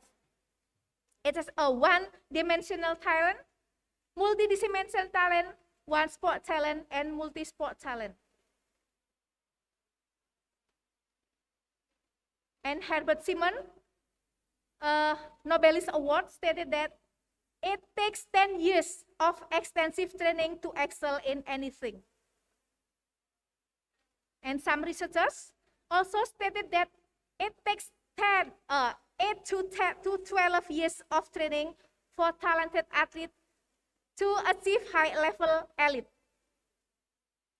It is some information from Bloom, Erickson, and Chance. Okay. Long-term athlete development stages by Bali 2001. At early specialization model, there are 4. And at late specialization model, there are 5 stages. Firstly, training to train. It is different with late specialization with the fundamentals background for the late specialization. And then continue to training to compete, training to win, and retirement or resigning. Where the lead specialization model continue to training to train, training to compete, training to win, and retirement or resigning. Okay, the role of talent identification. The result of talent identification reported that 80% Bulgarian medalists at Olympic 1976 as the result of talent identification process. In addition, successful of Romanian and East Germany athletes as Olympic at 1972, 1976, and 1980 because of scientific selection process that adopted at the end of 90s. Okay, next. Percentage of successful athletes at the some countries were developed talent identification program. China reported a 50%, USA 72%, Russia 40%, and Australia 65.8%. And Rule et al. Reported that to start the new Olympic cycling offering opportunity for individual and country to success as high level of sport. Some countries have tried to develop systematic structures for talent identification and improving athletes to success in specified sport. Now I move to talent identification in Indonesia.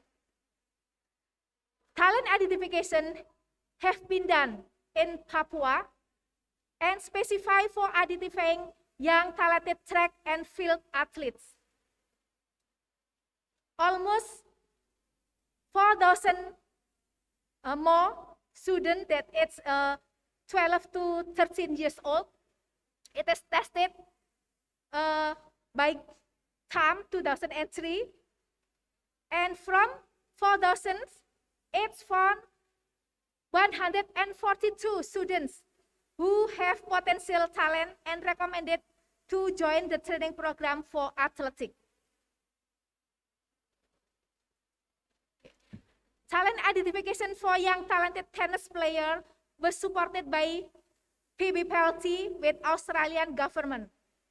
And talent identification program have been done nationally to identifying young talented tennis player that it's conducted for tennis player under 12. This from conducted by Barlat, Australian Olympic medals 2010. Okay. Talent identification have been done at specified sport. Soccer, basketball, kabaddi, athletic, swimming, tennis, and volleyball. That's some information from some journals. Okay. Volleyball. Talent identification for volleyball. I myself conducted research at 2013. Reported that some instrument can be used to identify young talented volleyball player. This instrument use anthropometric, physiological, and biometrical testing. Okay. Before we found the target, the screening had been done for students who aged 11 to 13 years with heights of more than 175. And they have to active in sport. After that, some students were measured their anthropometric, and they also test for the psychological and biomotorical. And then after analyze using factor analysis and discriminant factor, we found the discriminant equation for volleyball athlete. And then the software can be used to help to make easy the parents or teacher who wants to know their student who capability in, who have a talent identifying in volleyball or not. The instrument for anthropometrical, including height, standing height, body mass, palm arm, standing reach, and leg. For the psychological testing, including shuttle run, vertical jump 2 legs, vertical jump 1 leg, and multi-fitness test. Okay, for the biometrical testing, next. Okay. It's including trunk flexion, throw and catch tennis ball. And then the equation, discriminant factor is like I mentioned in the PowerPoint. Okay. And then the next for software for TID for volleyball, like this. So the data that we have found from the test and measurement, we can input the data to the software. And then if the category show that volleyball, it means that the students have a potential as the young talented volleyball. But if non-volleyball, it means that the student have to change their sport to other sport than a volleyball. Okay, next. This is also the part of the software that can be input in the TID for volleyball. TID for soccer. Identify young talented soccer player using some instruments such as anthropometry, measurement, and psychological and biomotorical testing, as well as a soccer cell testing. It found that the equation model using discriminant factor, like I mentioned you in the next in the PowerPoint. This is a minus 9.809 and so on. It's from the discriminant factor analysis. And then this is the software from TID. If we have measured anthropometrical, psychological, and test for biomotorical, and then we input the data to the software. If the talent show the soccer, it means that the student have a potential ability or have talented to soccer. But if mentioned that non-soccer, it means that the student doesn't have a talent to play the soccer. Okay, next, this is still the same software for the talent identification. And then equation model for sprinters.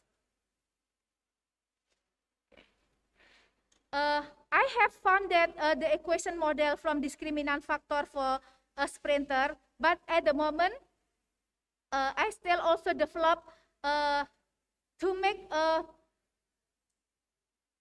sprinter equation model for another research, but it is developed from the first research. I hope that in this year will be finished. And then equation model for swimming. This is I got two equation. This is differences between boys and girls. And this is have conducted by Rossi 2020. So I can conclude that to achieve high level of athletes' performance cannot be done instantly, but it should be done step by step and systematically. An athlete also who have high potential should be found and develop their talent using sport program properly.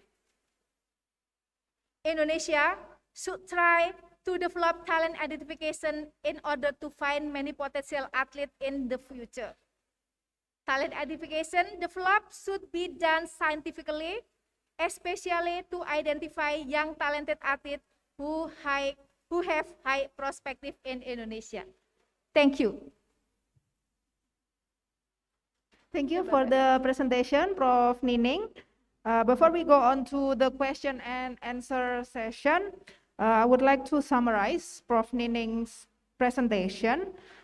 First of all, and the most importantly, is talent identification is extremely necessary for sport performance, and athletes should be identified with standard instrument in hopes of collecting pools of athletes. And she also mentioned several examples where talent identification has yielded extremely excellent result. First of all, in Australia, where 1.3 million students aged 11 to 15 years old were tested.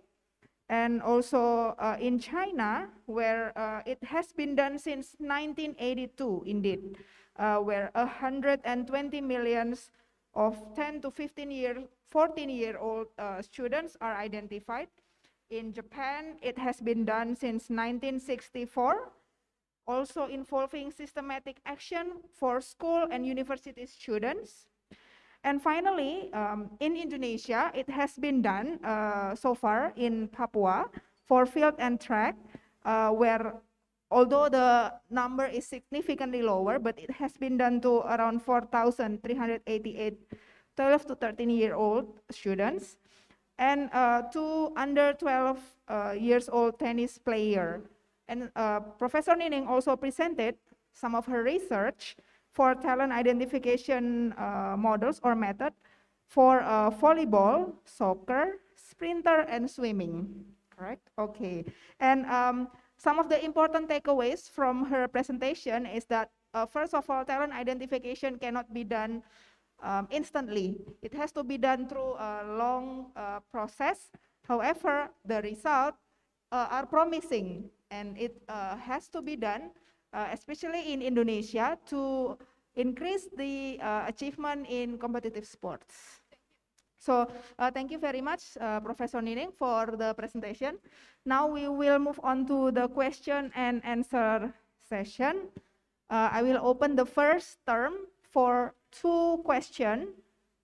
So to the organizer, do we have any question for Professor Nining?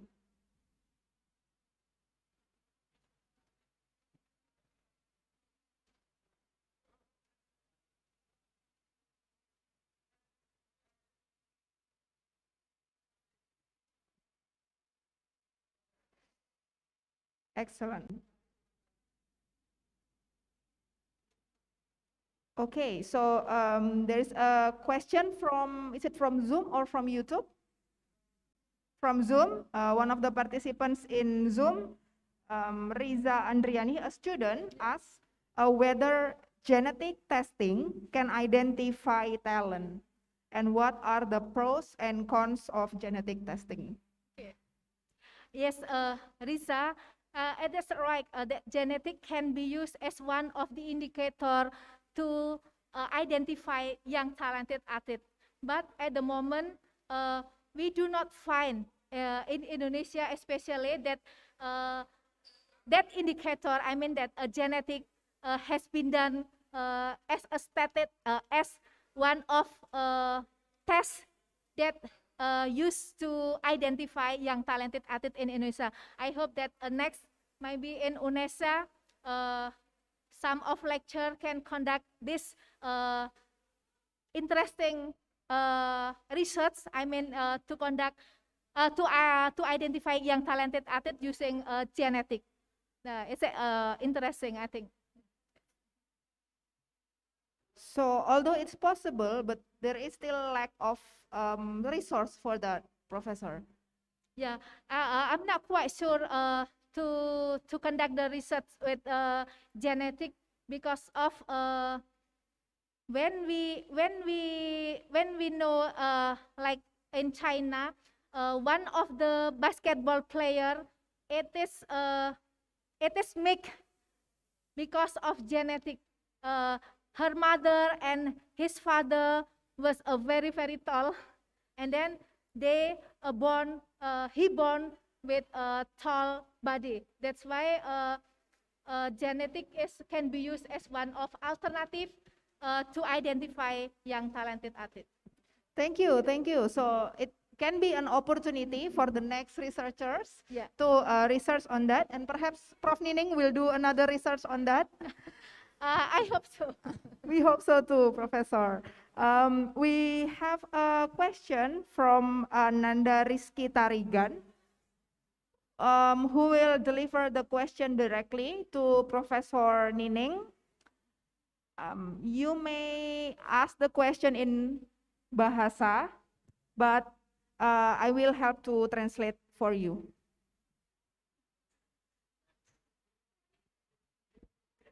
Di sini di mana?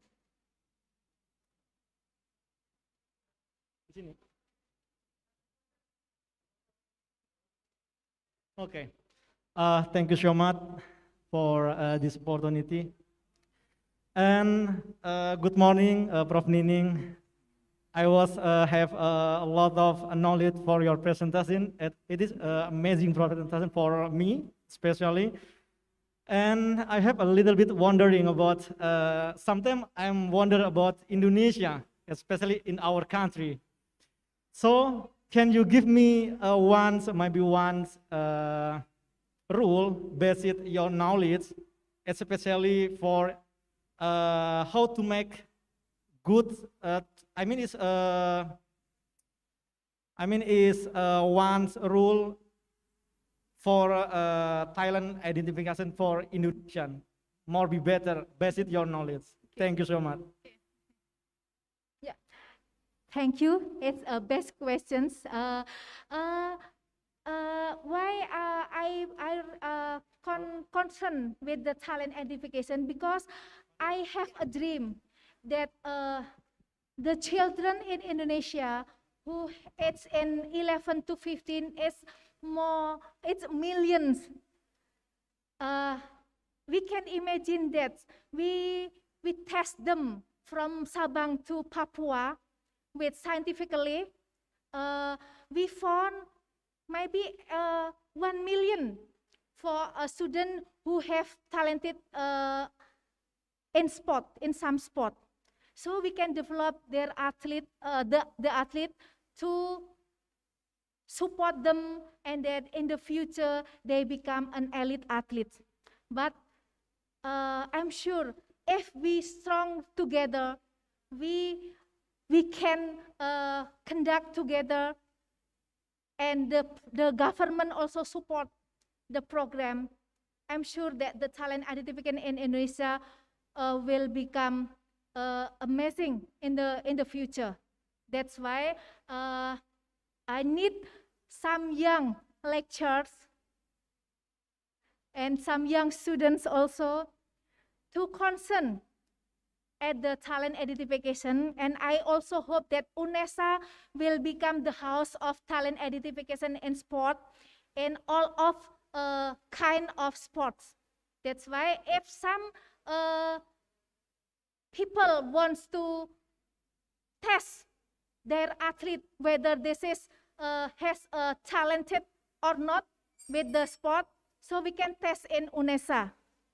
So UNESA has a big program for talent identification to help Indonesia develop elite athlete in the future. Thank you. Thank you, with pleasure. Thank you, Mr. Muin, for the question. If I may summarize that answer, so one golden rule for talent identification efforts in the Indonesian context is systemical and spontaneous to all the students in Indonesia, young students.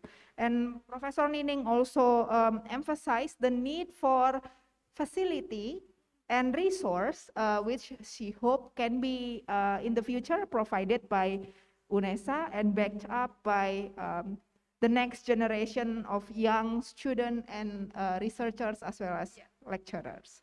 So thank you, Mr. Muin, for the question. Now I would like to call again Ananda Rizky Tarigan from the Zoom meeting. Okay. Okay, Ananda, you may ask your question. Silahkan ditanyakan. Ya, dengar suara saya ya? Ya, dengar. Oke. Ya, saya perkenalkan, nama saya Ananda Rizky Tarigan. Saya ini Saya saya sangat tertarik dengan penelitiannya Profesor Nining ya. Jadi saya ingin mengembangkan sport talent seperti yang seperti Anda lakukan pada bidang bela diri, terutama pada bidang bela diri. Jadi untuk melakukan mengembangkan sport talent itu, mungkin Prof Nining bisa mengasih quote-quote gitu, apa yang saya harus lakukan gitu. Prof, terima kasih. Oke. Baik, langsung Mbak Mary. Translate the question baik. first. Terima kasih. So Ananda is very interested to develop sport talent identification. However, in martial arts or bela diri, he wants to know what are the tips or the steps that he must take to develop talent identification for martial art. Thank you. Ananda, before you conducted research at talent identification for martial art, it should know what kind of physical conditioning that have dominantly used at competition for martial arts. At karate, is that right? Karate or some others, yeah. After that, you can analyze using analysis factor. Maybe you found like 15 or 10 kind of physical condition that can be used dominantly in martial art, and then maybe some of them were deleting because of the statistically, and then it is continue to analyze using a discriminant factor, and then you will find some of the physical condition that can be used as identifying young talented for karate. That's all. Maybe if you still need a discussion, you can mention to me after the seminar. I'm so happy that you interested to develop the talent identification in karate. That's maybe I can help you to prove your research. Thank you. Thank you, Profesor Nining. Jadi beberapa tips dari Profesor Nining adalah pertama-tama harus mencari komponen fisik yang penting atau yang dipergunakan dalam olahraga bela diri. Kemudian kira-kira jumlahnya tadi Profesor Nining sempat menyebutkan jumlah yang ideal adalah sekitar 15. So around 15 physical condition, and then you dianalisis dengan analisis statistik, dan tentunya nanti berdasarkan hasil analisis tersebut akan ditemukan komponen-komponen penting yang dapat digunakan sebagai komponen analisis talent identification. Bapak atau Mas Ananda jika tertarik untuk mengetahui lebih dalam dapat langsung menghubungi Profesor Nining nanti melalui Zoom chat. Nanti Profesor Nining akan mengontak untuk dapat sharing-sharing lebih lanjut lagi. Profesor Nining juga sangat senang karena ada yang tertarik untuk mengembangkan research dari Profesor Nining, dan semoga nanti akan mendapatkan hasil yang positif juga. Begitu. Oke, thank you Profesor Nining. Ananda. There is another question from Dr. Suroto to Professor Nining. What is the main barrier to implementing talent identification for all sport in Indonesia? Okay. Sorry, Mbak Mary. Yeah. What is the main question from Pak Suroto? The main barrier The main challenge, the Okay. main challenge to implement talent identification for all sport in Indonesia. Okay. Thank you, Pak Suroto. Yes, we have some difficulty actually when we have to go to some or to all of the schools to implement the talent identification program. But if we join together with DIKNAS or the Ministry of Education and Research and Technology, maybe it will be easier to implement the talent identification at schools, because we need permission to all of the schools, especially for the head of school, to give permission to test and measure the athlete in years, in age 11 to 15 in all of in Indonesia. That's why we need some help from all of physical education teachers in Indonesia. Thank you, Professor Nining. So as she explained that Indonesia has a very large area, so the main issue is resource. It is very difficult to test every student one by one in each city. So she's hoping that maybe there is a collaboration with the Elementary Education Directorate General, so that her team can work together, or the team can work together with the physical education teachers at school. Okay, I hope that answer your question, Dr. Suroto. We have one more question from Muhammad Nurbawono to Prof. Nining again. As we know, there is a sport talent identification. How is this application? There is an application called Sport Search. How is this application suitable to develop Indonesian young people sport identification, or Indonesian kids identification? Well, Mr. Bawono, we can applicate the talent set from Aussie Sport, but some of sport there is no in Indonesia, because some of 80 sport from Aussie Sport, only a few sport that are in Indonesia, that are developed in Indonesia. That's why I would like all of you to think together how to develop talent identification in Indonesia for all of sport that are developed in Indonesia. That's why I try to have to conduct it one by one sport in order to get all of sport in Indonesia, because we don't know some of sport that are mentioned in Australian sport. Maybe we can apply directly to Indonesia, but if the student are mentioned for sport that who doesn't develop in Indonesia, so it is have a problem too. That's why the student will be changed to other sport. That's why I also ask Mr. Bawono to help to develop the talent identification in Indonesia in other sport. Maybe I'm sure that Mr. Bawono interest in some sport, so you can develop talent identification in that sport. That's why it can help the Indonesian government to get many kind of talent identification in some of sport in Indonesia. Thank you. Thank you, Prof. Nining, for the answer.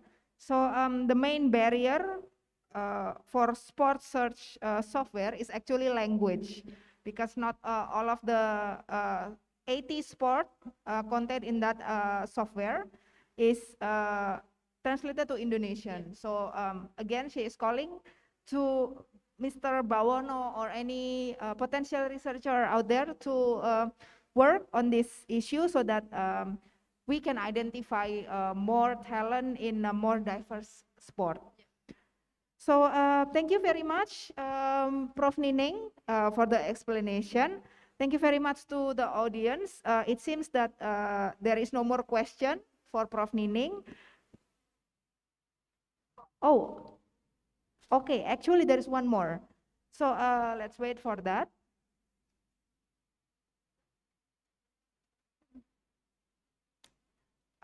Last question, perhaps for Prof. Nining, from Yongki. A very interesting question.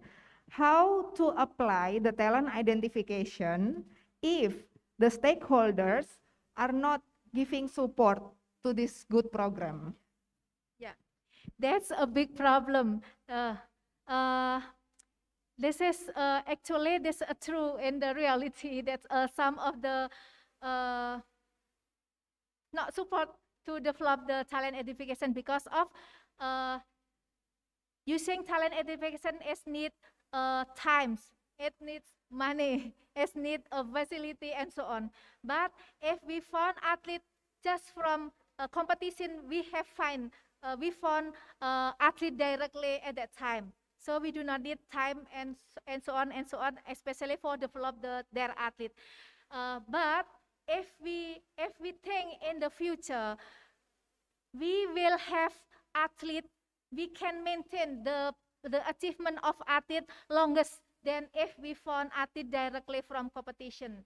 Using talent identification will help the government actually to reduce the fund to develop the athlete in the future. If we can compare to get the athlete directly from competition. Thank you.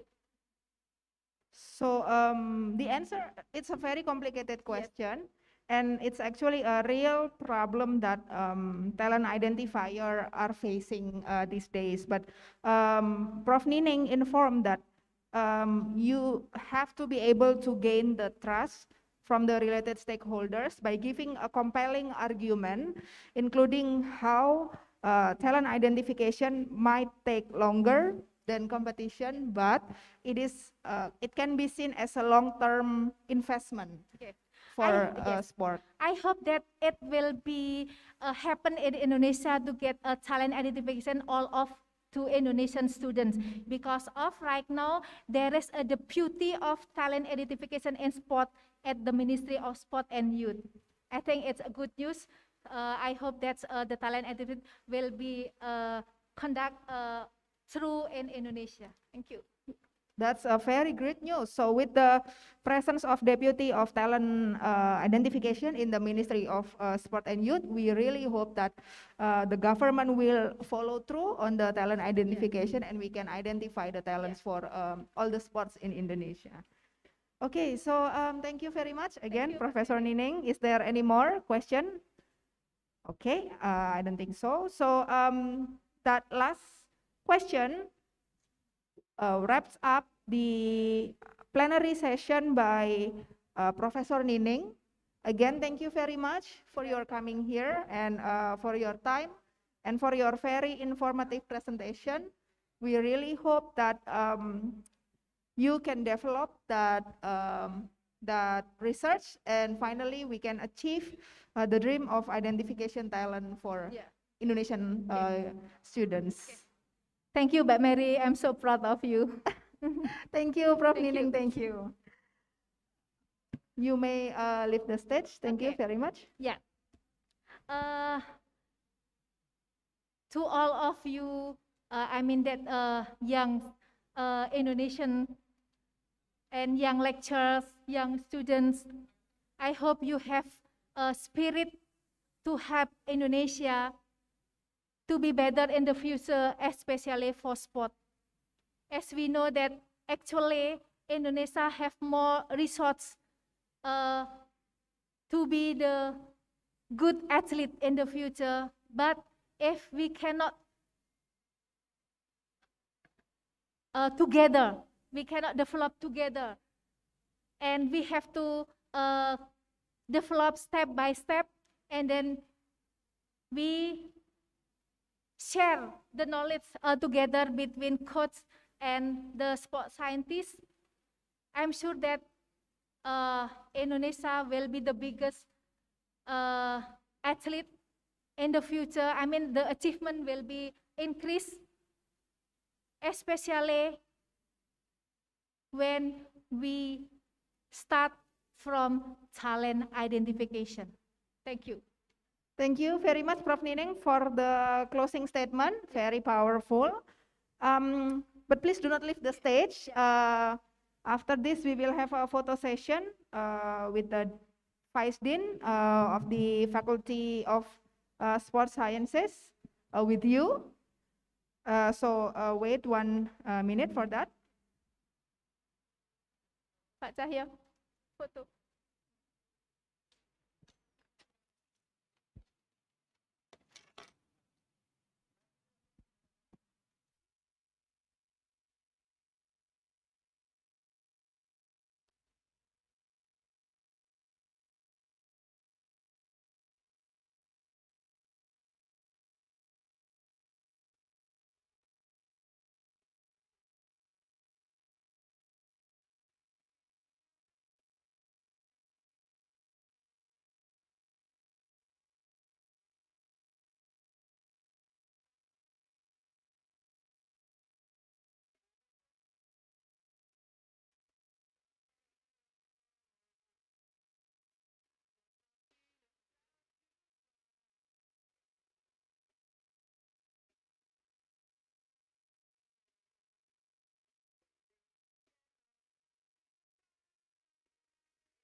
So thank you very much for the participation from all the participants. Now we will have a break for 30 minutes. So we will start the next session at exactly 1 o'clock. So please be back here in 30 minutes. Thank you.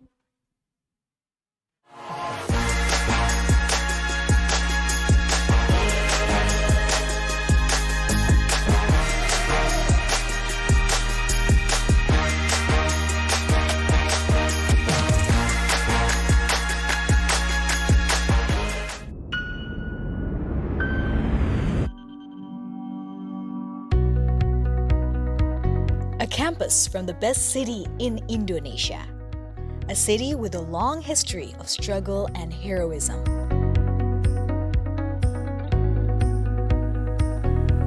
Welcome to Universitas Negeri Surabaya. Founded in 1964 as a teaching institute for education under the name IKIP Surabaya, to be an educational institution that carries the mandate as a university that produces educators, along with the development of educational needs in the vast globalization era. UNESA maintains the spirit by establishing itself as a center for education development, preservation of traditional arts, sports science, and inclusive services for people with disabilities. Growing to be a leading university, UNESA now manages 7 faculties, consisting of 73 undergraduate study programs and 23 postgraduate study programs. Faculty of Sports Sciences.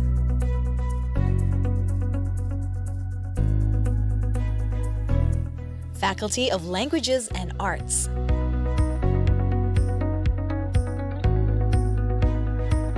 Faculty of Education Sciences.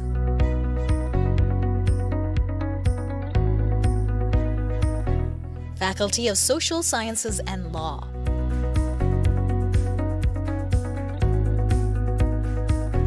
Faculty of Economics.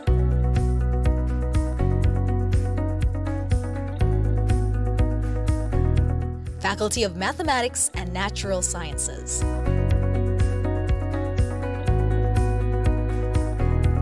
Faculty of Engineering.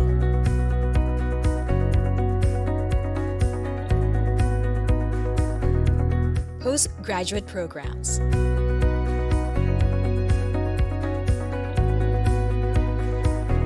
Managing 2 fields of study, education-based and non-educational study programs.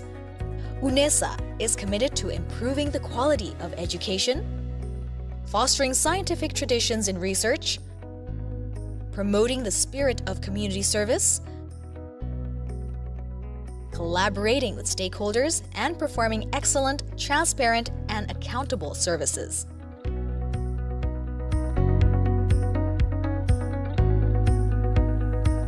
Assalamualaikum warahmatullahi wabarakatuh. Selamat datang di Universitas Negeri Surabaya. Di usia ke-56 tahun ini, kami dengan bangganya mengajak Anda untuk lebih dekat dan mengenal tentang UNESA.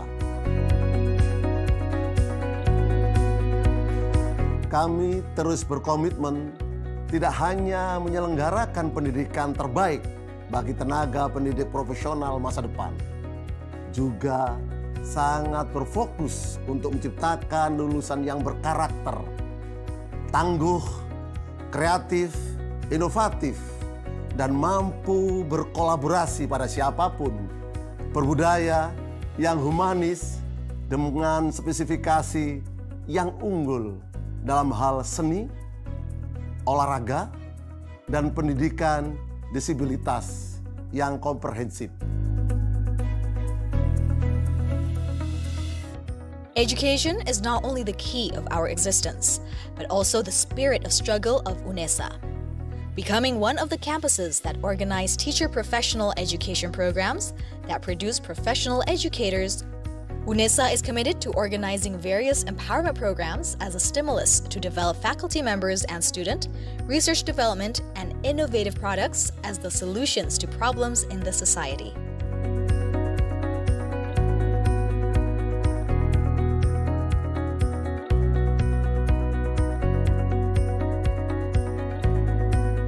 UNESA, House of Champions, a supportive ecosystem in producing competitive and well-qualified human resources with global perspective to compete on both national and international levels.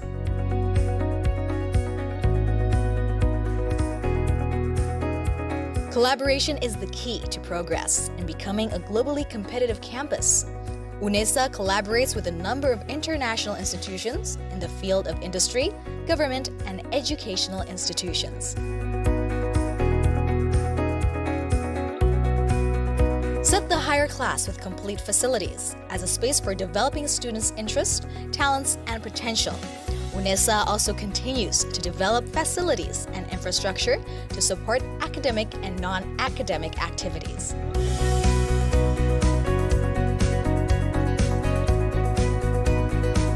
Futsal International Sports Arena, Container Students Dormitory, Sports Center, Language Center, Graha UNESA,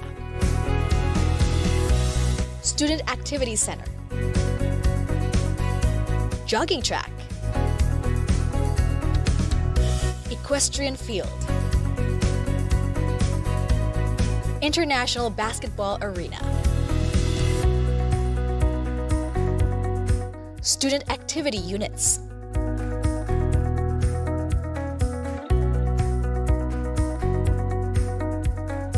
Art Development,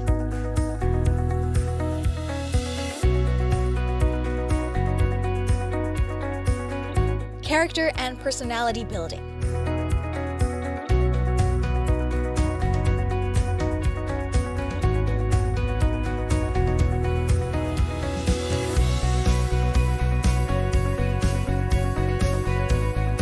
Sports,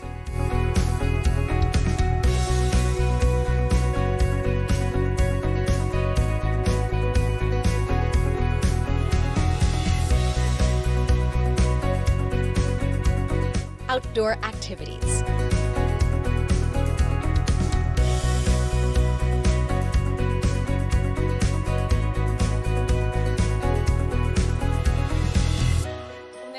UNESA, UNESA, UNESA, UNESA, UNESA, UNESA, UNESA. UNESA, satu langkah di depan.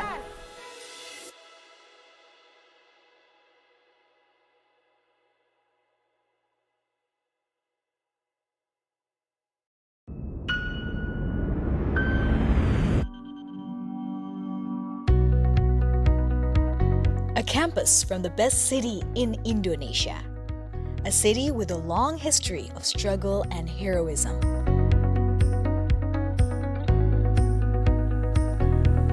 Welcome to Universitas Negeri Surabaya. Founded in 1964 as a teaching institute for education under the name IKIP Surabaya, to be an educational institution that carries the mandate as a university that produces educators, along with the development of educational needs and the vast globalization era. UNESA maintains the spirit by establishing itself as a center for education development, preservation of traditional arts, sports science, and inclusive services for people with disabilities. Growing to be a leading university, UNESA now manages 7 faculties, consisting of 73 undergraduate study programs and 23 postgraduate study programs. Faculty of Sports Sciences,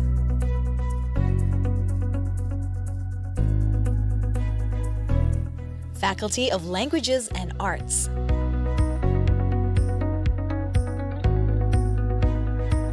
Faculty of Education Sciences,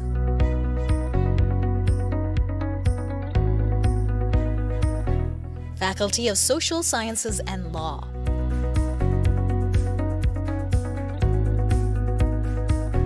Faculty of Economics,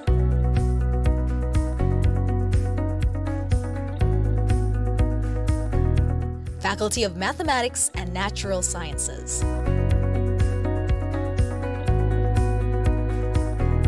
Faculty of Engineering,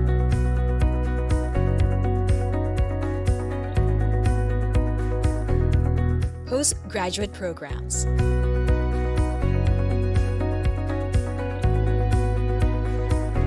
Managing 2 fields of study, education-based and non-educational study programs. UNESA is committed to improving the quality of education, fostering scientific traditions in research, promoting the spirit of community service, collaborating with stakeholders, and performing excellent, transparent, and accountable services.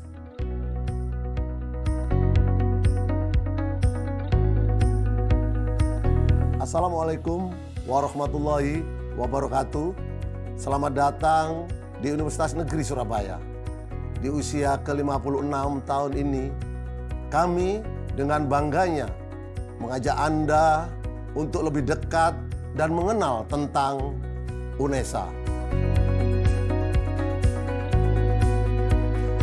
Kami terus berkomitmen tidak hanya menyelenggarakan pendidikan terbaik bagi tenaga pendidik profesional masa depan, juga sangat berfokus untuk menciptakan lulusan yang berkarakter, tangguh, kreatif, inovatif, dan mampu berkolaborasi pada siapapun, berbudaya yang humanis dengan spesifikasi yang unggul dalam hal seni, olahraga, dan pendidikan disabilitas yang komprehensif. Education is not only the key of our existence, but also the spirit of struggle of UNESA. Becoming one of the campuses that organize teacher professional education programs that produce professional educators, UNESA is committed to organizing various empowerment programs as a stimulus to develop faculty members and student, research development, and innovative products as the solutions to problems in the society.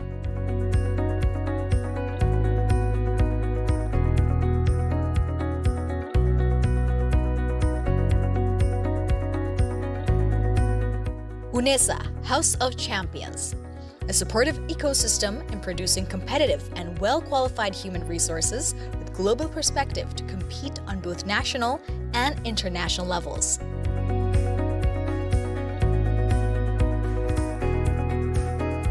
Collaboration is the key to progress in becoming a globally competitive campus. UNESA collaborates with a number of international institutions in the field of industry, government, and educational institutions. Set the higher class with complete facilities as a space for developing students' interests, talents, and potential. UNESA also continues to develop facilities and infrastructure to support academic and non-academic activities.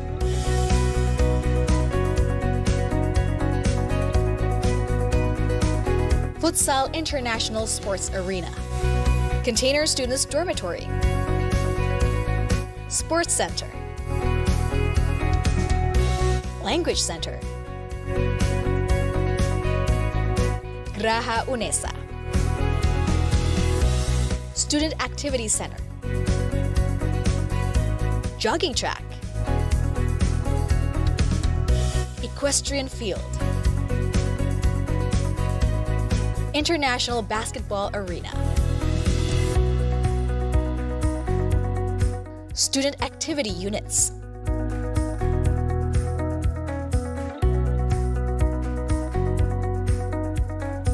Art Development,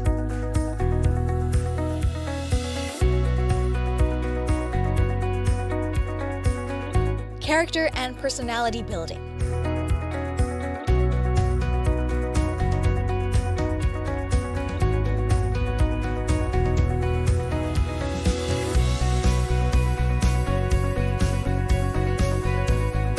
Sports,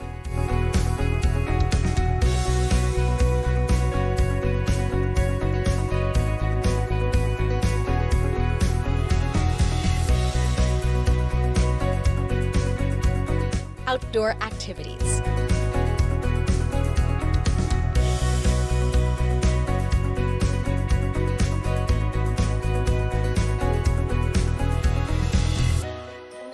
UNESA, UNESA, UNESA, UNESA, UNESA, UNESA, UNESA, UNESA, satu langkah di depan.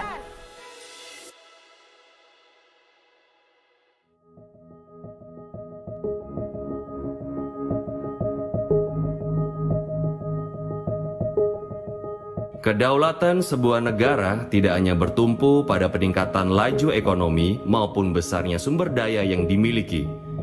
Namun kesadaran segenap masyarakat sebagai bangsa akan pentingnya menjaga juga mengolah potensi kekayaan yang dimiliki secara baik. Dari lingkup terkecil tentang kesehatan diri sendiri hingga yang menguasai hajat hidup orang banyak. Ibarat pengalaman sebagai guru terbaik, olahraga dapat menjadi peluang bagi tumbuhnya generasi terbaik yang tidak hanya sehat, tapi juga kuat. Mensana Incorpore Sano. Fakultas Ilmu Keolahragaan, Universitas Negeri Surabaya.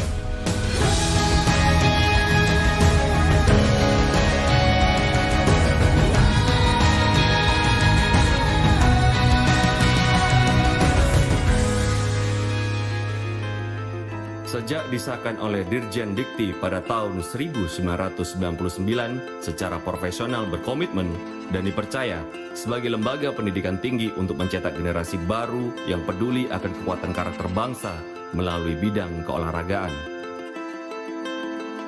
Menjadi fakultas berbasis penelitian mandiri yang memiliki keunggulan komparatif dan kompetitif merupakan visi yang dicanangkan FIK UNESA dengan tetap berdasarkan pada kepribadian bangsa.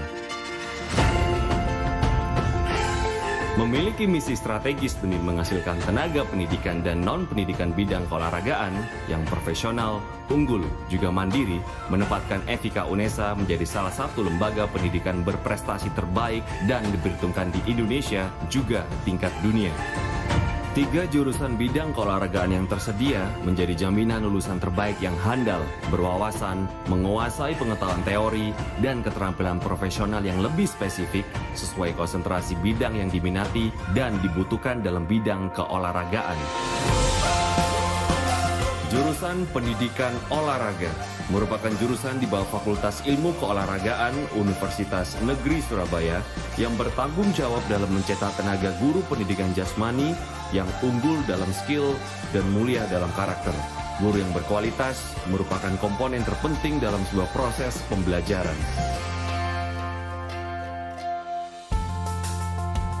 Kompleksitas dunia olahraga tidak hanya pada teknis dan metode pelatihan secara fisik dan mental, kemampuan dalam menganalisis segala bentuk potensi, menyusun dan melakukan pengelolaan secara baik segala aspek mendukung aktivitas keolahragaan demi terciptanya kualitas prestasi dan usaha di bidang olahraga. Fakultas Ilmu Keolahragaan UNESA melalui jurusan Pendidikan Kesehatan dan Rekreasi mencetak individu yang cerdas dan tangguh dalam melakukan perencanaan, administrasi, manajerial yang cerdas, dan beretos kerja tinggi. Dalam upaya membangun sistem organisasi keolahragaan yang bersih dan berkualitas. Sama dengan dua jurusan yang lain, berdasarkan SK Badan Akreditasi Nasional Perguruan Tinggi atau BANPT, jurusan Pendidikan Kepelatihan Olahraga memiliki akreditasi A. Jurusan ini bertanggung jawab salah satunya dalam mengembangkan keilmuan di bidang kepelatihan olahraga untuk menghasilkan karya ilmiah dan temuan-temuan berkualitas yang bermakna bagi peningkatan mutu bidang olahraga. Sarana prasarana terbaik dan terdepan dimiliki FIK UNESA untuk semakin memacu tingkat kompetensi mahasiswa. Kolam renang bertaraf internasional yang dilengkapi ruang uji dan pengawasan teknis. Satu-satunya fakultas ilmu keolahragaan di Indonesia yang memiliki lapangan atletik dengan 8 lintasan bertaraf internasional. Peralatan dengan teknologi terdepan yang tersedia di Pusat Kebugaran dan Laboratorium Olahraga yaitu Sport Science Fitness Center menjadikan SSFC FIK UNESA sebagai tempat rujukan review kondisi fisik dan kesiapan para atlet nasional. Teknologi e-learning yang dimiliki juga memberikan jaminan bagi mahasiswa untuk tetap dapat mengikuti proses belajar mengajar dengan baik selama mahasiswa yang bersangkutan mengikuti pengembangan skill dan potensi dalam program training center.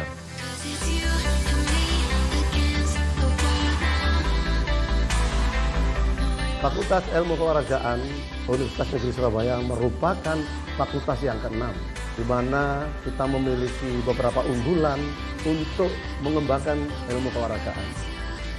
FIK rasional, energik, kreatif, dan kompetitif.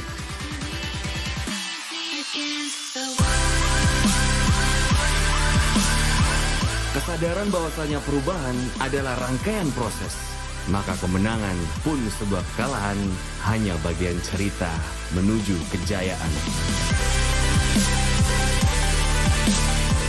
Dari keduanya kita belajar bangkit dan terus melangkah demi kedaulatan Indonesia bernegara dan berolahraga.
Welcome back to the third international seminar of Sport and Exercise Science, the role of the Society 5.0 and its implementation on Olympic Games 2020.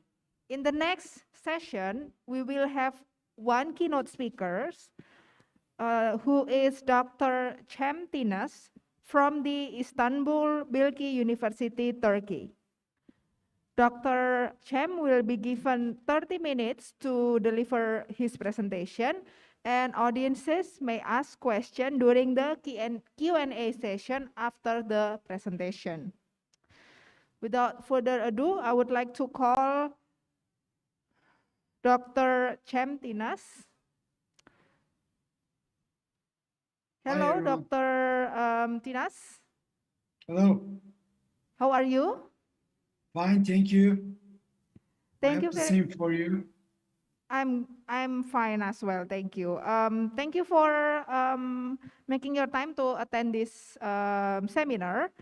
And but before we proceed with your session, I will give a little introduction about your background to the audience. Okay, thank you. Dr. Cem Tinas is the director of the School of Sport Sciences and Technology at Istanbul Bilgi University since 2015. He is also an esteemed board member of the Turkish Tennis Federation since 2009 and is currently the vice president. Areas of research for Dr. Tinas include sport policy and development, administration, legacies and impact of sport mega events, all integrated with his primary area of expertise in sports management. He recently co-edited a book with Professor Brendan Knott entitled Sport and Development in Emerging Nations from Routledge. He was awarded a 2016-2017 Advanced Olympic Research Grant by the IOC Olympic Studies Center for his project entitled Examining Positive Outcomes of Unsuccessful Olympic Bids. Today, Dr. Tinas will talk about sport policy. So, Dr. Tinas, you have 30 minutes to deliver your presentation. The time starts as you speak. Okay, thank you very much. Once again, thanks a lot for inviting me. It's a great pleasure to be with you today. As you mentioned, my presentation will be about sport policy in Turkey. I believe Turkey is an interesting example because we have quite many common things with Indonesia. So in my book, one of the nations which was represented is Indonesia, because we both are considered as emerging nations. So we both are trying to use sport in order to improve our excellence, in order to be able to use it as a soft power. That's why I'm going to give you today some examples from Turkish sports. And so let me share my screen. Yes. So I believe you see my screen now. Yes. First of all, I'm going to talk about priorities in Turkish sport policy. Then I'm going to discuss a bit the main issues, because unfortunately, always things are not well. So we have also some issues and problems. So I'm going to mention those. And I'm going to finalize my presentation with some final remarks. So the first thing which I like to consider is hosting sport organizations, international sport events. Turkey has been investing a lot since 2000 to host different type of international sport events. So probably one of the biggest ones we have to mention is the Mediterranean Games, which Turkey has hosted in Izmir. And afterwards, in 2009, in 2011, 13, we hosted many multi-sports events in different regions of the country. So that has been a policy for the Turkish government, because clearly Turkish government has been trying to use sport as a soft power tool. So if whenever there are some good and prestigious events are available, Turkish authorities wanted to attempt to host it. And as a result of these initiatives, when we received the right to host the events, it came with a lot of infrastructural investments. So here, this picture is taken from the Mersin Mediterranean Games, which Turkey has hosted in 2013.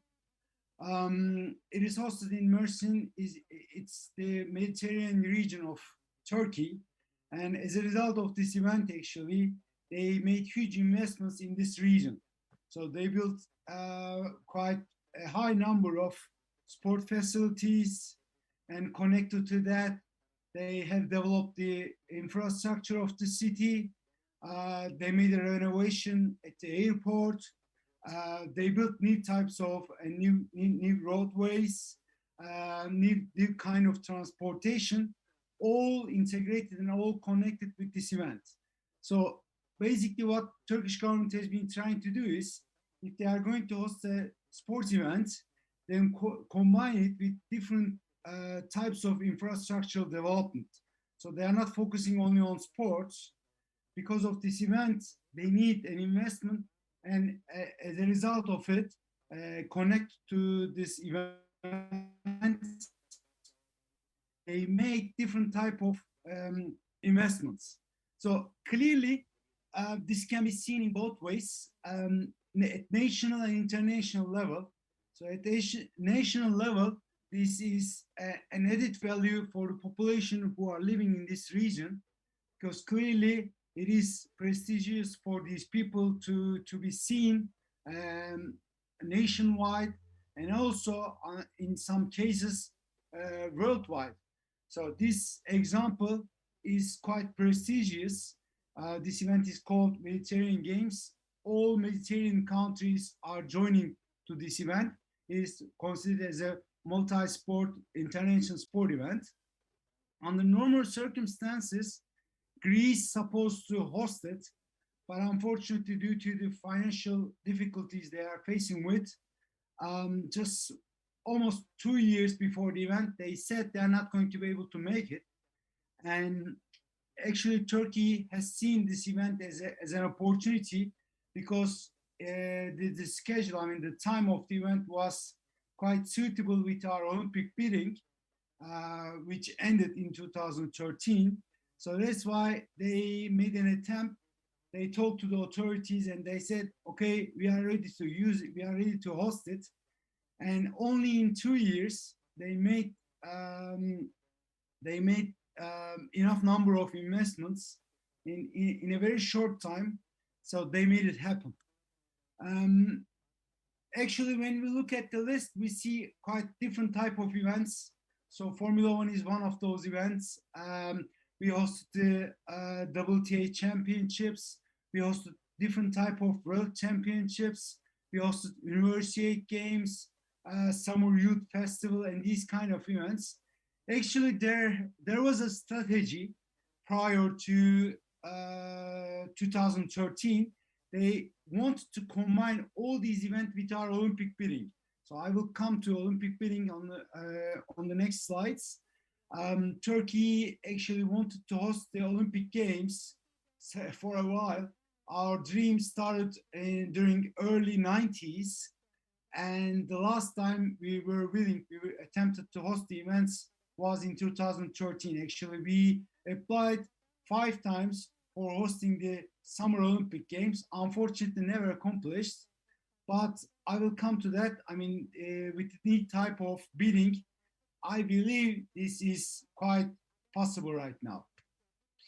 Okay, yeah, this is this second slide is about Olympic bidding. As I said, Turkey has showed actually huge motivation to host the Olympic Games.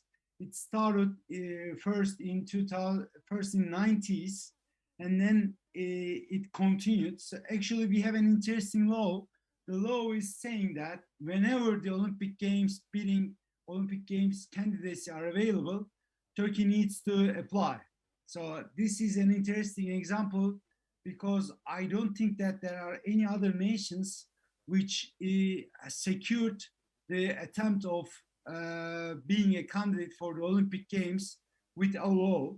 So Turkey is an exception here. So it's quite interesting. Actually, in 2013, we were that close to get the right. So thanks God, we didn't get it because what we have seen is due to the pandemic, it has been a huge difficulty for Japan. So it has created a tremendous amount of cost, additional and unplanned, unexpected cost for the nation. So I can tell you now that it's good that we didn't get it. But actually, I believe in the future, we are going to show our motivation again, and we are going to apply for hosting the Olympic Games. So in 2019, the Olympic bidding procedure has changed. So as you may know, now Paris is going to host the Olympic Games and then Los Angeles. And then they awarded the Australian city of, the city of Brisbane of Australia for the 2032 games. So the new type of bidding procedure is quite different than the previous version, because in the previous version, you have to apply in order to become a candidate.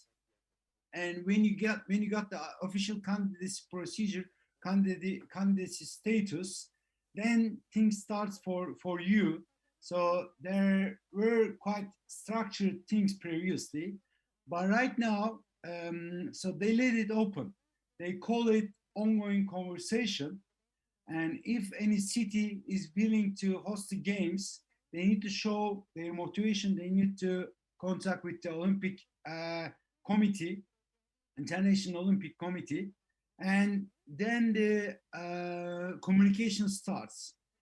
And whenever the IOC thinks that the city is ready to host the games, then things are getting serious. But actually, in the case of Brisbane, there wasn't any competition at all. So they were the only candidate, and somehow quietly they were awarded with hosting the Olympic Games of 2032. So as you may know, it's quite costly. It's a huge investment. And this is something which the International Olympic Committee have realized. That's why in order to motivate new type of cities, in order to motivate new countries, they are trying to control the cost of hosting the Olympic Games. So, and as a result of that, the requirements are decreasing, and the requirements what they are asking for from the nations are changing, because unfortunately not many countries are in the stand of hosting these games with an investment of a couple $2 billion. I mean, when you consider the cost of hosting the Olympic Games for Japan, it is around $25 billion. So it's a huge amount of investment. And if you remember the case of Greece in 2004, this led to huge debt for Greece. And at that time they were having some difficulties, economic difficulties, and combined with cost of hosting the Olympic Games, it has created a huge financial crisis for them. Okay, investment in sport facilities and connected to hosting the games, hosting the international sport events, the Turkish government has invested a lot for sport facilities. I mean, on this picture, you see the National Tennis Center, which is located in Istanbul, which is built actually during the last 2 years. As I am a member of the Turkish Tennis Federation, I was quite in the middle of this whole operation. I can assure that the government is providing the huge support for the federations in order to be able to have these kind of national sports centers. Of course, when you think about the sport development pyramid, elite sport development pyramid, sport facilities is one of the important pillars. But of course, it's not enough. I mean, it's not enough if you have only this kind of world-class sport facilities. You need to have athletes, you need to have trainers, you need to have an educational system, you need to have different type of career opportunities, you need to have a structured trainer education system, you need to have economic investments support, and you need to have also a wide athlete base. So you need to have lots of children, lots of kids, lots of youth who are trying to become elite athletes. So these are the pillars, these are the different aspects of a successful elite development structure. So actually, this is something which we are trying to understand, which we are trying to develop also. I mean, although for a while, for the last 20 years, there has been huge type of investment in terms of sport facilities. Lately, we started to understand the importance of human factor. That's why we are investing a lot. I mean, the Turkish government, the Ministry of Sport and federations are investing a lot to sport development structures. I mean, besides these facilities, they are putting enough effort, they are putting enough type of investment, enough level of investment for the development of educational tools, for the development of athletes, and etc. I will come to that because we can see what has been going on during the last couple of years. Let's say since 2015, we have a better structure, better system going on, and as a result of that, we can clearly see that the success of elite athletes has been improving. So I will come to that later. Yeah, women in sports, this is something I have to mention because I don't think that there is any other Muslim country whose women are that successful in sports. When you look at the Olympic Games, the representation of our athletes is equal. So we have 50% male and 50% female. And when you look at the results, when you look at the medal table and etc., you can easily see that Turkish woman has been quite successful in elite sports. So last week, there was the European Volleyball Championships, and volleyball is one of the main team sports which we have been quite successful since 30 years, and especially women are successful. And it's the same case for women basketball. Our Turkish basketball team is qualified for the Olympic Games.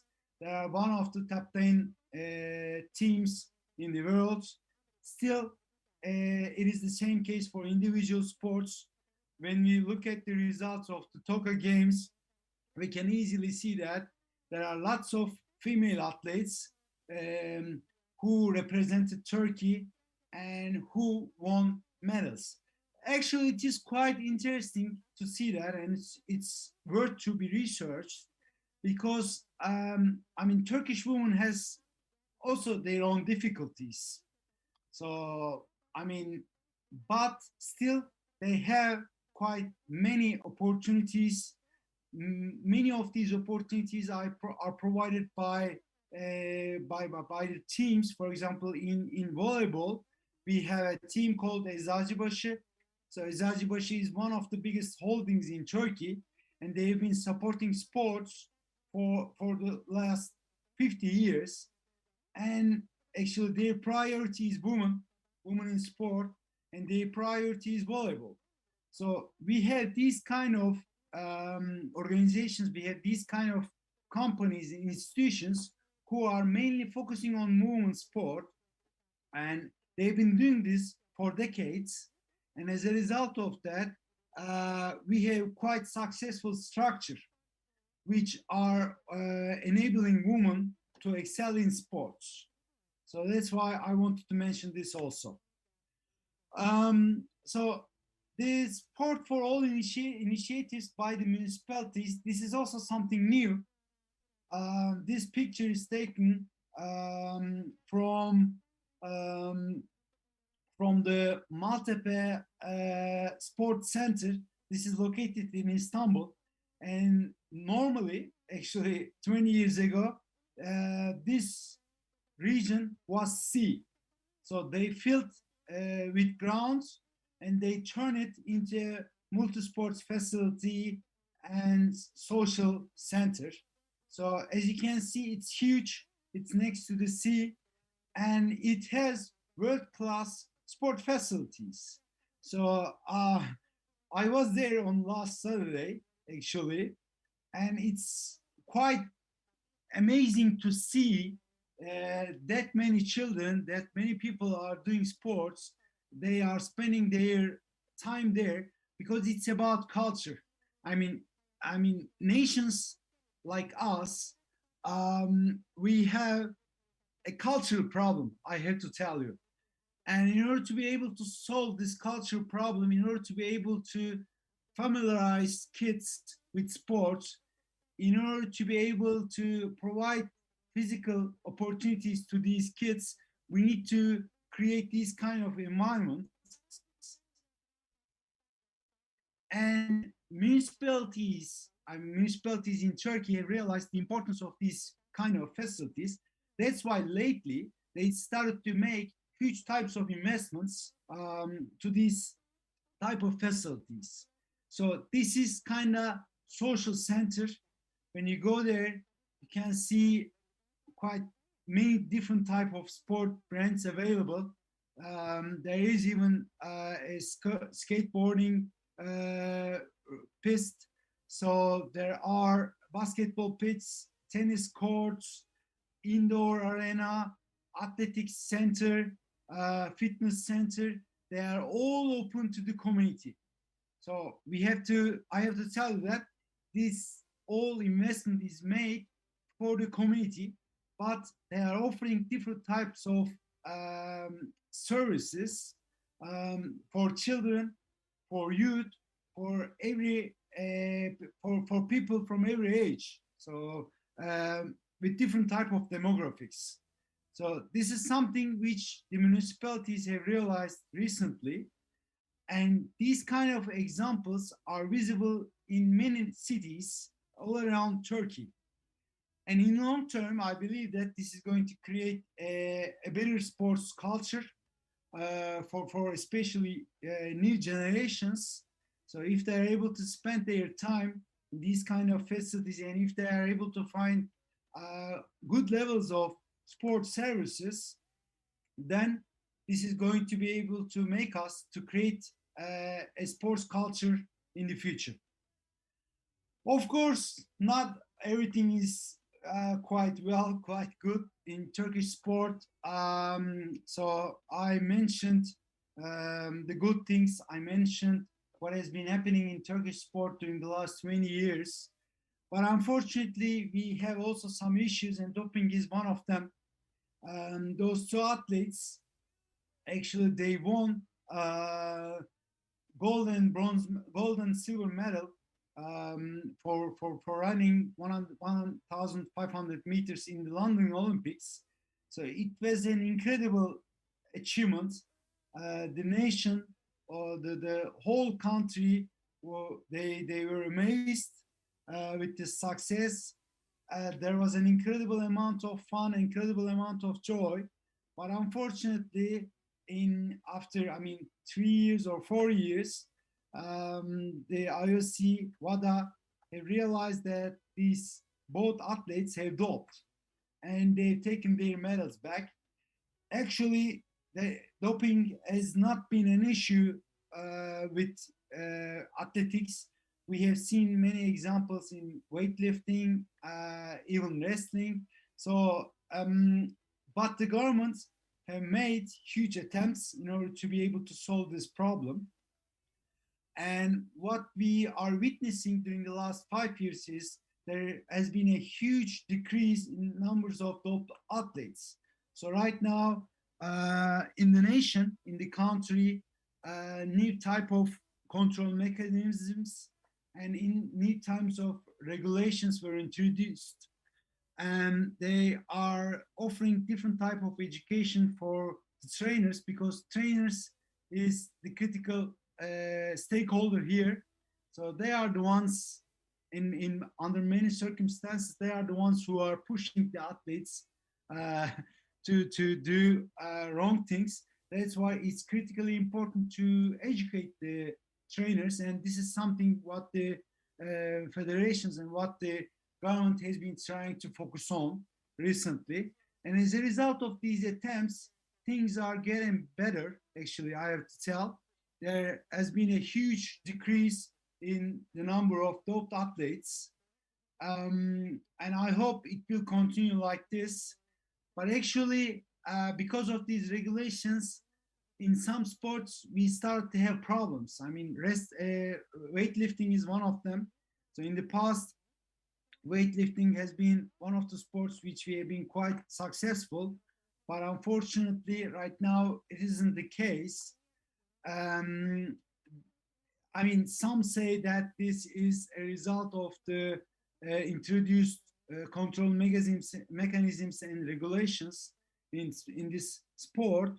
But I believe in long term, we are going to be, again, we are going to recover and develop world-class athletes in weightlifting. Mismanagement and financial difficulties in it is something else which I have to mention. Actually, this is clearly visible, especially in football. I know you are interested in football too. So football is quite big in Turkey. When you look at the news, when you look at the investment, when you look at the sponsors, you can clearly see that at least 75 of the investment, 75 of the interest is going to football. And actually, I don't know why, but we consider ourselves one of the football nations. We have been quite successful in the past.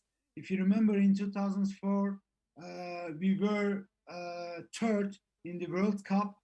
So we played a quarterfinal in the European Championships. Galatasaray was the Euro Cup winner, UEFA Cup winner in 2000. But after 2000, things started to change.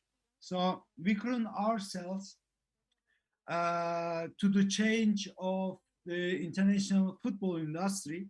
So, I mean, unfortunately, the managers started to do some wrong type of investments. They couldn't use the resources they have in an efficient way. And in time, in 20 years, things got worsened. So we were at the top of European football in 2000. Actually, we were not the champions, but we were one of the best nations. But unfortunately, during the last 20 years, so it went down. It's mainly because of mismanagement, and it's mainly because of the financial difficulties they are facing with as a result of the mismanagement. So I don't know how things will be in the future, because the difference is getting bigger. So as a result of the digitalization in sport, as a result of new fan bases, as a result of social media, things have been quite differently in European football. And we are living in Europe, so we are competing with those football nations such as England, Germany, Italy, France, Spain. So they are quite big. And if you are successful and big, the interest is going there. Even the Turkish fans start to watch the leagues from these nations. So that's why the income what our teams are able to make is unfortunately limited because the interest is going to the big markets. Still, Turkey is one of the top 5 markets in Europe. But unfortunately, in terms of success, we cannot talk about the same issues. Okay, school sports is an important aspect. I know, and I'm sure you are putting too much effort on school sports too. So right now, actually, we are running a comparative study between the Indonesian school sports and Turkish school sports. So I am actually working for this comparative study. School sports has been one of the problematic areas in Turkish sport. Unfortunately, despite the attempts we made, we couldn't create a system which is synchronized with sports system. So unfortunately, many of the athletes, they don't have the chance to find a dual career alternative. So what I'm trying to say is, when times come, they have to make a decision, they have to make a selection. And many of the athletes who have the potential to become an elite athletes are unfortunately choosing school. So it is quite because of the fear of the future. It is quite because of the opportunities which are offered to these athletes, and it's quite because of the risks of elite sports. So, I mean, you never know what's going to happen when you try to become elite sport. So there has been a huge competition going on in global scale. And besides, you have your own risks, such as the injuries and etc. So as a result of these risks associated with being an elite sport, elite athletes, many youngsters are choosing, unfortunately, to continue to their education. And if they do so, they are losing the opportunities. They are actually, they are not going to have the chance to become an elite athlete. And this is unfortunately what has been happening in Turkish sport. Although we have a very young population, so we have almost 25 million people who are younger than 25 years old. This is a huge potential, but unfortunately we need to find of turning this potential into a success story. And it is quite important that we actually integrate our school sports with the sports system. Okay, this is my final slide to conclude my presentation. So as we have seen, there has been a high investment in elite sports, especially in facilities, especially in sport for all activities, and especially providing different types of opportunities for youth. And as a result of that, we can clearly say that there has been an increased awareness of sports.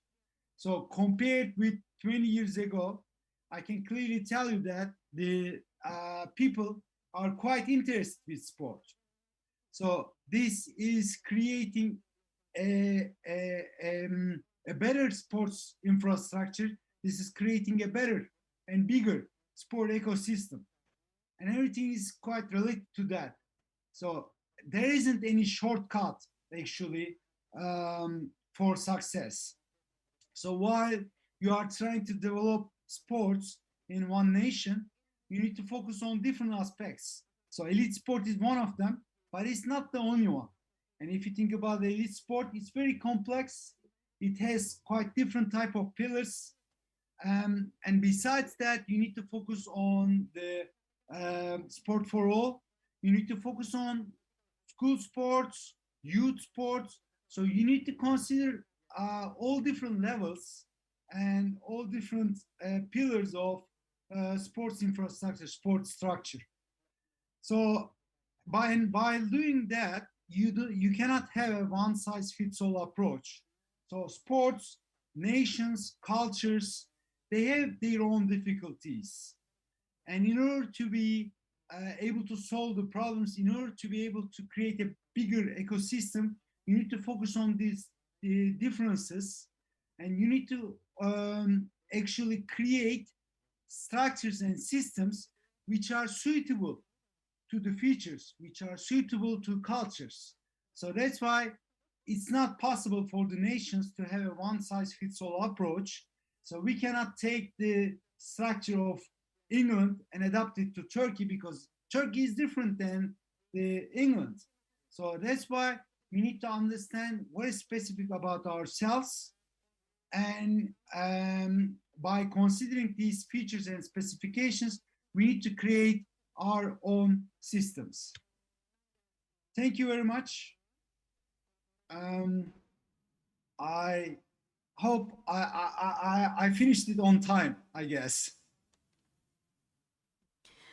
Okay.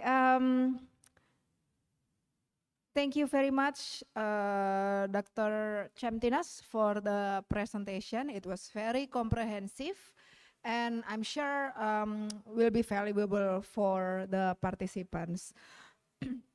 If I may summarize the point of Dr. Tina's presentation, in the last slide, he mentioned that there are 3 main efforts done by the Turkish government to increase the sport achievement. And the first one is investment in elite sports.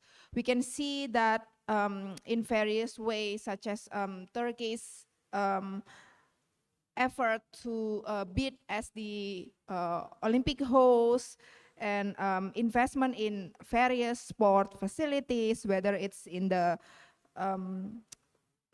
central government level or in the municipal government level, because the Turkish government believes that these facilities has many benefits. Other than increasing sport performance and achievement, it could also be solving social and existing social and cultural problems. And the second one is increasing awareness of sports.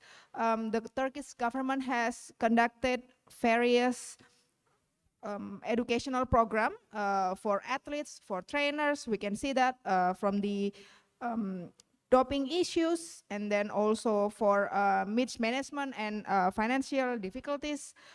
Despite all these issues, the government is putting effort to educate related stakeholders, which hopefully will we will see the result in the future. And finally, one size fits all approach for various types of sports,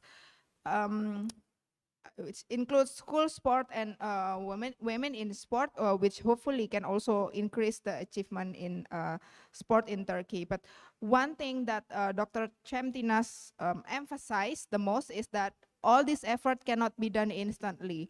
It takes time, and it takes a lot of support, and the government, in this case the Turkish government, and hopefully later the Indonesian government will be willing to make that investment for increased achievement in sport in the future. So thank you very much, Dr. Chemtinas, for the presentation. We will go on to the question and answer session now. We have one direct question from Renata.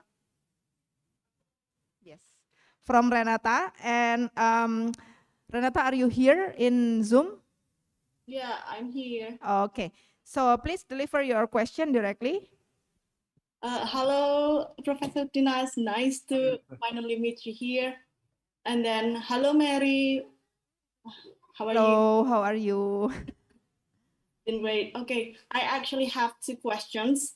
So the first question that I've been wondering that you are presenting about the sports facilities is how much does it cost for the community to use the sports facilities? Is it affordable? Because here in Indonesia, let's take an example in Jakarta, that the main or the major sports facilities is like super expensive for the community to use. I mean, we're not that freely to, utilize the facilities. And I think it's quite ironic because it was built from our taxpayers' money. And then the second question is that after the Tokyo 2020, is there any Turkish leader who considers, I think we need to take a break from this speeding law, because you know that almost every cost in Tokyo Olympics is like through the roof. So I really want to hear the Turkish perspective about this bidding trends and Olympic trends. Thank you. Thank you, Renata. I mean, both of them are very good questions. Thank you very much for these questions. So the first question, so it is quite affordable in the Turkish scenario, especially the facilities which are built by the municipalities. So, I mean, it's very easy to access to those facilities, and the services which are provided in those facilities are quite affordable. I mean, some of them are even free of charge. So, but of course, you have to, let's say, not all of them are the same. So some facilities are owned by non-profit sport clubs. Some facilities are owned by for-profit sport organizations.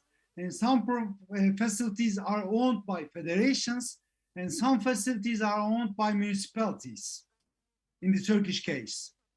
So the ones which are owned by the municipalities and federations, they are quite easy to access. And as I said, some of them are even free of charge. So for example, the municipality of Istanbul, do you know what is the most popular sports in their facilities? Swimming. And women are going there to swim. It is incredibly cheap, sometimes free of charge. It's secure for them because they go there together, so with their friends, and it's something which is needed also. I mean, we are living in Istanbul, which is surrounded with sea, and Turkey is also surrounded with sea. So, and they need to swim. They need to learn how to swim, and it's quite interesting for them. It is the most popular sports in the municipalities, in the municipality facilities.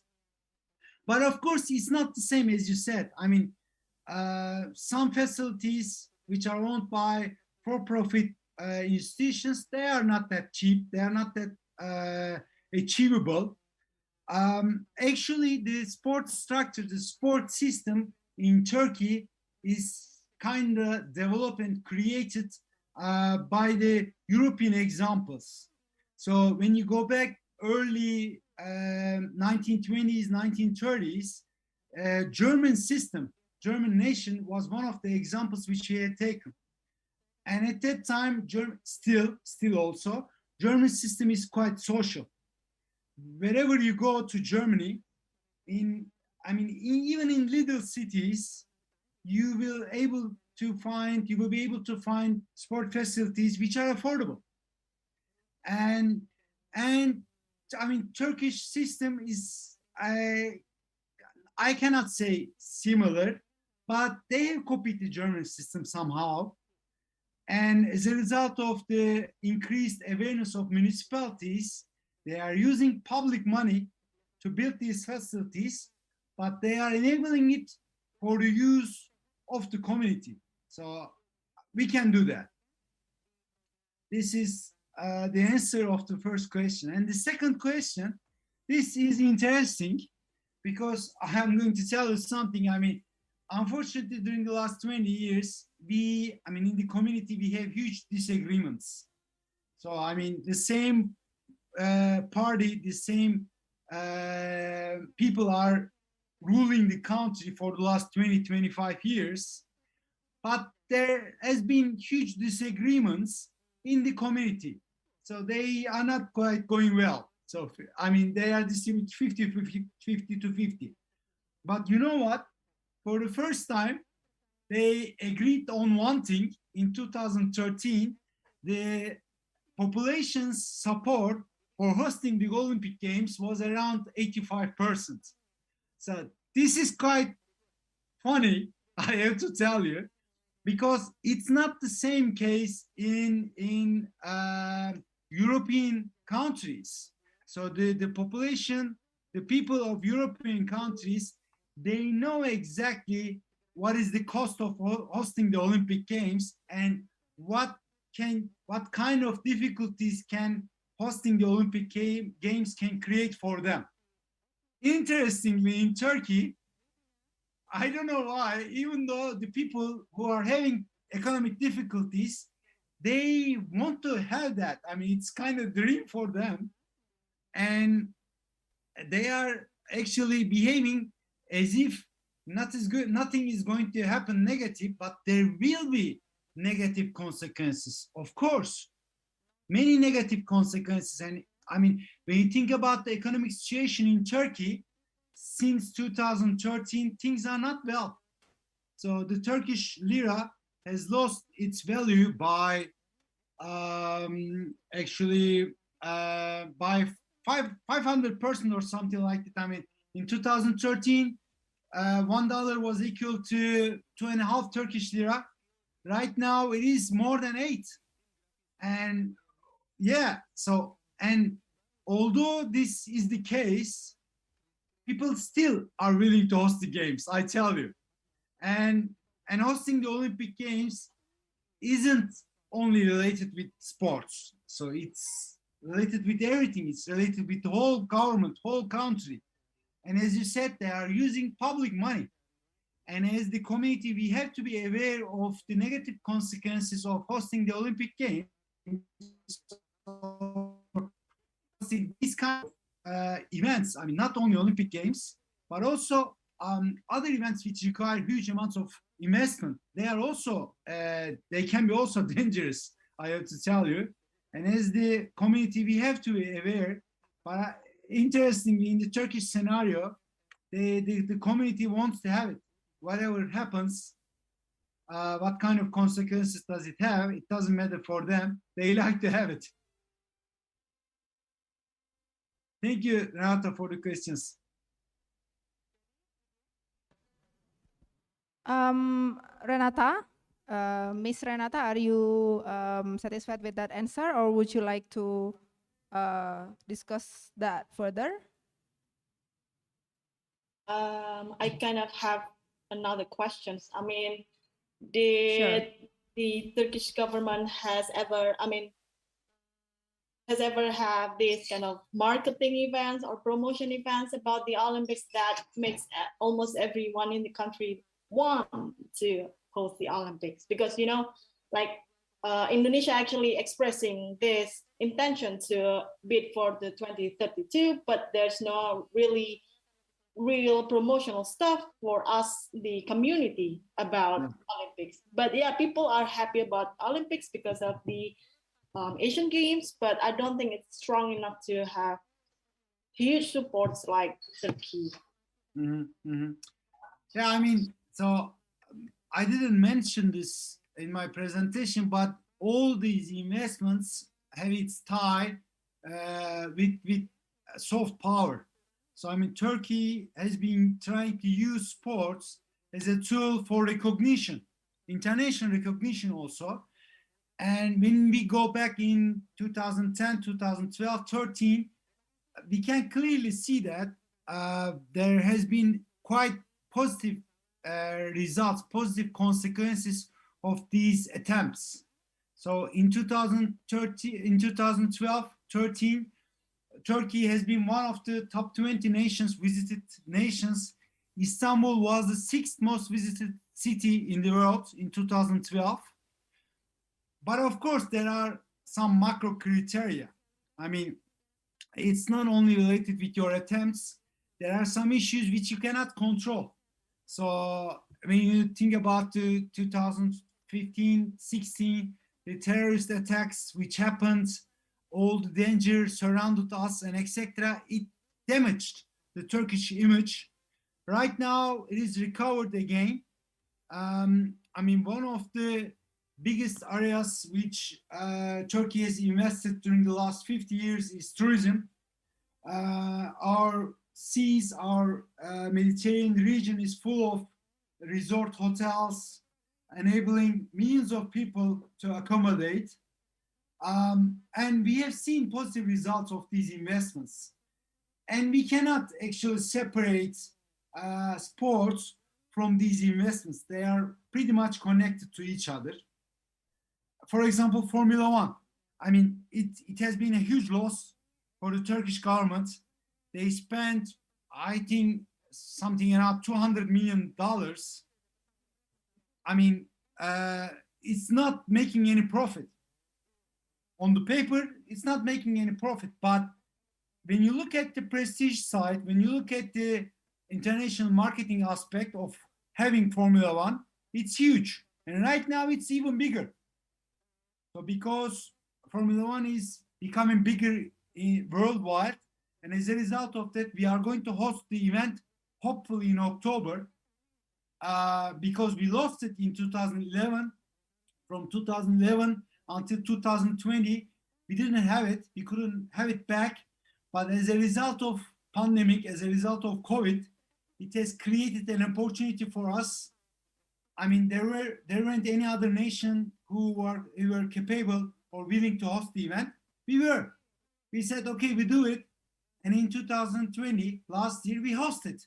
And it was the final race. I mean, not the last one, but Hamilton became the champion in Turkey. And it has actually enabled us to reach huge amounts of global coverage. It's quite valuable. Yeah. Thank you. Yes, thank you very much, Dr. Cem Tinas, and thank you very much for Ms. Renata also for the question.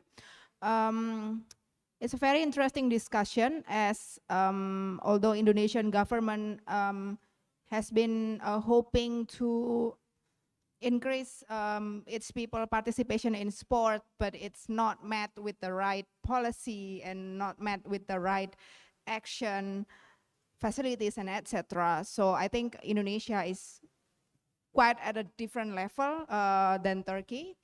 We're quite, far, but hopefully in the future, our government, the Indonesian government, would finally realize the importance of sport for our communities, for our people, and decided to take more investment to the sport areas. So thank you very much, Dr. Cem. We have learned so much from your presentation and the discussion session. I think there is no more question for you. So with that, we would like to wrap your session. And again, thank you very much for making the time and accommodating the time change. And we would really love to have you here when the pandemic ends. Hopefully, I'm looking for that. Thank you. We are looking forward to that too. So thank you, Dr. Cem Tinas. Thank you.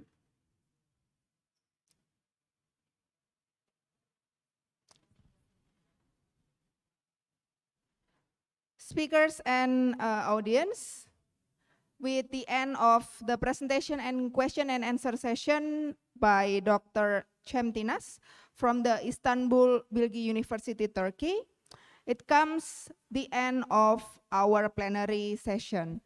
Thank you very much for the most fruitful discussion today. Thank you very much for your excellent participation and excitement during the sessions. I hope that today's discussion can bring positive insight and benefit for ourselves, our institution, and most importantly, our communities. With that, I would like to hand over the forum back to the organizers. Thank you.